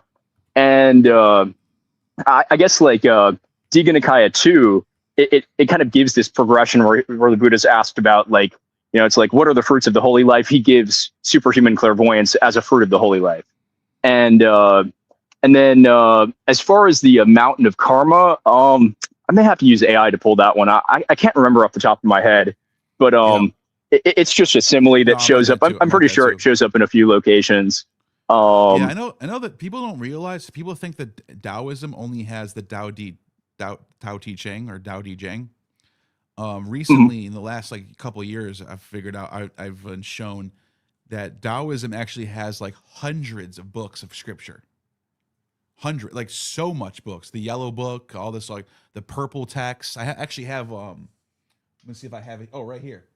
This book right here from Stephen Bockenkamp called Early Taoist Scriptures. The Tao Te Ching's not. Oh, wow. This is everything but the Tao Te Ching, and it's. So the reason why I'm bringing it up is because they actually adopt a lot of Buddhist stuff in here.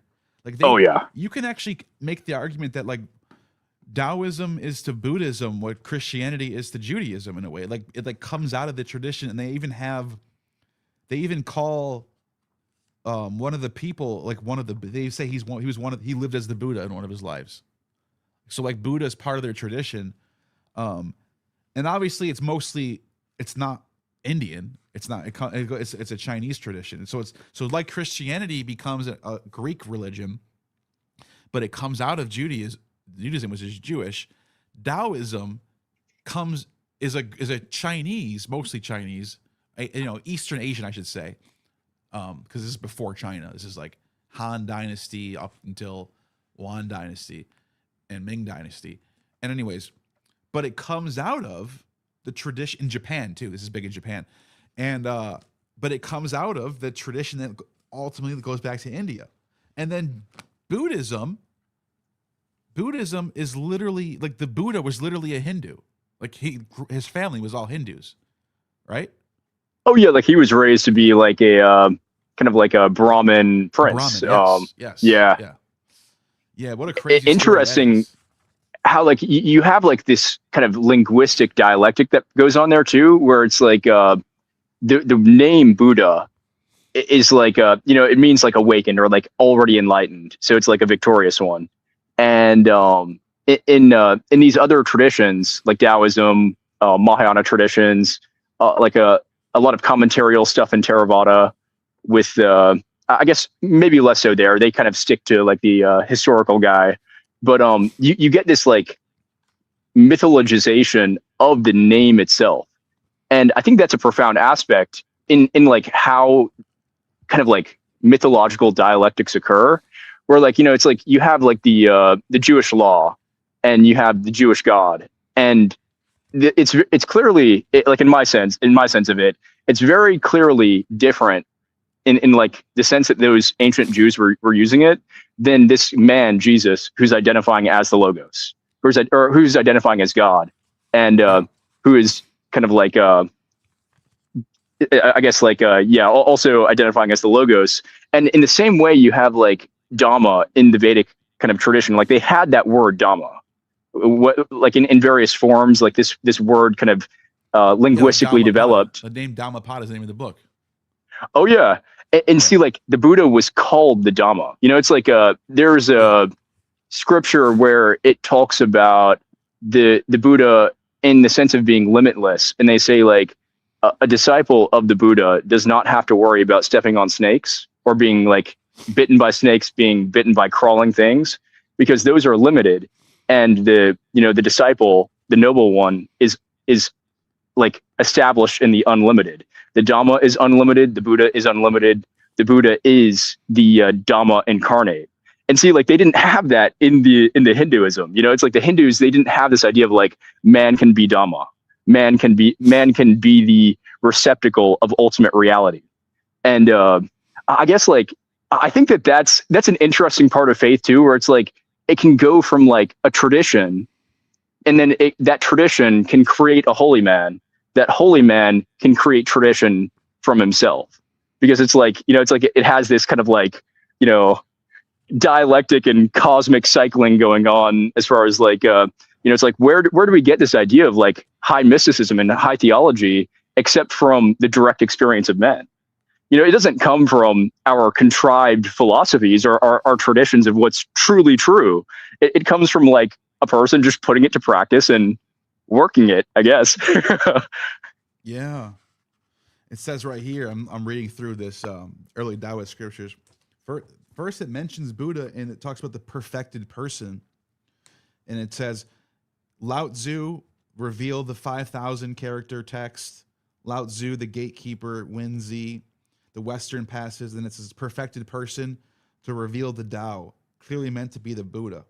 So I guess Lao Tzu was the Buddha, according to the Taoists. He was the Buddha. And he lives in the same time period as Buddha, too, which is even weirder. That's crazy if that's true, but I doubt that's fascinating. Yeah. And then it says over here, it says the Taoist version of the Buddha in his cosmic form, the celestial worthy of his title, derives from the first words reportedly pronounced by the Buddha at birth. Quote, above the heavens and below the heavens, I am revered.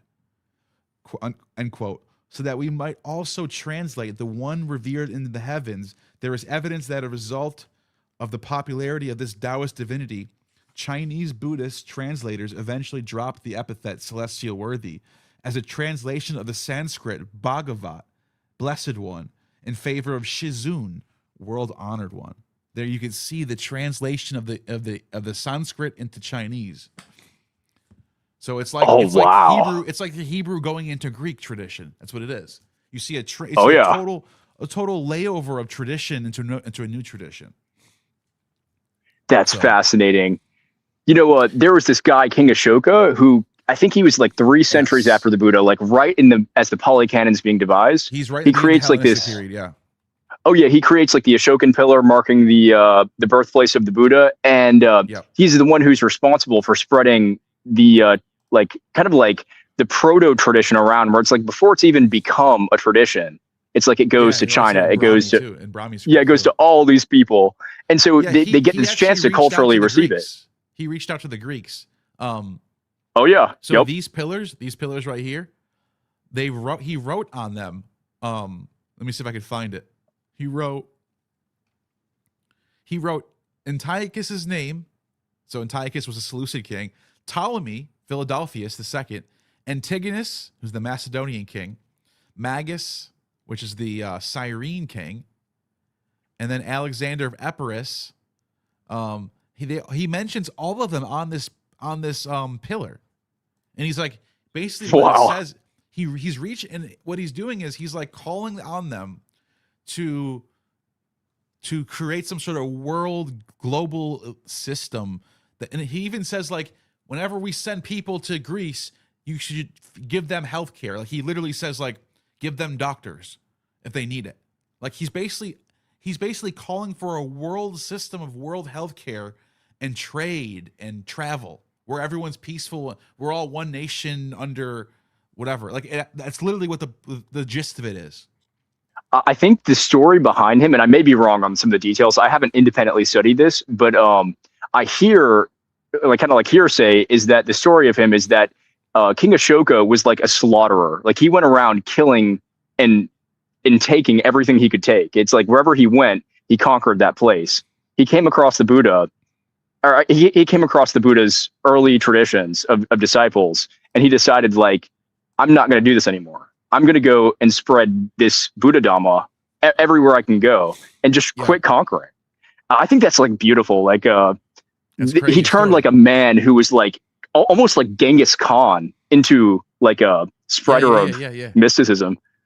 It says right here, his edicts, Ashoka defines the main principles of Dhamma as nonviolence, tolerance of all sects and all opinions, obedience to parents, respect to Brahmins and other religious teachers as priests, liberality towards friends, humane treatment of servants, and generosity towards all. Suggests a general ethic of behavior to which no religious or social group could object. It also could act as a focus of loyalty to weld together diverse strands that are made up empire. Interestingly, the Greek versions of these edicts translate Dhamma as Eusebia. Wow, I didn't know that. And no mention is made anywhere of the teachings of the Buddha as you would expect from Ashoka propagating Buddhism. That's fascinating. I wonder if I can find a translation of it somewhere. Oh. I want to see if I can find one. Oh, yeah. Let's see. Is there one on here? Major edicts. Let's see. Languages. No. Content. Here we go. Here's a translation. Everywhere. Here's one of them. There's two of them, actually. I don't know which one I should read first. Let's read this one. Everywhere within the conquered province of King Ashoka, which is his name is Piyadisa, the beloved of the gods, as well as in the parts occupied by the faithful, such as Kola, Pandya, which is the Pandya dynasty, Sataputra, and Kelaputra, even as far as Tampani, wherever that's Sri Lanka, I guess, and moreover, the dominions of the Greeks, Antiochus, everywhere to the heaven beloved, Rashaya double system of medical aid is to be established, both medical aid for men and medical aid for animals. What?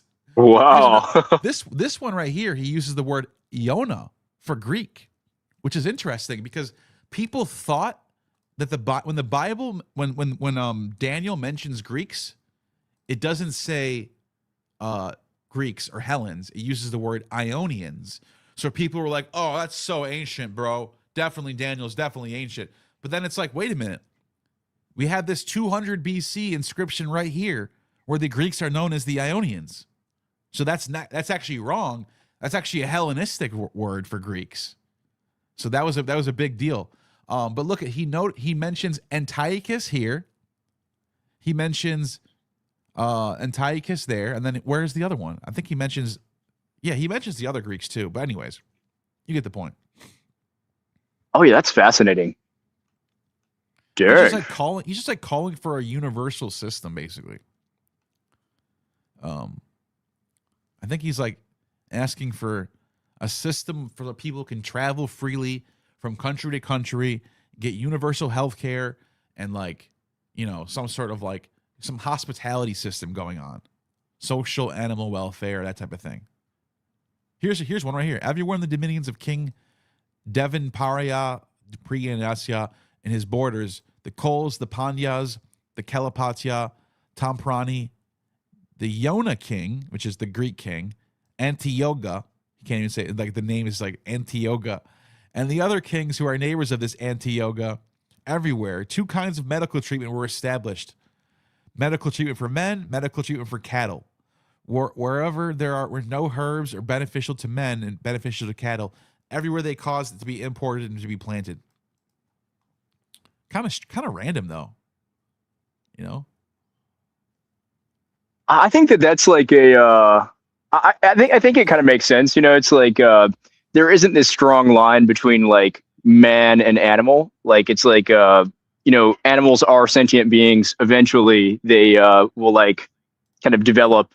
I guess like you have this idea of like Sakuma, the subtle body, where it's like the Buddha's asked about like what is the soul, and it's like some people they're kind of addressing like kind of like the true self, like what is this thing that exists eternally, and the Buddha obviously doesn't defer to the eternal kind of side of things. He talks about transitoriness, and so he says that because it's accessed through perception. It's like we could say, sure, the coarse body fed by food, it exists. We could say the formless body that is accessed in deep meditative states, it exists via perception. And then we could even go so far as to say the subtle body that accesses like the recollection of past lives, the superhuman clairvoyance of various destinations of rebirth, the karma, this sort of thing. It exists in perception. It's like being perceived. It can be known, but outside of perception, we can't really speak of it. And so there's like I guess like an interesting stance there where it's like it's like an animal has a subtle body. Like all sentient beings, they have a subtle body. Sure. This would be directly related to what would create continuity between lives. It's like you lose your dense body and maybe your formless body even, it's like you have like this cosmic contraction where, you have this, what we exist in now with like a physical realm and a heavenly realm, as the Buddha puts it. And then you have like this contracted heavenly realm where it's like everything's been swallowed up by the essential elements. It's all kind of devolved into chaos, but all of these beings are existing in a world of self creation, basically, where they're like in this mind-made body, this subtle body, and they feed on bliss, and they exist in this place for unfathomable eons. It's like it's about, as I understand it, as long as the world itself exists. It's like this world exists for a really, really long time. That one state of existence exists for a really, really long time. Few beings are left behind. And when they're left behind, they're left in higher heavenly realms. So it's like, it's like the even the animals, it's like from like a human's eye view, it's like, okay, they're going to be animals for a really long time. It's like this long genealogy, but from like the Buddha's eye view, it's like, they're just one of us, it's like, they're kind of just going to eventually, it's like they aren't Hylic, they don't get just destroyed. They're here with us and they come along on that journey. Yeah, sure. That makes sense. Now, here's the one there. He mentions the other kings. I found it's Edict 13. He says, it is conquest by the dharma that the beloved of the gods considers as the best conquest. And this one, the conquest by the dharma, was won here on the borders, even as far to the extent 600 leagues from here. Panta or Kandara, what is that? That's in Afghanistan. Okay, so that's far. That's the eastern border, I'm guessing, where the king Antiochus reigns. So that's the Seleucid king, and it's true at that time he was in control of that part of Greece. It's called the Greco-Bactrian kingdom, and the Seleucids eventually gave up on ruling that region, and they end up ruling themselves for a couple hundred years, and they fall away, and they actually get conquered by what's the name of the people? It's like a Turkic Mongolian tribe. I forgot the name of them right now. But anyways, this is where Antiochus reigns, and beyond where there reigned four kings: Ptolemy, Antigonus, Magus, Alexander. Likewise, in the south, where live in Colis, Pandit. So some people have made a map of like what this conquered by Dharma map would be. It'd be this. It's literally like Alexander's empire plus India plus Myanmar. Wow, yeah. And Sri Lanka. Like, that's how far it goes. And that was like his vision of this Dharma empire. But let's see. What was I gonna? So yeah, that's what he claims actually.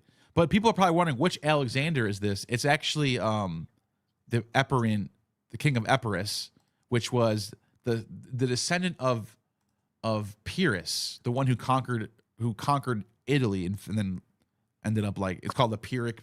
See, like Pyrrhus of Epirus. This is his son, I think. Yeah, it's his son. So the son of Pyrrhus who conquered Italy is mentioned on here. And then you have Antigonus. And people are probably like, who's that?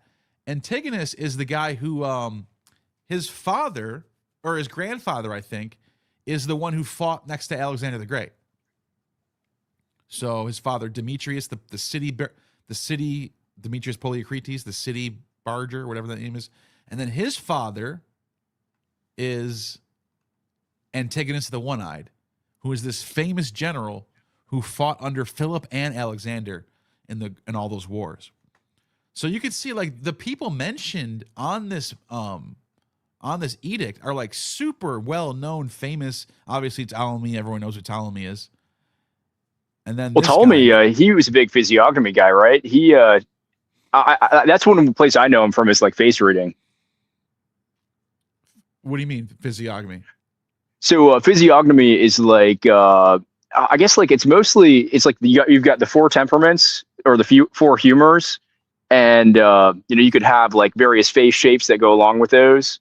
The phlegmatic might be a little bit fatter. The sanguine might be a little bit more muscular. The choleric more bony.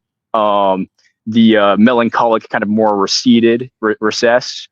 And you also have like sort of like a system, not like the Chinese system where it's based on like determining like good fortune and bad fortune, but like a personality or like psychoanalytic system to a certain degree of like what can we say about a person based on their various features, like I guess like their nose, their ears, their eyes, their various proportions, like the facial analysis. Yeah. So wait, what are you saying about Ptolemy again? So Ptolemy like wrote like I think like I can't remember what it was called, but it's like his physiognomy text was like. Oh, you're talking about the writer Ptolemy. That's the philosopher. Oh, different Ptolemy. Yeah, there's a bunch of Ptolemy. Oh, okay. This is the king Ptolemy. No, I know what you're talking about. You're talking about Ptolemy the writer. Yeah. Okay, that makes sense. But this is the king Ptolemy. He's one from the line of Ptolemies that go from Ptolemy the Savior all the way down to literally the time of Cleopatra. Cleopatra's brother was also Ptolemy. Worlds collide. Yeah, because like the Ptolemaic dynasty survived all the way to Caesar, from Alexander to Caesar. Like they are the one. If there's anything in the world that literally connects Alexander to Caesar directly, it's the Ptolemaic line. So the first Ptolemy is Alexander's general, and he becomes the first. His name right here, Ptolemy Savior, Ptolemy Soter. I mean Savior. He's the first. He's the Macedonian Greek companion of Alexander the Great, and that's in 330 BC, 320 BC, and his line keeps the kingdom of Egypt for 300 years, all the way to 30 BC. And the last Ptolemy is literally the son of Caesar. So Caesar has a child with Cleopatra, and his name is Ptolemy the 15th Caesar. And that's it. That's the end of this. That's the end of the Ptolemaic line. So you can trace back Alexander, his best friend Ptolemy, all the way down to the son of Julius Caesar. Isn't that crazy? Yeah, it is. Holy moly. That's crazy how that exchange occurs. Like it's like these can all be connected and whatnot. Oh, you ready for this? Since no one's on the bottom challenging me, I guess I can keep going. I'll get to your super chat in a second, Tracy Femstar. Thank you. Watch. There's another one. I made this video. I made this video about what's his name? Elagabalus. And I traced his genealogy all the way back. Watch this. This is going to blow your mind. So the Seleucid dynasty is even weirder. They have an even weirder genealogy. Let me see if I can find it. All right, I'm going to play this clip right here. I'm going to play it for my video. I'm going to share my screen. All right, hold on a second. Okay, let's see it. So this is 200 years after Caesar. So I just gave you that long genealogy that connects Alexander to Caesar. Now I can connect Alexander to the Roman Emperor Elagabalus from 220 AD. It goes even farther. Watch this. Royal families are fucking weird, man. They can trace their lineages all the way back to like the gods, bro. I'm telling you. I'm not kidding. Watch this. Varius Avitus Bassianus, Marcus Aurelius Antonius Augustus goes back to the time of the Roman Republic.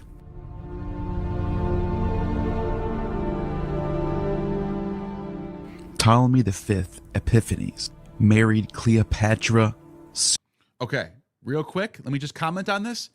This is a royal marriage where you have the Queen of Syria, who's from the Seleucid dynasty, getting married off to one of the Ptolemies. So this is a big deal. Ptolemy V Epiphanes married Cleopatra Syra, princess of the Seleucid Empire. This royal marriage would bring a bond between the Egyptians and the Syrians that would last through the form of a royal priesthood.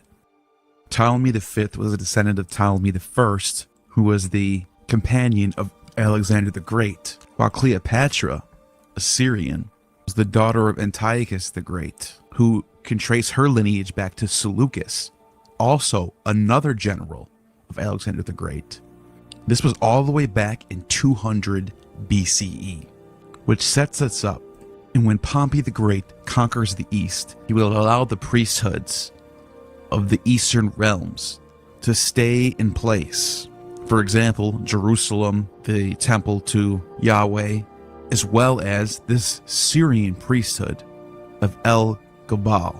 And the reason why I bring this up is to set up the setting for Sohamus of Emesa, a member of the royal family, second-born son and child to the priest king Sampsicaramus II, who ruled the Emesene kingdom from 14 until 42. He had an older brother named Gaius Julius Adzitzos, who was the first husband of the Herodian princess Drusilla, and had two sisters. Sohamus was born and raised in Emesa. His paternal grandfather was the former Emesene priest king Iamblichus II, who was installed by none other than Augustus. Sohamus married Drusilla, who was none other than the granddaughter of Mark Antony and Cleopatra. And they had a son named Gaius Julius Alexion. Sohamus, during his reign, was crucial for the Roman Empire, because when Titus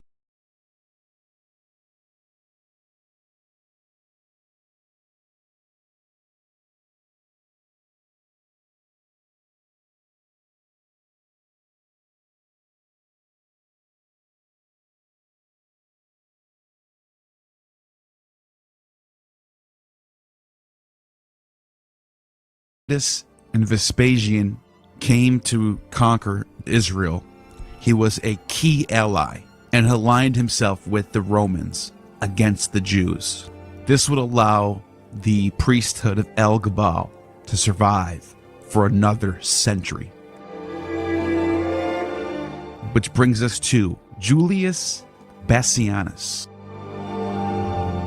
Julius Bassianus was the high priest of El Gabalus at the Temple of the Sun in Emesa, Syria, where the solar deity was worshipped in the shape of a black stone, which was said to have fallen from heaven. The name El Gabalus derives from Allah, a Semitic word for God, and Gabal, Arab word for mountain, God of the mountain.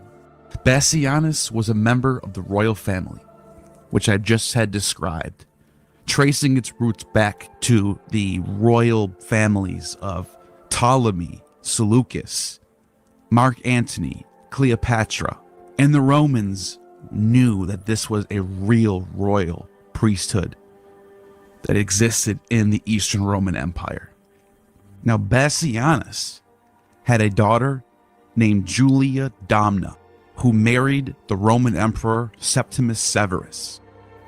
Julia Domna was so famous and so revered by the Romans, she was deified as Augusta Soteria.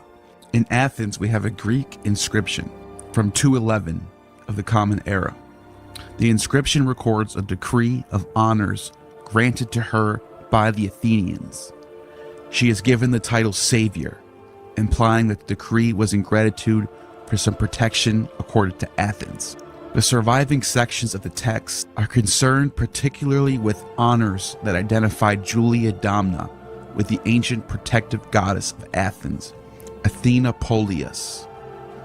So her full title becomes the Savior of Athens, Julia Sebaste, translated in Latin as Augusta. Here is the translation that we get from Mary Beard.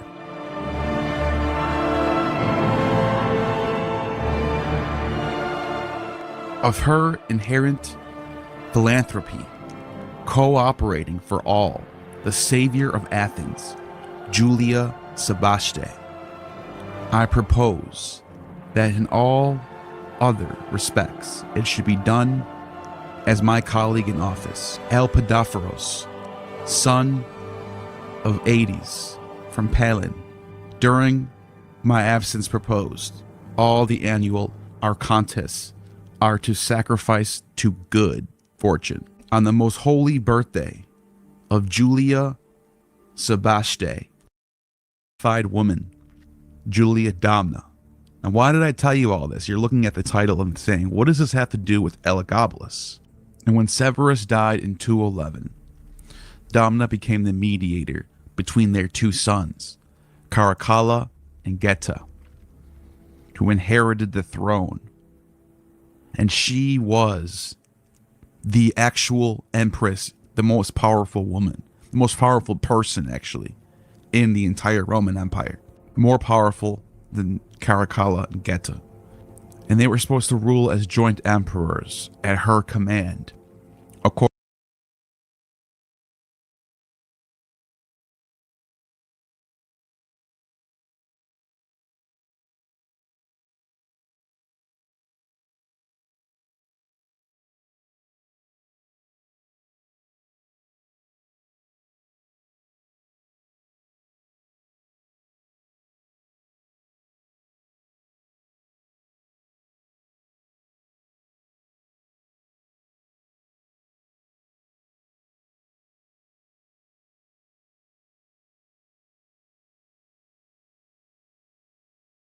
I was muted. My bad. I just realized I was. Thanks for telling me, chat. So, long story short, the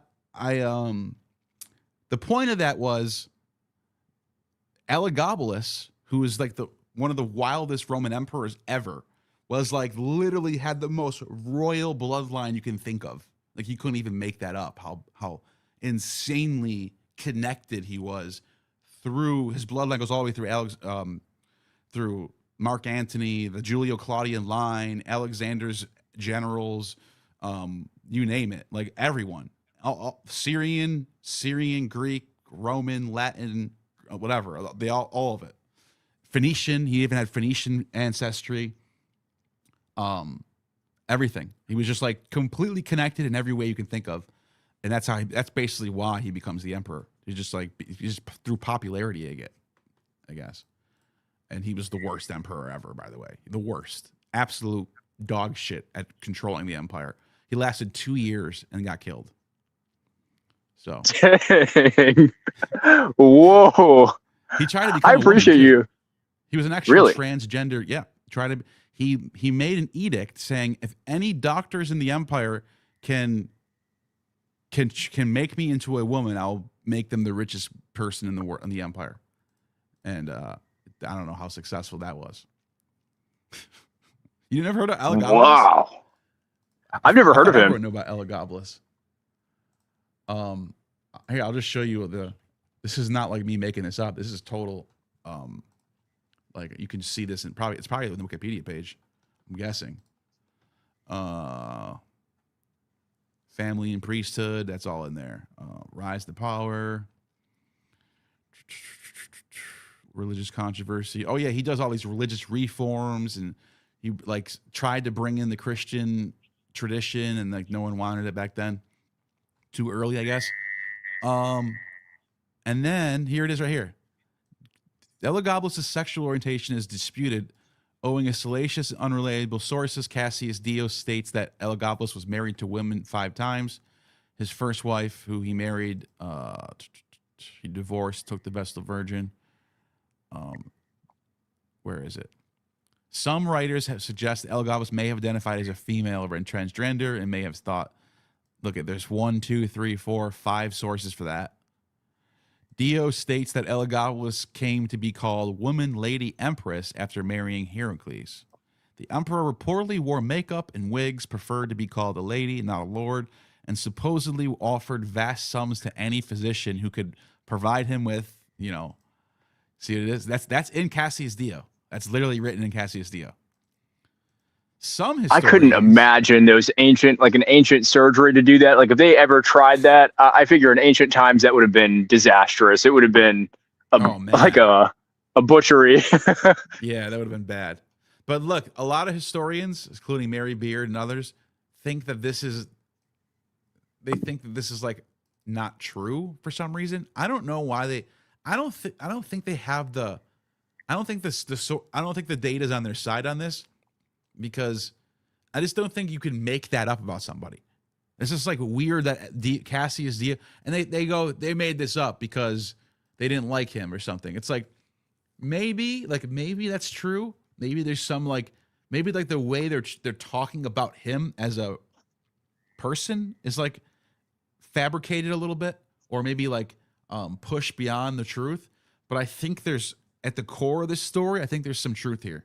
I think there was something like this going on. So I can see it. Yeah.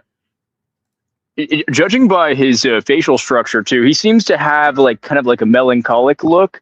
And, I've noticed people with that look do tend to kind of push the boundaries. It's more of a creative temperament. And I know I'm getting into kind of what a lot of people would call pseudoscience, but it's nonetheless interesting is you see that, you see more artistic, creative people have that kind of softer, more narrow look. And, it is kind of fitting, it's his look kind of fits to that kind of person. Yeah. This is a painting of his entry into Rome for the first time after being made emperor. Because he never lived in Rome. He grew up in Phoenicia, in Lebanon. And this is a black stone that fell from the sky. It's literally a meteorite. And he brought it around, and the people worshipped it. It was Allah, literally, the God is called God, and that it became Sol Invictus. This became the cult of Sol Invictus eventually. So after he dies, after he dies, there's a whole bunch of emperors that kill each other. I think Macrinus was the next emperor who kills him. Let me see if that's right. I'm just thinking on the top of my head. Macrinus. No, that's before him. So, that's right. Okay. His cousin or brother, Alexander, takes over. He kills him because he was losing his mind. He was going to kill Alexander, and Alexander got away, and then Alexander ended up killing him. So there's this huge mess. And then it's Thrax. That's what I'm thinking of. Maximus Thrax. Total military dude from Thrace. And this is the end of Rome, by the way. This is called the 3rd century crisis. So I just want people to realize, before Elagabalus, you have the Severan dynasty, and before the Severan dynasty, look, if you keep going back, Septimus Severus, the first Severan dynasty guy, right? And before him, you have Didius Julianus, Pertinax, Commodus, and then you're in the Pax Romana, right? So you're in the golden age of Rome, and not long after that, Pertinax, Didius Julianus, Septimus Severus. That's the year of the 5 emperors, by the way. And then you end up getting the Severan dynasty. Things start to calm down. They get control again. And then you start to get, hold on a second. You start to get Elagabalus. After Elagabalus' brother, Thrax, total military moron, doesn't know how to run an empire, just a military guy, completely... it's already over with. The Roman Empire is gone by this time. And so you get this guy Pupienus. That's literally his name, Pupienus. And he's literally a Pupienus at running an empire too. He sucks. I don't think he even lasted a couple years. Let's see. Well, how long was his reign for? Oh, a few months. And then you get Gordian, who's lasts for a couple years, and then you get Philip the Arab, and then I'm not kidding. That's the end of by the time Rome comes back to its senses, let's see, Decius, Christianity gets shitted on during this time period. Then you have Gallus, only lasts 2 years. Emilianus only lasts a few months. Valerian lasts for quite a long time. He kind of brings the empire back into its it's still crisis though. And then you have Gallienus, and then you have Gothicus, Horrible time period. Horrible time period. He's only here for 70 days. And then Aurelian. This is when the Roman Empire gets back together again. This is the end of it's called the crisis of the 3rd century. And I want people to realize something. Rome never recovered from it. I just realized I wasn't even sharing my screen. Shit. Was I sharing my screen there? I wasn't I? No, it wasn't showing. Damn it. Anyways, Aurelian. So Aurelian, this is so he actually, what happens is when Aurelian comes into power, Elagabalus's reforms are still enacted.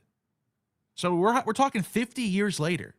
50 years have gone by, and there's been no religious reforms at all. Elagabalus was the last Roman emperor to do anything related to religion. So Aurelian comes in, and he dedicates the temple of Elagabalus to Sol Invictus. He reforms the Sol cult, and you get Sol Invictus. And this is the last religion you're going to see before Christianity. That's it. This is the last Roman imperial cult that exists before Christianity. So, what do you think about that? Oh, I forgot to answer the super chat, by the way. Was Buddhism in Egypt? Oh, go ahead. Yeah, it was. We have evidence of Buddhist temples, I think. Buddhist statues in Egypt. Let me see if I can find it. So here we go. This is the Berenike Buddha. And this is a statue which was discovered in January 2018, an archaeological excavation in ancient harbor of Berenike, Egypt. The statue was discovered in the forecourt of an early Roman period temple dedicated to the goddess Isis. The statue dates around the 2nd century CE, is the earliest statue of the Buddha to ever be found west of Afghanistan. Wow. This statue attests to the Indo-Roman relations. Well, we were just talking about this. By the way, another thing about the Indo-Roman relations, if you read Nicholas of Damascus, in fact, this is so cool that I should pull this up. I should just pull this right up.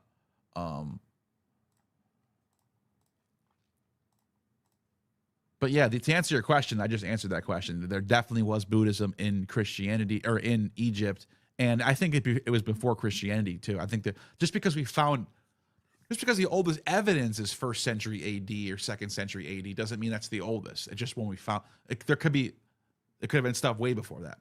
Anyways, let me see. Watch this. Nicholas of Damascus. Where is it?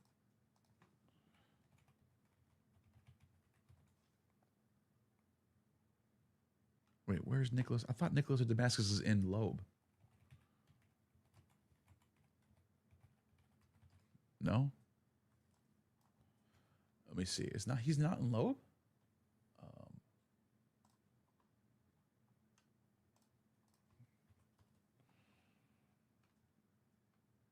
Diogenes of Apollonia. No.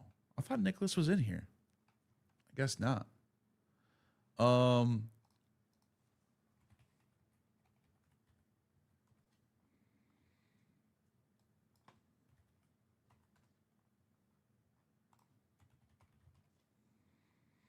Okay, I found another source right here. So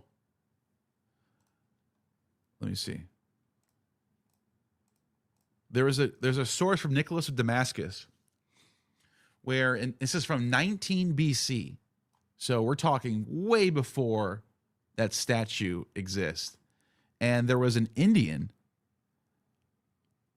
It says ambassadors. This is from Nicholas of Damascus. I don't know why it doesn't tell us that in this freaking thing. But the source is at Nicholas of Damascus, who's writing in this time period. He's a contemporary of Alexander the Great, or Augustus. And he tells us that there's ambassadors from the kingdom of Pandya in southern India with a diplomatic letter in Greek to Augustus. And they send him like all these. Here, if I could read the full article. Here we go. Oh, Cassius Dio is one of the sources too, actually. And here he is, Nicholas of Damascus, right there. Boom. Oh, it's in Strabo. If it's in Strabo, I could find it. If it's in Strabo, I'll find it right now. Hold on a second. Strabo. This is worth reading. I'm sorry if you said something and I didn't respond. My connection totally cut out for a bit. Oh, no, you're fine, man. You're fine. Okay, I found it. I found the actual primary source right here from Strabo. So hold on one second. You ready for this crazy story? You still there? Oh yeah. Okay, so yep. This is what happened. So the Indians send. Let me see if I can find it. So Strabo is talking about India, and he said, and then he starts citing Nicholas of Damascus. He says it right here. But one might add an account here, given that Nicholas of Damascus, Nicholas of Damascus literally lived at the time of Augustus. And this guy who wrote this lives right after him anyway, so it's not that much later. Anyways, he says that at Antioch, near Daphne, he chanced to meet Indian ambassadors who been dispatched to Caesar Augustus, that the letter plainly indicated more than 3 ambassadors, but that only 3 had survived. So 3 magi, three messengers from the east, 3 wise men from the east, come to meet Caesar Augustus, the Son of God, whom he saw. But the rest, mostly by reason of long journeys, had died, and the letter was written in Greek on a skin, and that it plainly showed that Porus, by the way, we found out there is no king named Porus, so we don't know who this is, was the writer, and that although he was a ruler of 600 kings, still he was anxious to be a friend of Caesar, and was ready not only to allow him a passage through his country, wherever he wished to go, but also to cooperate with him in anything that was honorable. Nicholas of Damascus says that this was the content of the letter to Caesar, and that the gifts carried to Caesar were presented by 8 naked servants, who were clad in loincloths, besprinkled with sweet-smelling odors, and that the gifts consisted of Hermes, a statue of Hermes, a man who was born without arms, who I myself have seen, and large vipers, a serpent 10 cubits in length, so this is like an anaconda, and a river tortoise 3 cubits in length, and a partridge in a pear tree. That's kind of funny. It ends with partridge. Larger than a vulture. Literally larger than a vulture. And they were accompanied also by him, by the man who burned himself up at Athens. This is the guy. This is the guy we're about to talk about. And that whereas he committed suicide, I shouldn't have said that word, shit. When they suffer adversity, fuck. I'm going to get demonetized. All right, whatever. All this, what a waste. No, it's okay. You guys gave me a lot of super chats, so we're good. Seeking release from the ills at hand, others do so when their lot is happy, as the case with that man, for he adds, although that man had fared as he wished up to that time, he thought it necessary to depart this life. So this guy, so I'm just giving you a recap. These servants from India are sent by the king of India to meet Alexander the Great, and they bring all these gifts with him, like snakes and vultures and Hermes statues. And this one guy who gets initiated into the Eleusinian mysteries, it doesn't say it in this version, but if you read the Nicholas of Damascus version, it literally says, after being initiated into the mysteries of Eleusis, he does this. So whatever happened, something happened in the initiation of the Eleusinian mysteries that was so mind-blowing, because I don't know if you know this. What's your name again? Oh, he's gone. He bounced out. I wasn't even looking. I don't know if you guys know this, or you guys are watching this. The Eleusinian mysteries was so crazy, or was the Eleusinian mysteries involved a psychedelic potion called Kukeon. Let me just show you that real quick. I'll come back to this in a second. So this is called Kukeon. And I'm just going to click out of this and come back to stop screen. This is the Kukeon. Ancient Greek made of water, barley, and naturally occurring substances. It's believed that Kaikon refers to a psychoactive brew and the Eleusinian mysteries. So this guy gets initiated into the Eleusinian mysteries. He saw something that changed his life forever and wanted to end his life.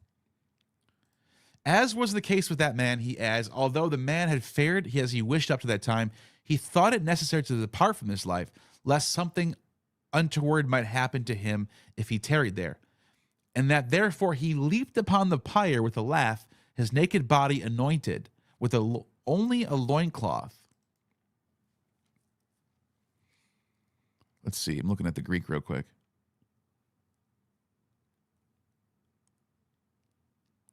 Kai de kai, gleontai, elestai, gumnon, parlemenon. Huh.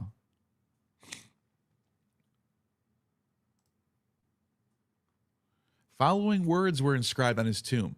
Here lies Zarmanokigas, an Indian from Bargosa, who immortalized himself in accordance with the ancestral customs of the Indians.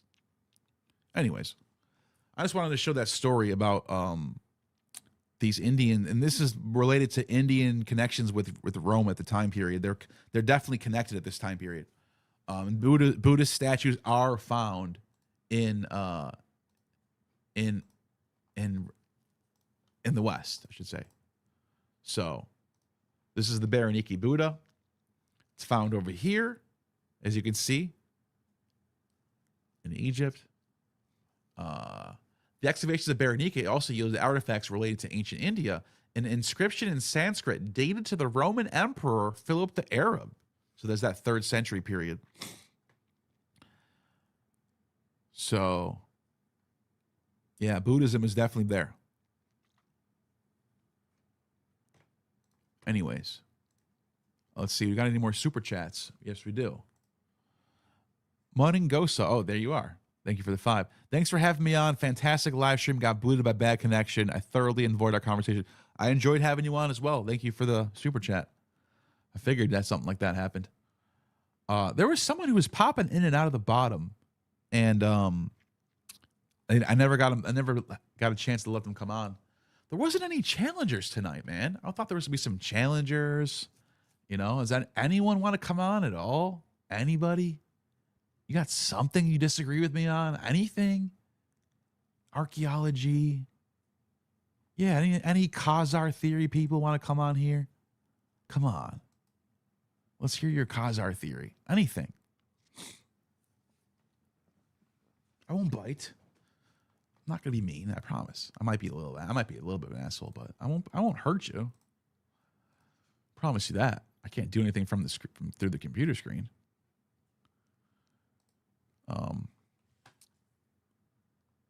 Khazars are Scythians. I don't know about that. Are they? They might be related to them. They might be somewhat related. There might be some relation. I mean, genetics is a complicated thing. Like, I don't know if you guys know this, but the ancient Israelites do have some Yamnaya DNA. There's a small percentage of R1A, R1B in the ancient Israelite remains. And the reason is because they have Hittite marriage. There was Hittites that married into the Israelite line. And they talk about this in the Old Testament.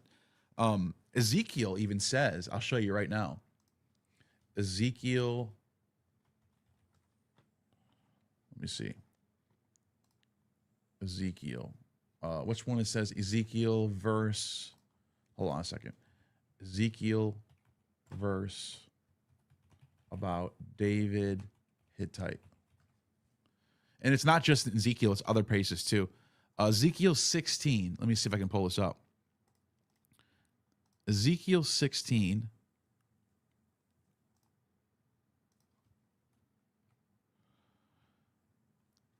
It says, the Lord came to me, son of man, confront Jerusalem. This is what the sovereign Lord, your ancestry and birth were in the land of the Canaanites. Your father was an Amorite, your mother a Hittite. And for forever, people didn't know if this was true, if this was just a bunch of bullshit, if there's some sort of reason why they would add this in there. It turns out that when you test remains of ancient Israelites and burials and stuff like that, they do have like a small 5-7% amount of R1B DNA, R1A or R1B. I forgot which one it is. They have a small amount, and it's through their Hittites. It's through royal Hittite marriages. If you guys didn't know this, if you guys look at the Neo-Hittite Empire, let me show you this real quick. The Neo-Hittite states. This shouldn't surprise you, by the way, if that Judeans, that Israelites have Yamnaya R1A-B DNA. Because the Neo-Hittites or the Syrio-Hittites, they literally survive all the way up until around 800 BC. And look where their borders are. They're right there, dude. So, of course, you're going to have mixing of going on of Hittite who are Indo-European genetically and linguistically people. So that's why you have a small, that's why you notice, I mean, I don't know if you guys noticed this, Israelites or Jews are not as dark as most Middle Easterners. They are a tinge above on the scale, if you will, of complexion. And that's not just because of modern Ashkenazi. You can see the same thing with Sephardic Jews. You can see the same. They're not like they have a small amount of R1A, R1B DNA. So Amalek, get timed out then, bitch. What's going on? So what's the disagreements about? How come you can't come on here and do it? Why does it got to be on the comments? It's no fun. I mean, you guys are all having fun without me, dude. I want to have some fun. Who's it? Who is it? Who is it? Aquarian, come on in. Aquarian, let's hear you. Let's hear it. Aquarian, you got the link, bro. I know you got a camera too. I know you have a channel. What are you waiting for?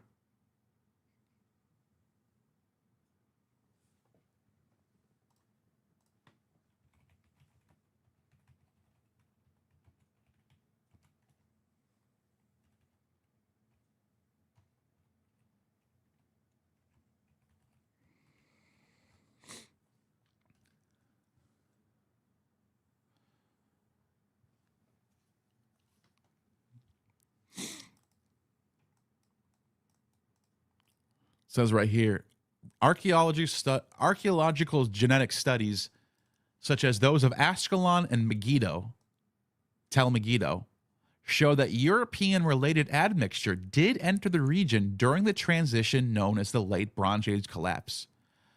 The study on the burials of Ashkelon confirmed a spike in Southern European ancestry around 1200 BCE. That's before that. And then it says right here, the Hittite R1B V1636 and other subclades have been found in Bronze Age Anatolia and the Levant.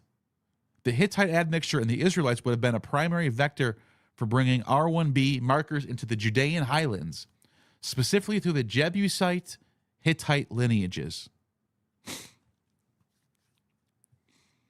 There's a famous genetic anomaly regarding the modern Ashkenazis where a high percentage, 15 to 25, belong to a specific subclade of R1A. Some suggest it's a medieval founder effect, European male. Others suggest it may represent an ancient group, Northern Syrian Mitanni element that integrated. Yeah, that's what I'm saying. So even if there's even if you get an uptick in Ashkenazi mixtures, whatever you want to call it, that was already there. They already have a little bit present in ancient studies. So I see you guys are all fighting over this Ashkenazi, what is it called? The Khazar stuff. I want people to come on here and have these debates. Why do you have them in the comments, dude? There's no fun in that. Amalek's got his wrench. Neil, bring up that guy I brought up in the DMs to you to check him out. Gemistus Plethon. What about him? I can't just summon people. They got to join.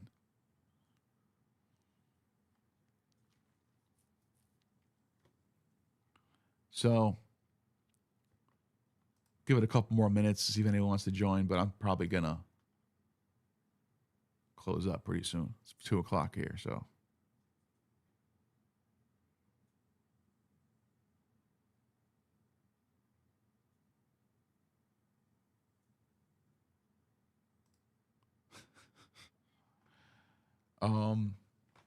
Trying to think. What can I do while I'm waiting?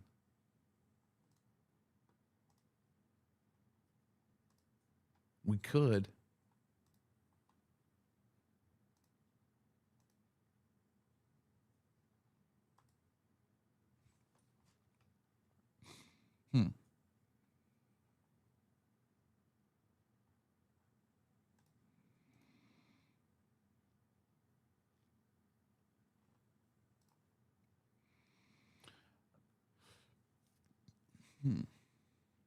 I don't know.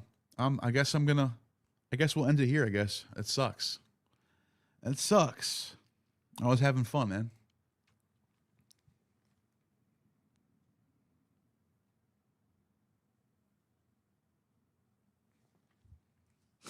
That'll do it for now, I guess.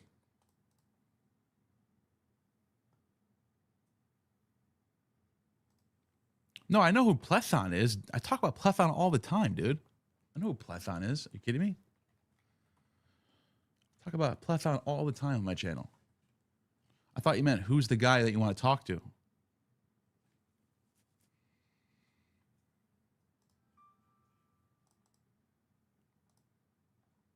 I can't believe I can't believe you didn't know. I can't believe you thought that I didn't know who Plethon was. That's crazy.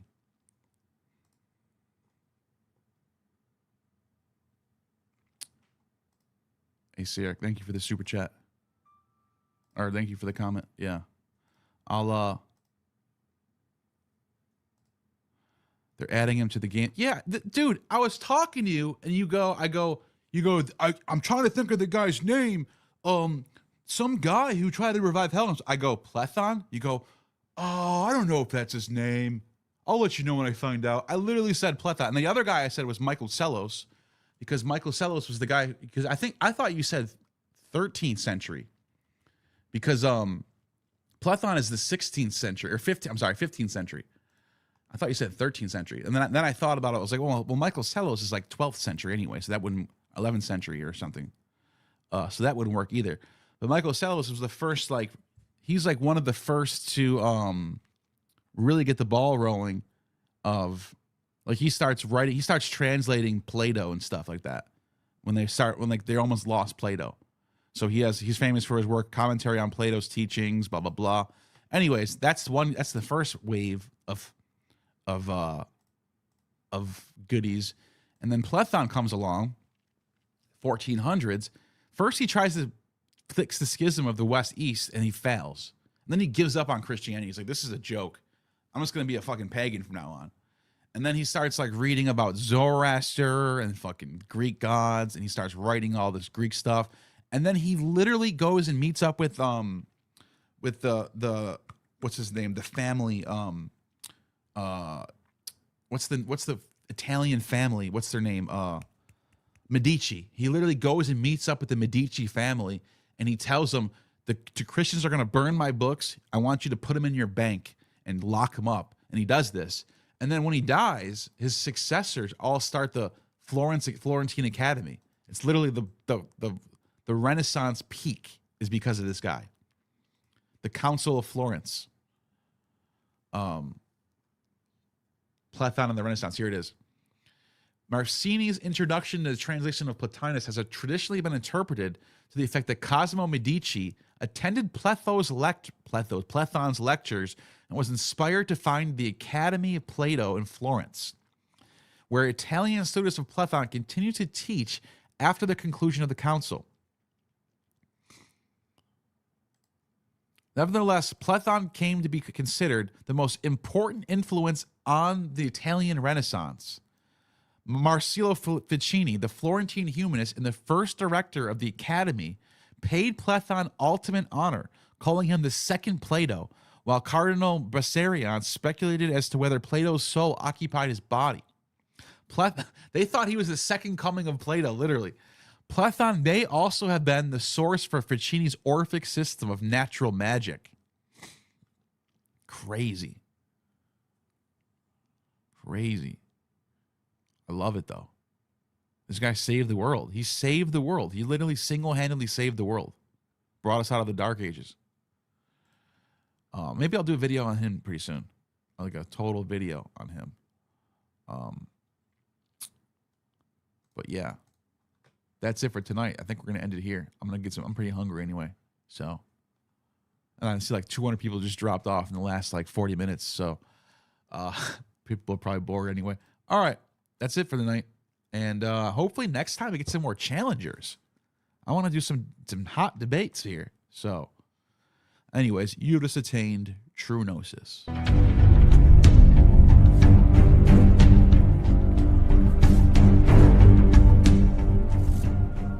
You have just attained true gnosis. The demiurge has no power over